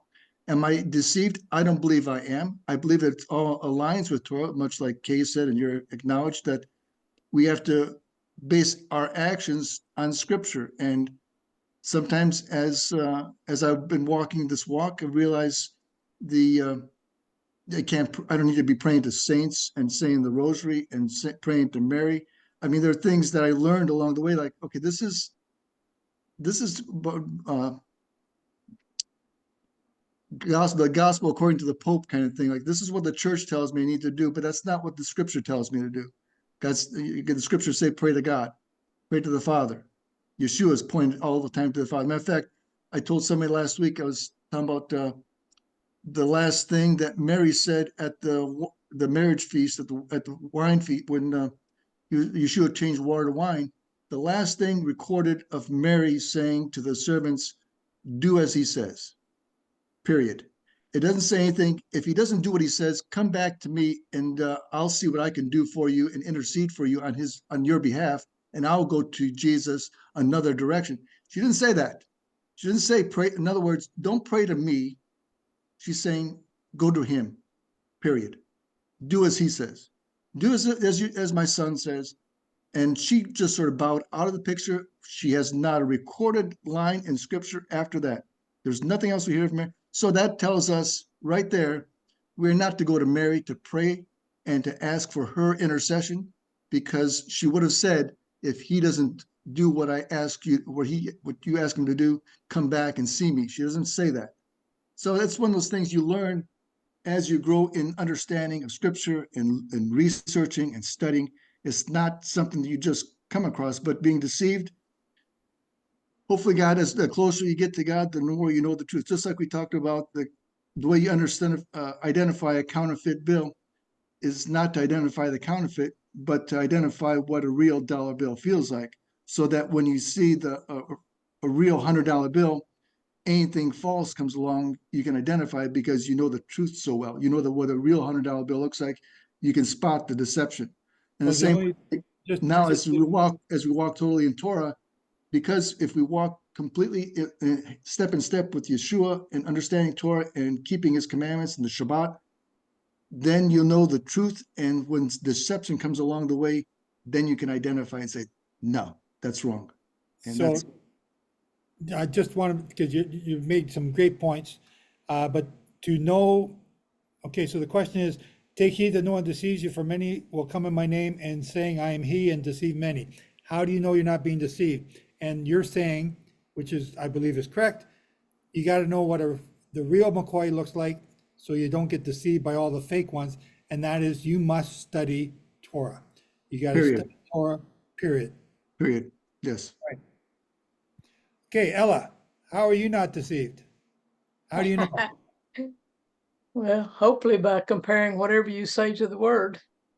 What I wanted to bring up is I posted on here something I found online about the what they're saying about the angels, what he was saying, what Scripture. It wasn't so much what Scripture, but it was the fact they did not know the Scripture, and they were teaching, something that wasn't in there. So I thought that was pretty interesting. Okay. So it wasn't a particular Scripture, but the fact they were not knowing the real Scripture, just like knowing the real instead of the counterfeit, and they put something in there that wasn't there. Okay, so they've created a religion. Now we're going to start talking about, how many times you get married and which one you get married to in heaven when you wake up. And that's not in there. That's not, yeah. So it's like creating a false narrative and getting people to talk about that instead of talking about the real deal. Okay, I like that. Jen. I just wanted to add to the conversation just before we were saying, because you were saying we have to go back to the scripture, and I find even that is deceiving. And I want to take one example of what's that that I did not come to fulfill, but to destroy, but to fulfill, because many Christians interpret fulfill it like, oh, it's done, it's fulfilled. And then I saw this meme and I was like, oh my gosh, it's like right there. It says the fulfill in Hebrew is lakayem, which is meaning to uphold or to establish. And I was like, oh wow. So I looked that up in the Blue Letter Bible and I was like, just kind of making sure. And I was like, wow, it's like right there. So what I learned was we can't even just take the English translations. We have to go back to the Hebrew. At least I have to go back to the Hebrew to look at certain things to be like, hey, what does this word actually mean? So just an example, fulfill, which a lot of people think means done away with, complete, but it's not what it means in the Hebrew. Exactly. So you're from Vietnam. Do you still speak any Vietnamese? I do. I was born in Canada, but luckily I lived with my grandparents, so I still speak Vietnamese. So if you were to take Hebrew, translate it to Greek, then translate it to Latin, then translate it to English, then back to Vietnamese, would you still get the same meaning? It gets lost in translation. So what you just said was brilliant. You got to go look up what the actual word means and not take the new modern whatever language translation. When I'm in the Philippines, they're reading in they're reading in Tagalog what I'm speaking at the front. And afterwards somebody comes up to me and says, my version doesn't say anything like what you just said. And I said, well, what does yours say? And they translate from Tagalog into English, and I have no idea what it's talking about. And I said, well, let's go back to the Hebrew. Let's go back to the original language and see what it says. And we do that, and then we find the truth. So again, translations, they're not meant to be, like, the people that are translating are doing the best they can, but sometimes they just got it wrong. So, and then we take that wrong translation and we make a whole theology out of it. So go back, keep going back to the Torah. I guess another big example of that is the Daniel 9 prophecy, where people think that Messiah is Yeshua, but it's actually King David. I'm just thinking like another thing that it just can't rely just on, the English. Well, you gotta, that's also got 2,000 years of mistranslation or misuse. So people follow a tradition, but you gotta just go back, keep going back like you're doing. Look up the Hebrew, find out what it says. And if what it says lines up with what it's saying in English, then great, you're on to something. If it's not, follow what it's saying. But Ryan. Yeah, before I came here, I had an awakening back in 2021, and it's I was following the Trump poll, and I ended up watching the news. I was getting upset about it, and I heard this voice, and it wasn't like a audible voice. It was something within my soul that just said simply, "Why are you trusting in man?" And everything flipped on its head for me. And it wasn't until right after that I really started obeying the Sabbath. So it was through the works of actually obeying the Sabbath and reading the Torah, I became engulfed in the spirit of truth, the Holy Spirit. And once your eyes are revealed to the spirit of truth, you just cannot look away. I had to start keeping a diary of things because it was a nonstop flood of excitement for me. Like it says in the Hebrew, you're filled with the fire of the Holy Spirit. It's just like you have this living fire in you, and you just keep on wanting more and more and more. And it eventually led me here to where it was just like, wow, for a couple of years, all I did was I had an hour drive to work and back home. And so I would log on to your Sabbath teachings, and I'd just listen to the videos and just listen. And then I'd be a Berean, and I'd go and double check everything you were saying. And I was just wanting to make sure what you were saying, what was being said here was Torah based, was what I was actually going in, because I was with a Seventh-day Adventist church at that time. And I noticed that they weren't keeping the feast. They weren't doing these things. They felt high and mighty because they were keeping the seventh-day Sabbath. But as soon as I brought in the 7 feast, it was like, oh yeah, that's a Jewish thing. And it's like, well, Paul tells us inwardly we are to become Jewish inwardly. So it's kind of like, that's where the fire for me started happening. And it was just a blessing that I know Yehovah led me here to Nehemiah Gordon and so many other spots where I have this diary now. And I just was never one of them type of guys to do this stuff. And now it's like, man, I when people are, especially the Christians, and I got a dad who's like this, and he's like, oh, I just can't wait till Jesus comes. Jesus will come. I take him to Amos 5:18, where it says, woe to you who want the day of Yehovah. Why do you want it? This day of Yehovah. It is darkness, not light. As if someone were to run from a lion just to be met by a bear. As if he entered a house, put his hand on the wall, and just got bitten by a snake. Won't the day of Yehovah be darkness, not light? Completely dark with no brightness at all. And he doesn't know what to say about that. He's baffled, like, what? Like, where'd you get that? So it's just the spirit of truth. It just wakes you up, and it's a fire within myself personally. And I look forward, as soon as the sun goes down, I look forward to meeting here again on the Shabbat, you know. And of course, once you have that spirit of truth, you take everything that's in your life that you run into throughout that day and you match it to the Torah. You match it to the scriptures. If it doesn't match, it's not the truth. That's right. And that's one of the things that, you know, when we first started doing this, what are we going to talk about? We're going to talk about Torah.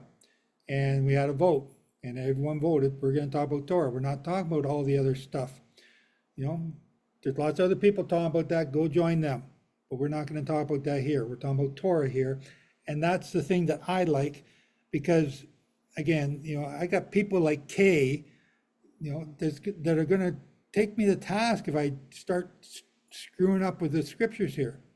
And like Ryan just said, once you've had your eyes open, it's hard not to see the truth anymore.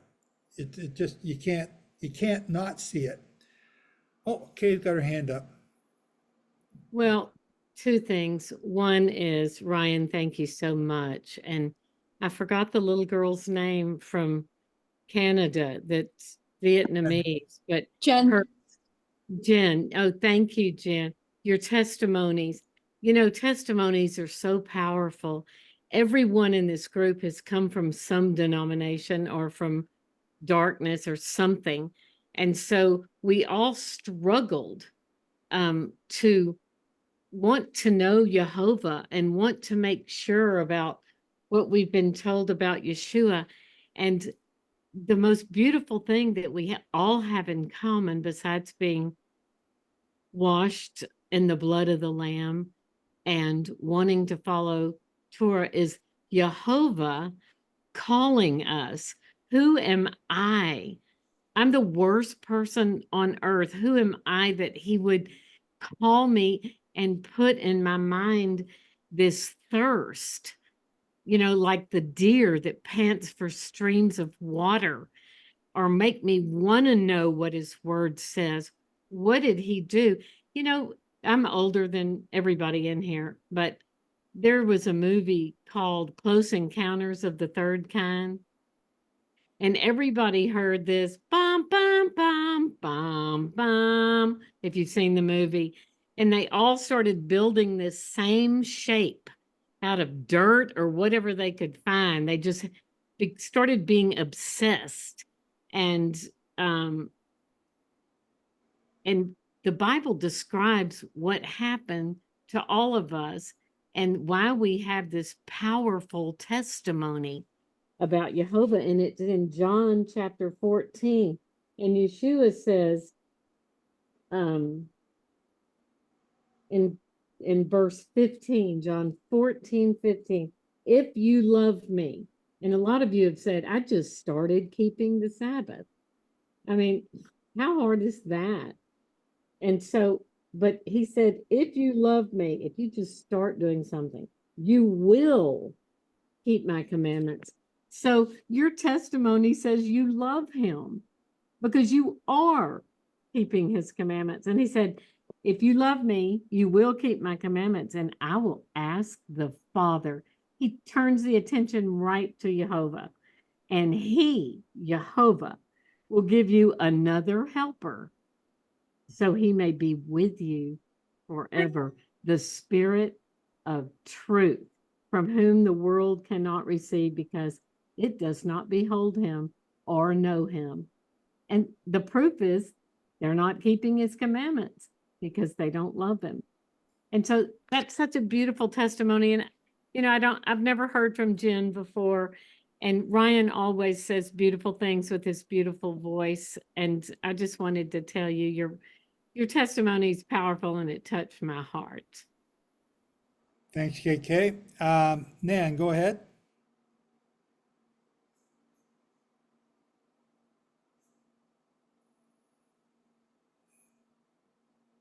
Okay. I've been listening. I've so appreciated hearing everybody. And I just wanted to share that I have been a lover of Torah for a long time.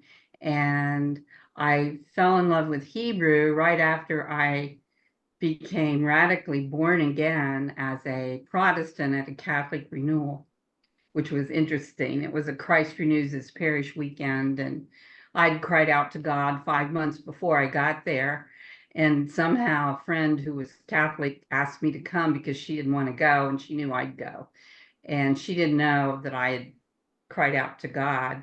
I was a backslidden Presbyterian, but I did get radically born again, and the priest recognized that. And I was married to a Catholic, and I became radically born again. And then about 18 months later, I got radically filled with the Holy Spirit, home alone with a newborn baby, an Easter baby, and a 2.5-year-old. Older kids were at school. So what I found was that the Lord took me on a path where immediately almost I began having a hunger to understand the whole family. It was like the family tree because I'd been given a full Bible at this retreat, and I began reading it. And I wanted to know about this Old Testament. I wanted to know the whole family. And there was a gal in my babysitting co-op that was Jewish, and I asked her if she knew somebody who would teach Hebrew. She thought I was odd, but she said, well, maybe Rabbi will teach you. And Rabbi did teach me for 2 years. He gave me an old beat up primer, and he taught me like a child for 2 years, which is, I think, how they basically teach Hebrew to kids.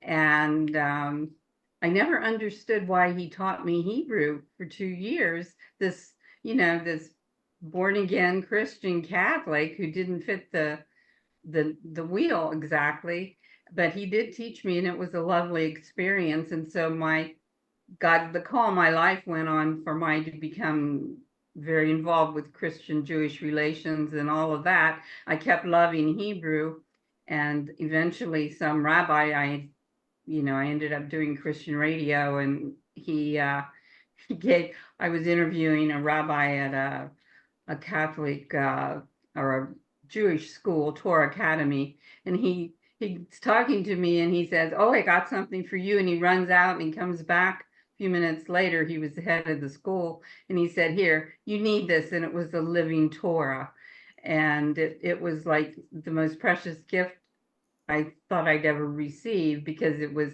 Hebrew and English, and it was very beat up. That's why he could give it to me, and I've given that one away, and I ended up giving many of those Living Torahs away. So my ministry became busy, and I was busy, and then I more or less have retired from that after many years. But the Lord started dealing with me back around 2020, and I knew what he was saying, to pick up Hebrew again. So I thought, well, I've taken classes elsewhere. And so this time I took it from a Messianic community online because COVID was hitting and everybody was online. And I realized people were really having trouble because they hadn't had the basics like I had from a rabbi, where you just used a primer and they were expected to know what to do right off the bat. Well, they were having trouble. So after I'd gotten through this course, quite a few of them, I was in prayer one day and I felt like the Lord was Yeshua, like the Lord was speaking to me and saying, my people, you know, they need to know, they need to know me authentically. They need to know my language authentically, because they can't understand actually what I'm saying or what I'm telling them to understand, because they don't know the Torah. They don't know. They don't know how to go. They don't know what I was saying to the guys on the road to Emmaus, basically. So I ended up working with that, and I still do. But I'm only saying that because what I have found was by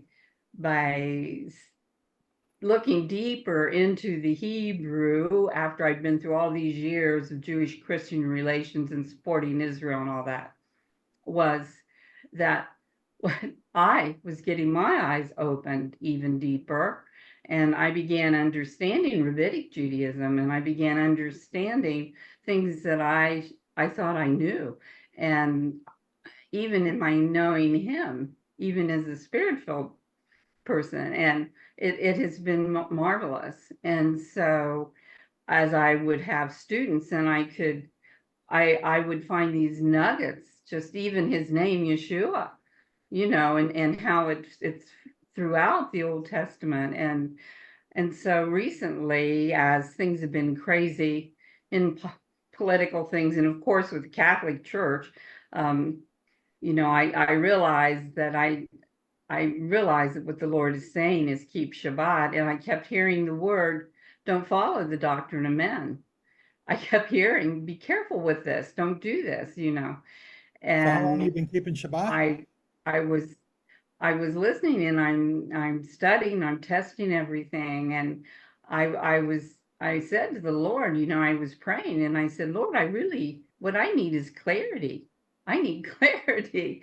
And I just had the sense I needed to read in John 17, which is one of my favorite scriptures, particularly with the Hebrew English Bible, now that I understand Hebrew a whole lot better than I used to. But the scripture that I found that day really fits in with what people have been saying, because it's the one that really turned me around and set me back on fire, I think, to do whatever I can to help. You know, we are like Abigails to wherever we can reach, to whoever's around us, wherever we are able to talk, or whoever we can help understand more. But the word is in John 17:17, and I'm reading from a Hebrew English Bible, and English, of course. Sanctify them in the truth. Your word is truth. As you sent me into the world, I also send them into the world. For their sakes, I sanctify myself, that they themselves also may be sanctified in the truth. And it was something that really set me free, because I knew that that's exactly what he was saying to me. My word is truth, and I want them sanctified, you know. And then earlier in John 17, where he says, this is eternal life, to know you, because he's speaking to the Father, to know you, to believe in you, know you, and to believe in me, Yeshua, HaMashiach, the Christ, who you've sent. And I think this is where Christians are so confused, because often they don't really know the Father, because they haven't really met him, because they've not known Torah. And they don't understand that the word Torah means instruction. It doesn't mean law. It means, in Hebrew, it means instruction or teaching. So that's what we're trying to do here, and bring Yeah. people back to Torah. And it's what you're doing. And then, so I'm just saying how much I appreciate it. But those scriptures that you've shared today, all of you, and, you know, I normally don't say a lot, a lot, but I just wanted to share that, he is definitely just pulling everyone he can, and he's asking us to do it too, like you've been telling us, Joseph. Well, I'm glad you're here, and I'm glad you're seeing that we're all trying to do that. There's a lot more to go, though. There's a lot more to go. I got some more questions, though, before, because we're nearing the time to wrap this up. So I want to go to verse 32 in chapter 13, and I want to go down there some. But of that day and hour no one knows, not even the angels in heaven, nor the Son of Man, but the Father only. And again, we have a lot of people, we got a lot of new people here, so, and you know, those who know me know what I'm about to say, but I want someone else to say it. Why is this important? Does this mean we can't know when he's coming? Do you know when the Messiah is going to come? No one can know the day or the hour. Is that really what it means? It means that Jesus said to them, no one knows the day and hour a child is born, and he just told you his birthday. And what's that mean, Paul? That means the Feast of Trumpets. How's that? Because just before you answer that, because if you keep on reading, everything else there is about what you're about to say. The Feast of Trumpets is the second time he stood on the planet. First time to give the teaching, the Torah, and the second time as he was born, as the Word become flesh, to then minister to us over the next years. And coming again soon is his trumpet blast to resurrect us at the Feast of Trumpets. No one knows that day or hour, because you need to have the moon to sight to observe the 90-minute window that Jesus was born in. And that is any time in that 90 minutes. So I don't know which part of that 90 minutes he's coming in. I have to watch.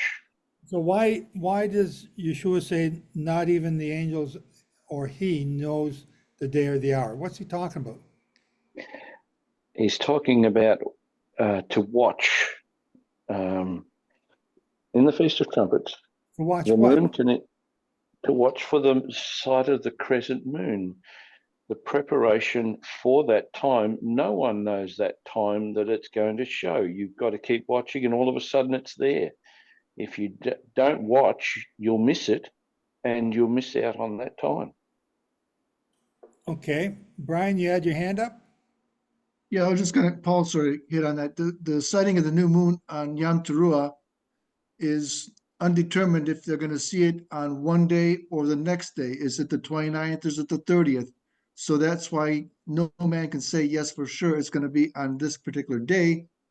No man knows the day nor the hour. That is the inconsistency or the indeterminate factor of the sighting of the new moon on Yom Teruah. It's the driving factor of celebrating that particular feast. Yeah. The only one who knows is Jehovah himself, who makes it happen. So the moon takes 29.5 blah, blah, blah, blah days to go around the earth. But the actual time is 27.5 days to travel, or to go around the earth a complete time. But because the earth's going around the sun, it takes another couple days to catch up to the earth and then make that complete revolution. But because of that 0.5, that's a variable. There's no such thing as half a day. So it's 29.531, I don't know what it is. But that 0.5 is a variable. So when you go to look for the moon, as Paul and Brian have just said, it could be there on the 29th day, or might not be there, because that half day is going to now go to the next one and be the 30th day. And because of that, nobody can know the day or the hour. Okay. If anybody would like to know more, I have a friend who wrote a book that's really good. It says it's a riddle, not a command. And so you can study on your own. I think they sell it on Amazon. Some Joe Blow kind of guy wrote it. Really good. But what I really wanted to say is, yes, on everything everybody said about the sighted moon. But I wanted to bring out something in those same scriptures that is a command that he said 5 times in the portion we read in 13, starting with verse 23, and I underlined and numbered each one. I went, okay. He keeps saying the same thing.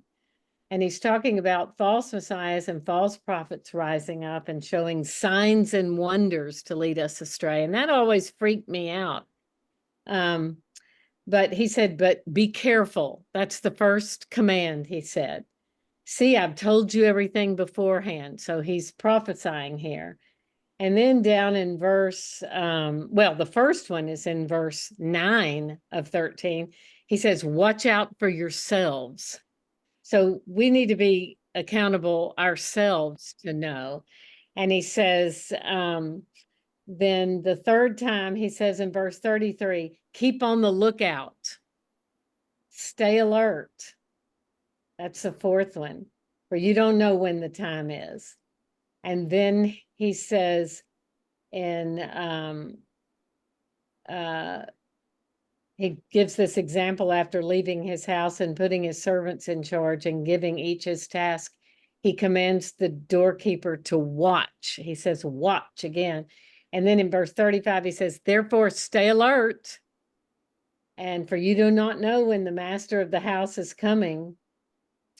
And then the fifth time is in verse 37. What I say to you, I say to all, stay alert. So we need to not get distracted with politics or fear or anything anybody says. We need to check it all out. Even Joseph Dumond, you check him out and check everybody, check me out, check everybody that says anything here, because you have the Word of God and you have Blue Letter Bible and all these other tools to look back to different languages, Hebrew, Aramaic, Greek. What are we to watch though, Kay? You've just pointed all these scriptures. I wanted to bring these out too, but what are you supposed to watch? You're supposed to, one, watch out for false prophets. He already said that. Don't listen to what other people say. And how do you not do that? By knowing the Word of God, which we've, it's like beating a dead horse for the last 30 minutes. That's what we've heard. But yes, know the Word of God, and the Word of God talks about the sighted moon on Yom Teruah, and we know that if it's cloudy, we got to be looking. We get our emails from different people telling the sighted moon and the witnesses, so we'll know. And it's more complicated than that because of all the calendars. But be alert for false prophets, which we've all been deceived, in our younger lives, and as soon as we start to open the Word and obey, then he starts pouring into us, giving us Torah teachers. Like I have so many, and Joseph is the one I spend the most time with on Saturday. Bobby and I were both sitting right here all day long, every Saturday. It's our favorite thing on the face of the earth. Not just hearing from Joseph. I mean, God bless his precious heart. I mean, this construction guy from Canada that's an author and writes these books with so much information.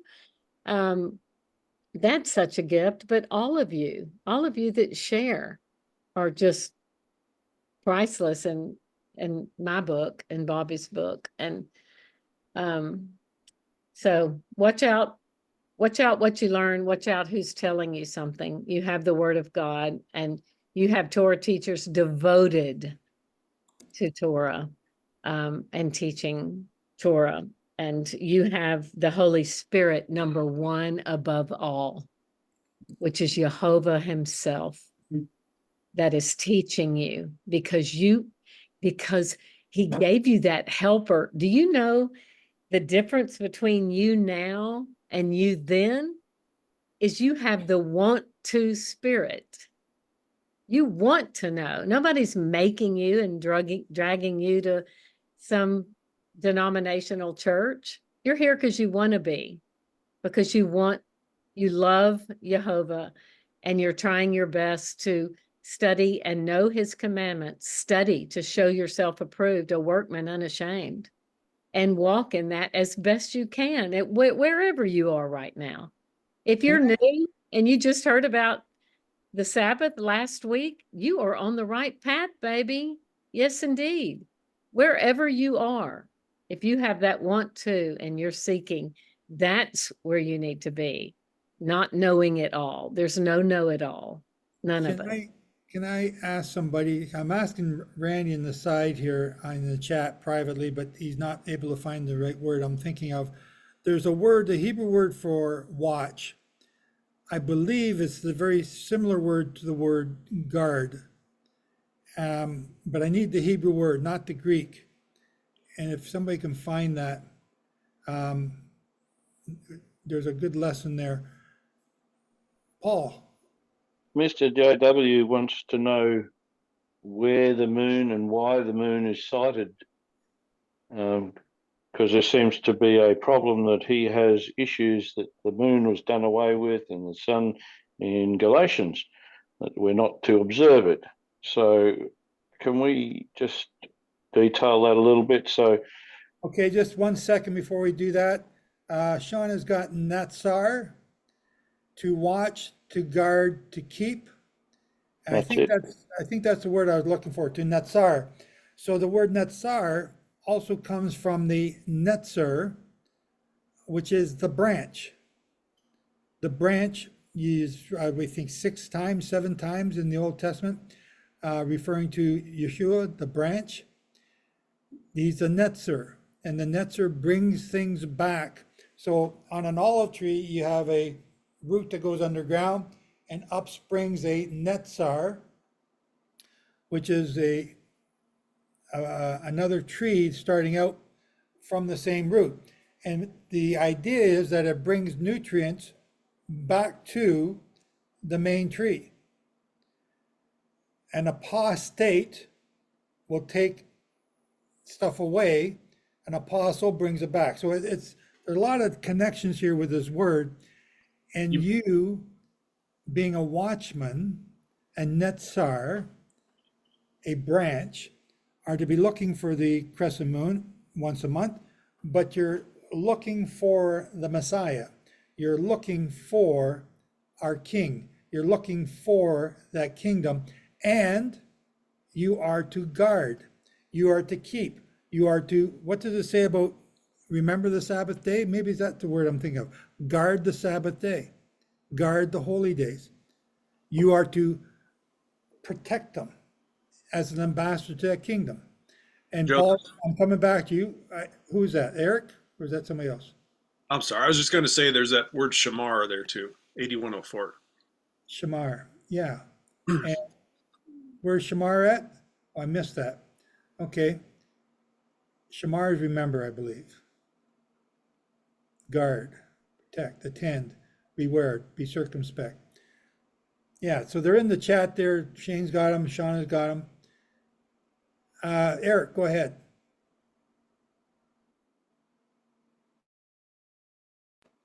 Yeah, can you hear me right? Yes, sir. I don't know how long it'll remain quiet, but that part about it's in Galatians 4:8, but it says, "But then indeed." Now listen to what it says, and people miss this. What scripture are you in? Galatians 4:8 is what he's referring to.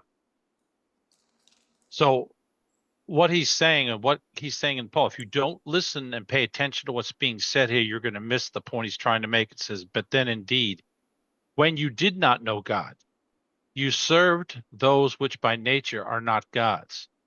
So he's comparing to people that do know Yahovah, and these are the people that don't.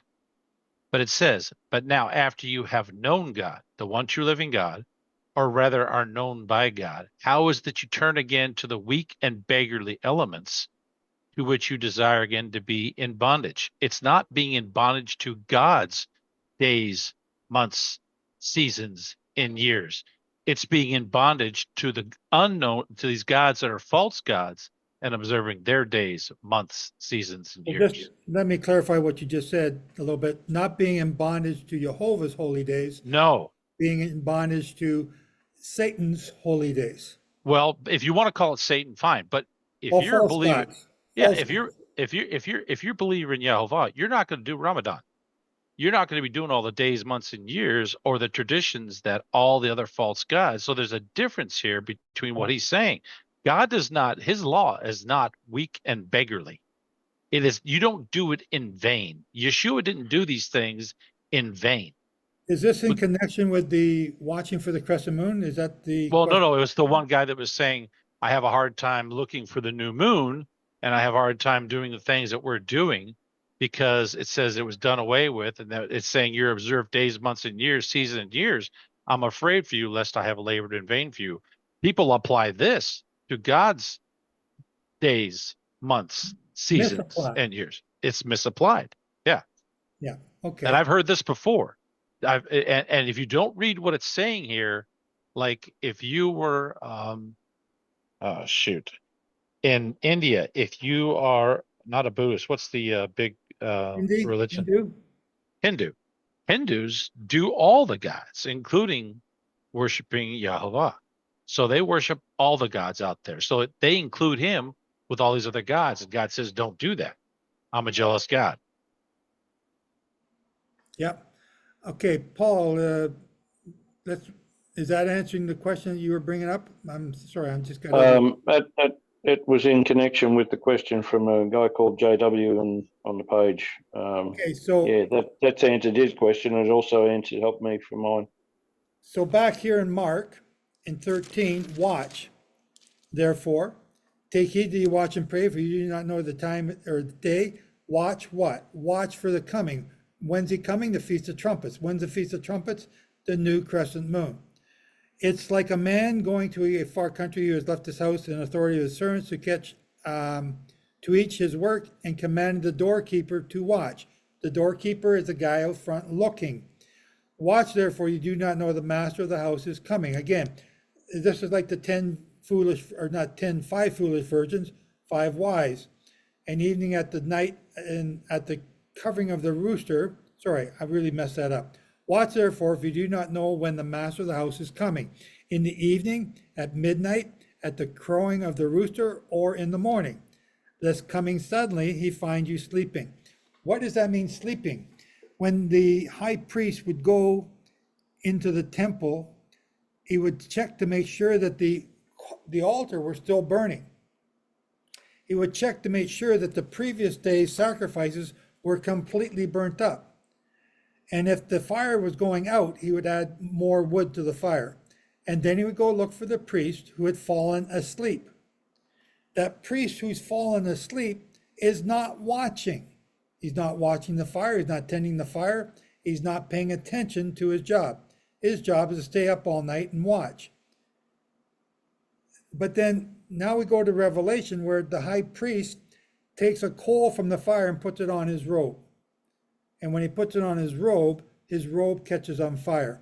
Then when his leg starts to burn, or his bum starts to burn, he rips off his clothes because they're on fire, and he's got nothing else on. Now he's got to run home naked through the streets and show everybody how stupid he was for not paying attention. He's going to be caught naked. It's exactly what's told you in to the churches. Don't let them see your naked. Something about that. One of the churches told, don't be caught being naked. That's what it's referring to, and you have to watch. So what are you watching for? The new crescent moon. Why? Because that tells you when the holy days will be. If it's one day off, then if it's okay to miss the holy days by a day, then it's okay to keep the Sabbath on Sunday. What's the difference? If the holy days aren't important, then neither is the Sabbath, because it's one of the first holy days listed in Leviticus 23. If you're going to not prioritize when to keep these appointments with the creator of the universe, then it really, what's the point of reading the Bible at all? Just go to the bar, get drunk, and pick up women, do whatever you want to do, because it doesn't matter anymore. But if it does matter, then you need to watch. And what do you need to watch for? You need to watch for when the appointments are. Who's changing the appointments? Jehovah sets the appointments. He determines whether or not the moon will be seen on the 29th or the 30th. He determines if the barley is going to be Aviv or not. And then that changes all the holy days by a month. So it's Jehovah that we are watching. It's not the moon. We're watching to see if we can see the moon, which is a reflection of the light from the sun. The moon doesn't give off light. So all these things, you can't watch a conjunction moon. Okay, we can calculate when the new moon will be seen. You know, Torah calendar does it all the time, and they're very accurate. We can calculate by seeing the waning moon, you know, before the conjunction, okay, 2-3 days later, but it's not always accurate. Why? Because we don't have a witness, and you need a witness. Why do we need a witness? Because that's what the Bible is all about, seeing and proving Torah. And that's why we do this. Marisha. Okay, thank you for letting me share this briefly. I did have a vision of God literally numbering the hairs on my head. And are there? It gives me the impression today that he's such a God of precision, precision not of this realm. With that in mind, it does make me reflect that he's so precise that I think we should try our best to keep the holy days as precise as possible. Yes. And, you know, that's why we have a lot of disputes in the spring. You know, it saddens me that people will get so upset and hate your guts because you determine the holy days differently than they do. I hope I don't give off that indication here. There are different people keeping different calendars, trying to follow Jehovah, and you're more than welcome here. We can talk about it, we can reason about it, but we are not going to yield to another calendar that we can't prove in the Bible. So, you know, we're pretty much set on what we're going to teach about that here, but there are others out there. And I call some of those people friends. And I try and reason with them when we want to talk about it. Paul, you had your hand up? Yeah, just a little thought. I was checking the like the solar calendar that I've got on my phone, sun, moon, and stars, that just plays the situation through as it's sort of like a live replay on my phone of what's actually happening in the heavens as I turn it on. Apparently, the sun is about to go into Bethula, right, in the next week or so. And therefore, the watching of the next crescent moon is very important, as you know and I know, because that's the birth of Jesus. But it doesn't line up with our calendar at the moment as to our watch. But it is still a watch. And I often ask myself, why are we now 2 months ahead, or who are we working with here? And I have to work with Jehovah, but I know we started right. It was there, no problems. But the sun, the moon and the stars, or the sun, moon and stars are now playing a bit later at this point. And I'm trying to work it out as to what God is doing. So when the sun, moon, and the stars are there, let's just go by that calendar. And they're lining up next month, which some people are keeping. And the Hillel calendar is next month, and the main body of the Karaites is next month. Where is the barley? 2 months later than what we started. That's right.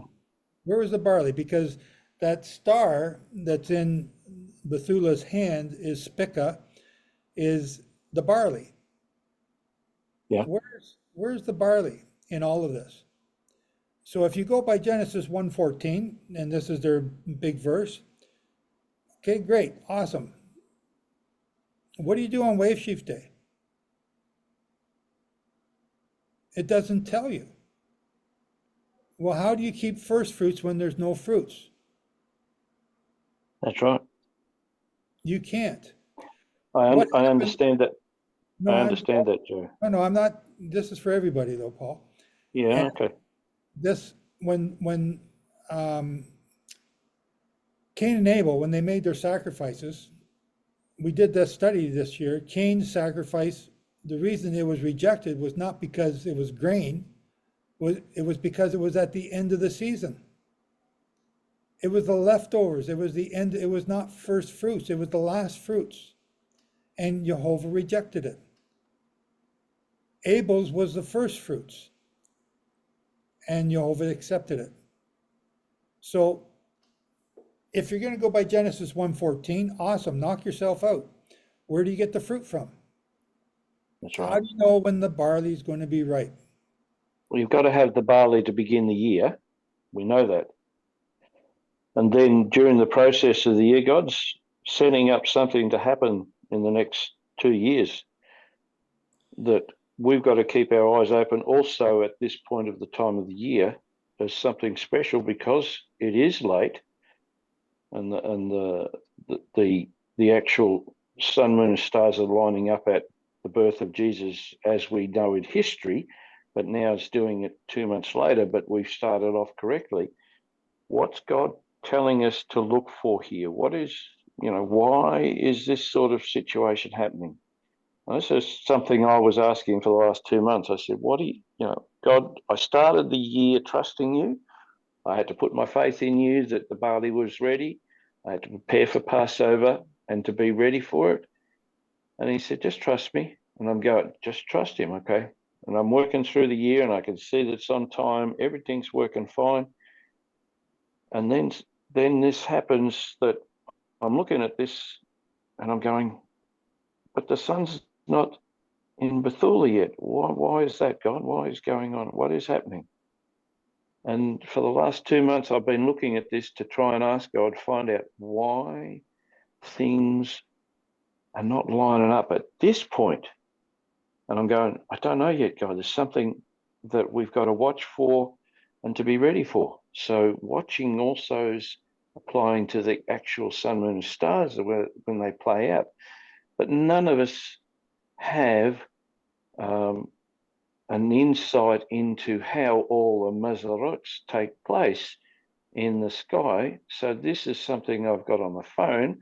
It's something I've picked up. We just have to trust God that everything is going the way he planned it. And that's all I can hang on to at this point. If Jehovah's telling us to base our holy days based on the Mazaroth, then why did he not say that? That's right, yeah. He says but it's a witness. 12:2, he says, this shall be your first month when the Mazaroth line up. That's but he right. doesn't say that. He says, this shall be your month, the month of Aviv, green heads. Yeah. That's right. And then, okay, so that's what we go by. We don't go by the Mazaroth. We don't go by other people's opinions. We go by what Jehovah shows us in the land of Israel. When the barley's in the green heads, and you can make a wave offering on Wave Sheaf Day, that's when that'll be our first month. With climate change, the world is changing. Who's causing the world to change? Jehovah. Each day, each year, the seasons change by 11 days, or they recline, or they go back 11 days. If this year, because of climate change, the barley is going to be ripe in January, I might be the only one, but I'll be keeping the Passover that month. And it's hard. There's a lot of pressure. There's a lot of people screaming at you. A lot of people get upset because, hey, well, it's out of the ordinary. Yeah, well, so is a year's worth of rain in 10 minutes. Yeah. Ask South Carolina. Ask what's that other place? Japanese. The Japanese, yeah, and Yeah. Vietnam, That's right. right? Joe, you have a couple of people in the chat that one from Philippines and one from, I can't remember where they're from, but they want to know how does rice count instead of barley because they don't grow barley? And No. the other one wants to know, well, the new moon is different in each country, so how do they know?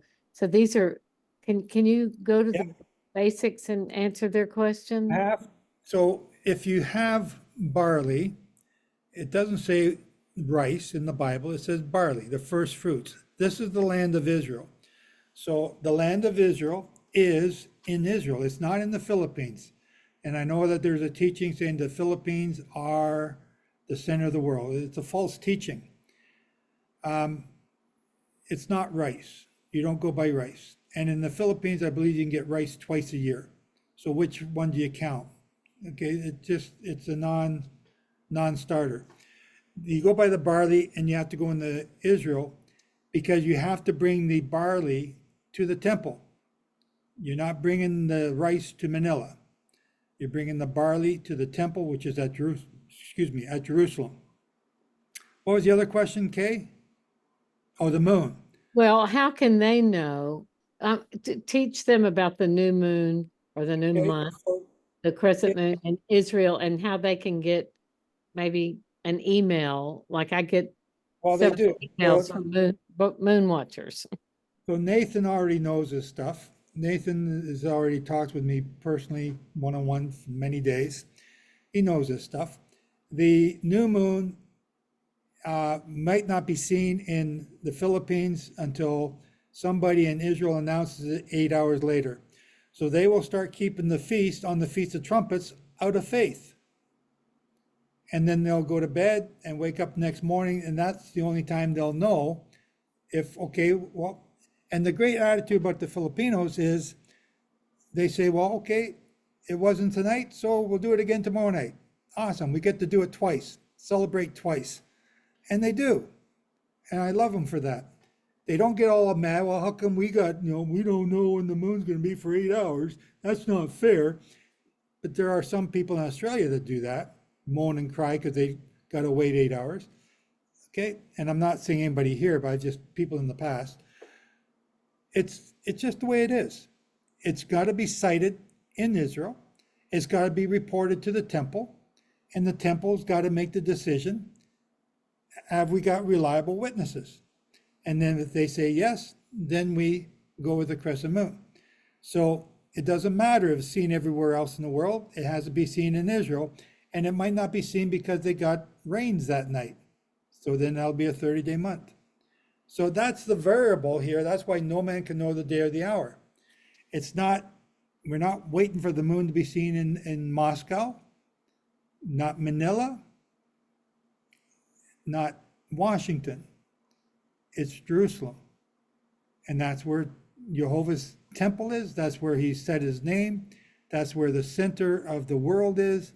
That is where we will wait to see if the moon is seen and wait and see if the barley is aviv in that area. So, any other questions here on anything that we've brought up so far?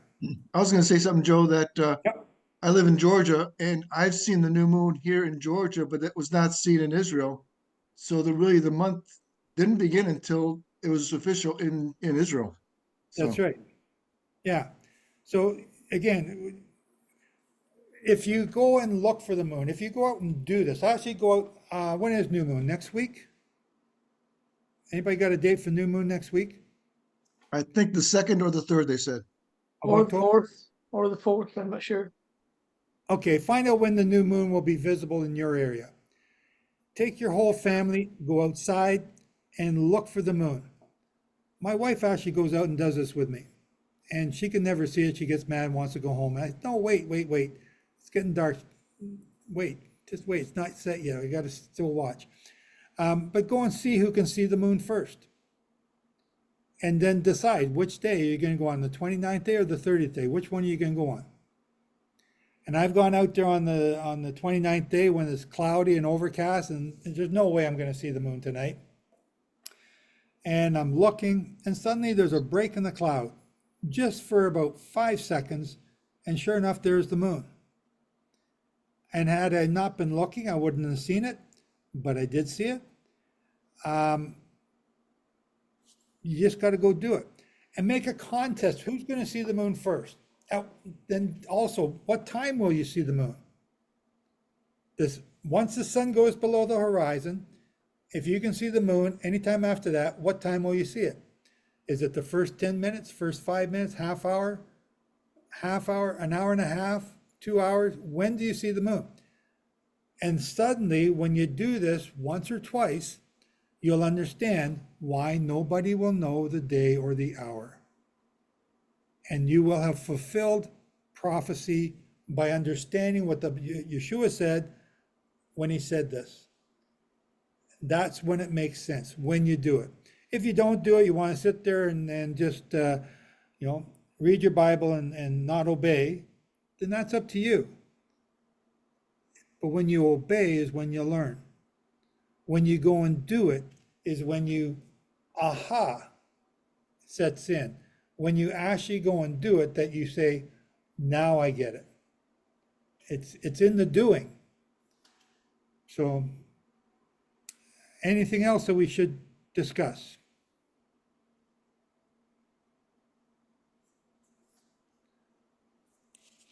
I'm way behind on the notes here on the side, so I haven't seen any, sorry.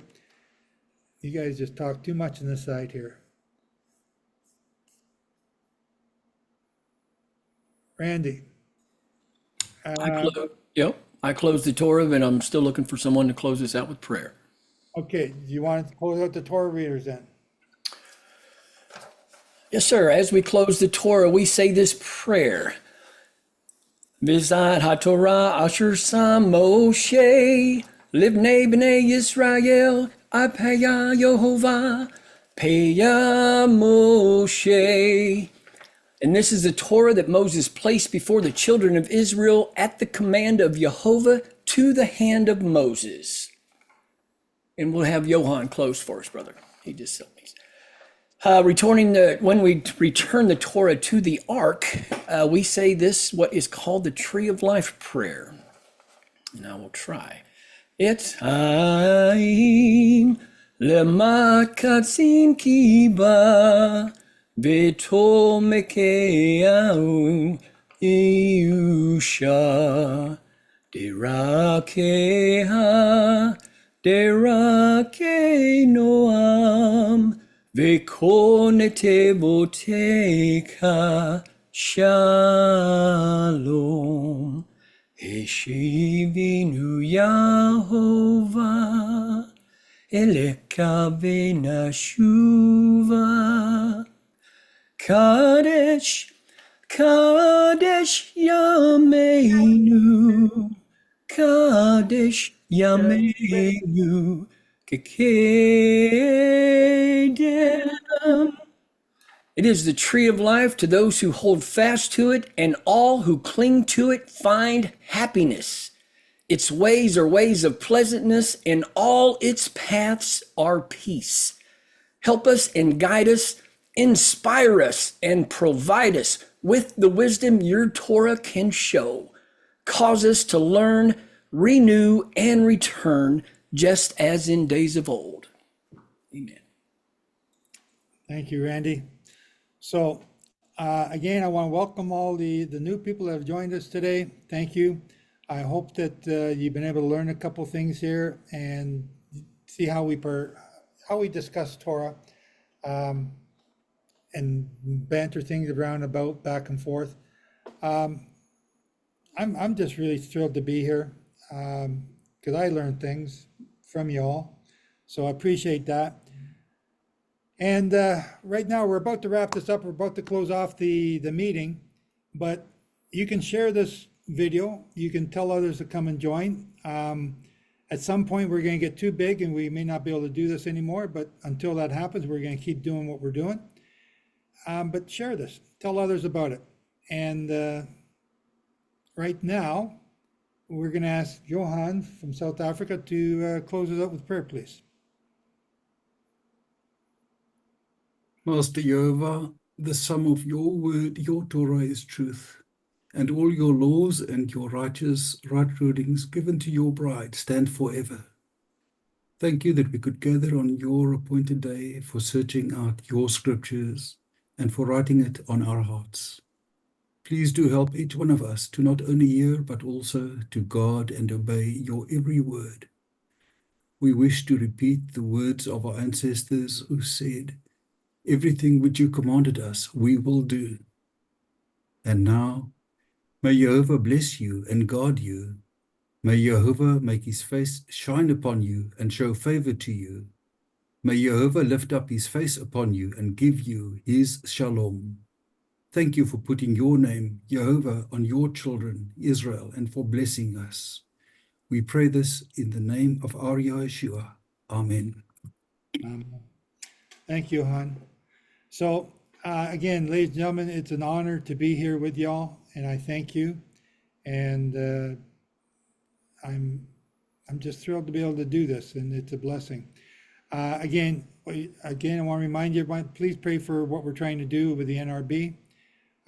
Keep that in your prayers. We are in the beginning stages of organizing that. We just got approved this week. So other than that, Shane, Randy, anything else I need to do? And again, we're trying different things. We're learning different things. So the prayer that Randy did today, we learned from Brian, really appreciative. And it's great to see people learning and growing and being able to do this. So we don't have everything perfect. Yes, we do. No, we don't. We don't have everything perfect. We're trying. We're going to make mistakes. But I do hope you'll come and join us and share with us what you know and debate with us. So until then, Shabbat Shalom, everyone. Bye-bye.